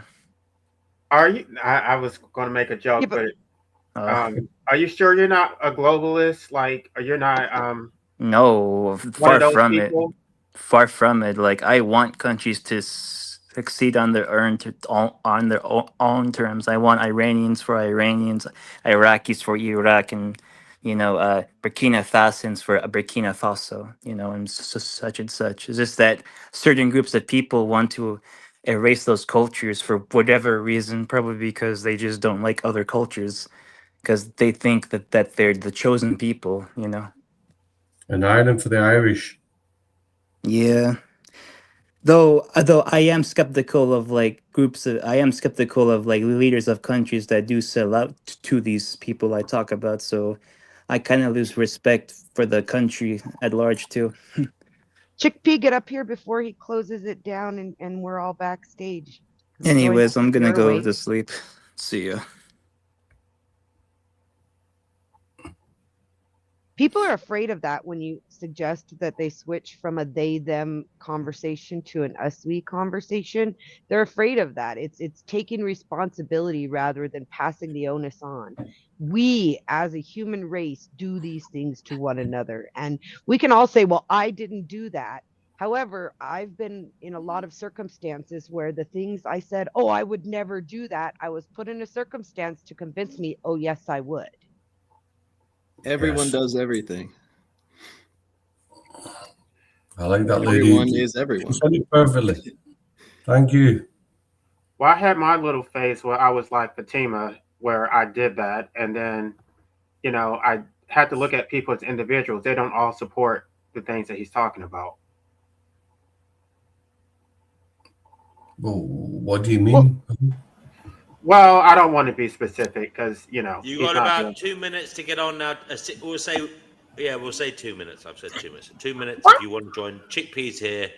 Guys, Why are you give your working so closing hard? remarks. Go round clockwise from life abolitionism. Yeah, Give your W, closing why are you remarks. working so hard I'm not this going to say evening? anything. Just give your closing remarks in Ooh, sorry. clockwise from LA. Oh, I wasn't prepared. Okay, well, I guess I'll apologize to Chickpea. I guess you were upset, so I try to be careful. Why you want to apologize to me? I just didn't want you to be upset about that whole conversation the other day. So No, you didn't upset me. okay. No, I don't. Well, I don't remember. No, not upset. All right. Well, that's good. So the next person.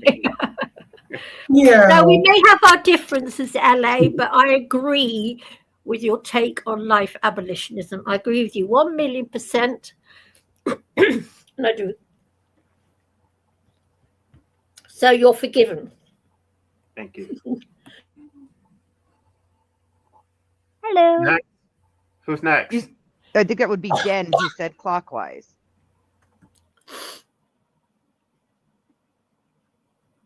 Dennison, I think you would be next clockwise for closing. Okay, we can skip to Cougar then. Hi, everybody. Yes, I am Cougar Doomer, but always remember, on a fundamental level, I am optimistic. Amen.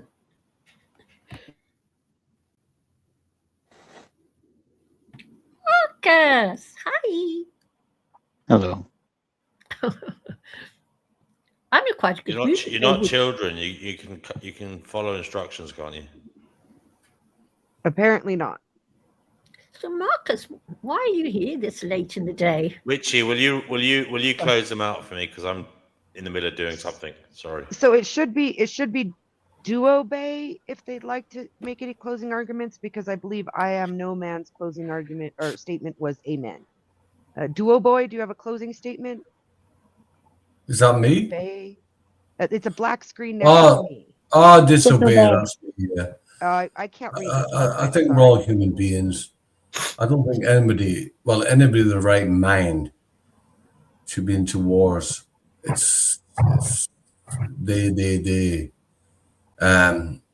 We're all human beings.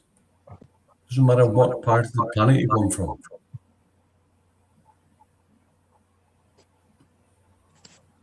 Okay, I guess that would make me next. And I just want to say thanks again, DNW, and I hope some of you stick around. He said we could hang out in the backstage and chat, and I just got back and I'm enjoying the chat if anybody else wants to stay with us. And I guess that goes to Chickpea next then. Ashley, I've got insomnia, can't get to sleep, so I thought I'd pop back to see if you were still all here. You are. So, good night. I'm sorry, I was going to say good night, everyone. I've just got here. Oops.